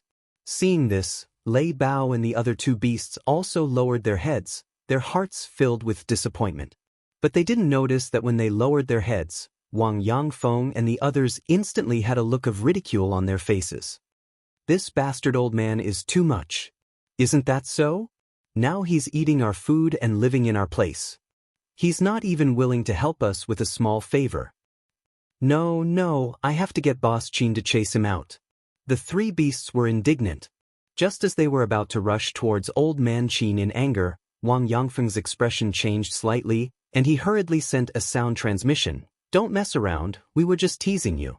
He has already agreed to help us open the gate of potential." Teasing us? The three beasts were slightly stunned and immediately flew into a rage out of humiliation, glaring fiercely at the group of people. At this moment, Qin Feiyang smiled and said, "All right, you guys take your time to chat, I'll go take a look at my disciple."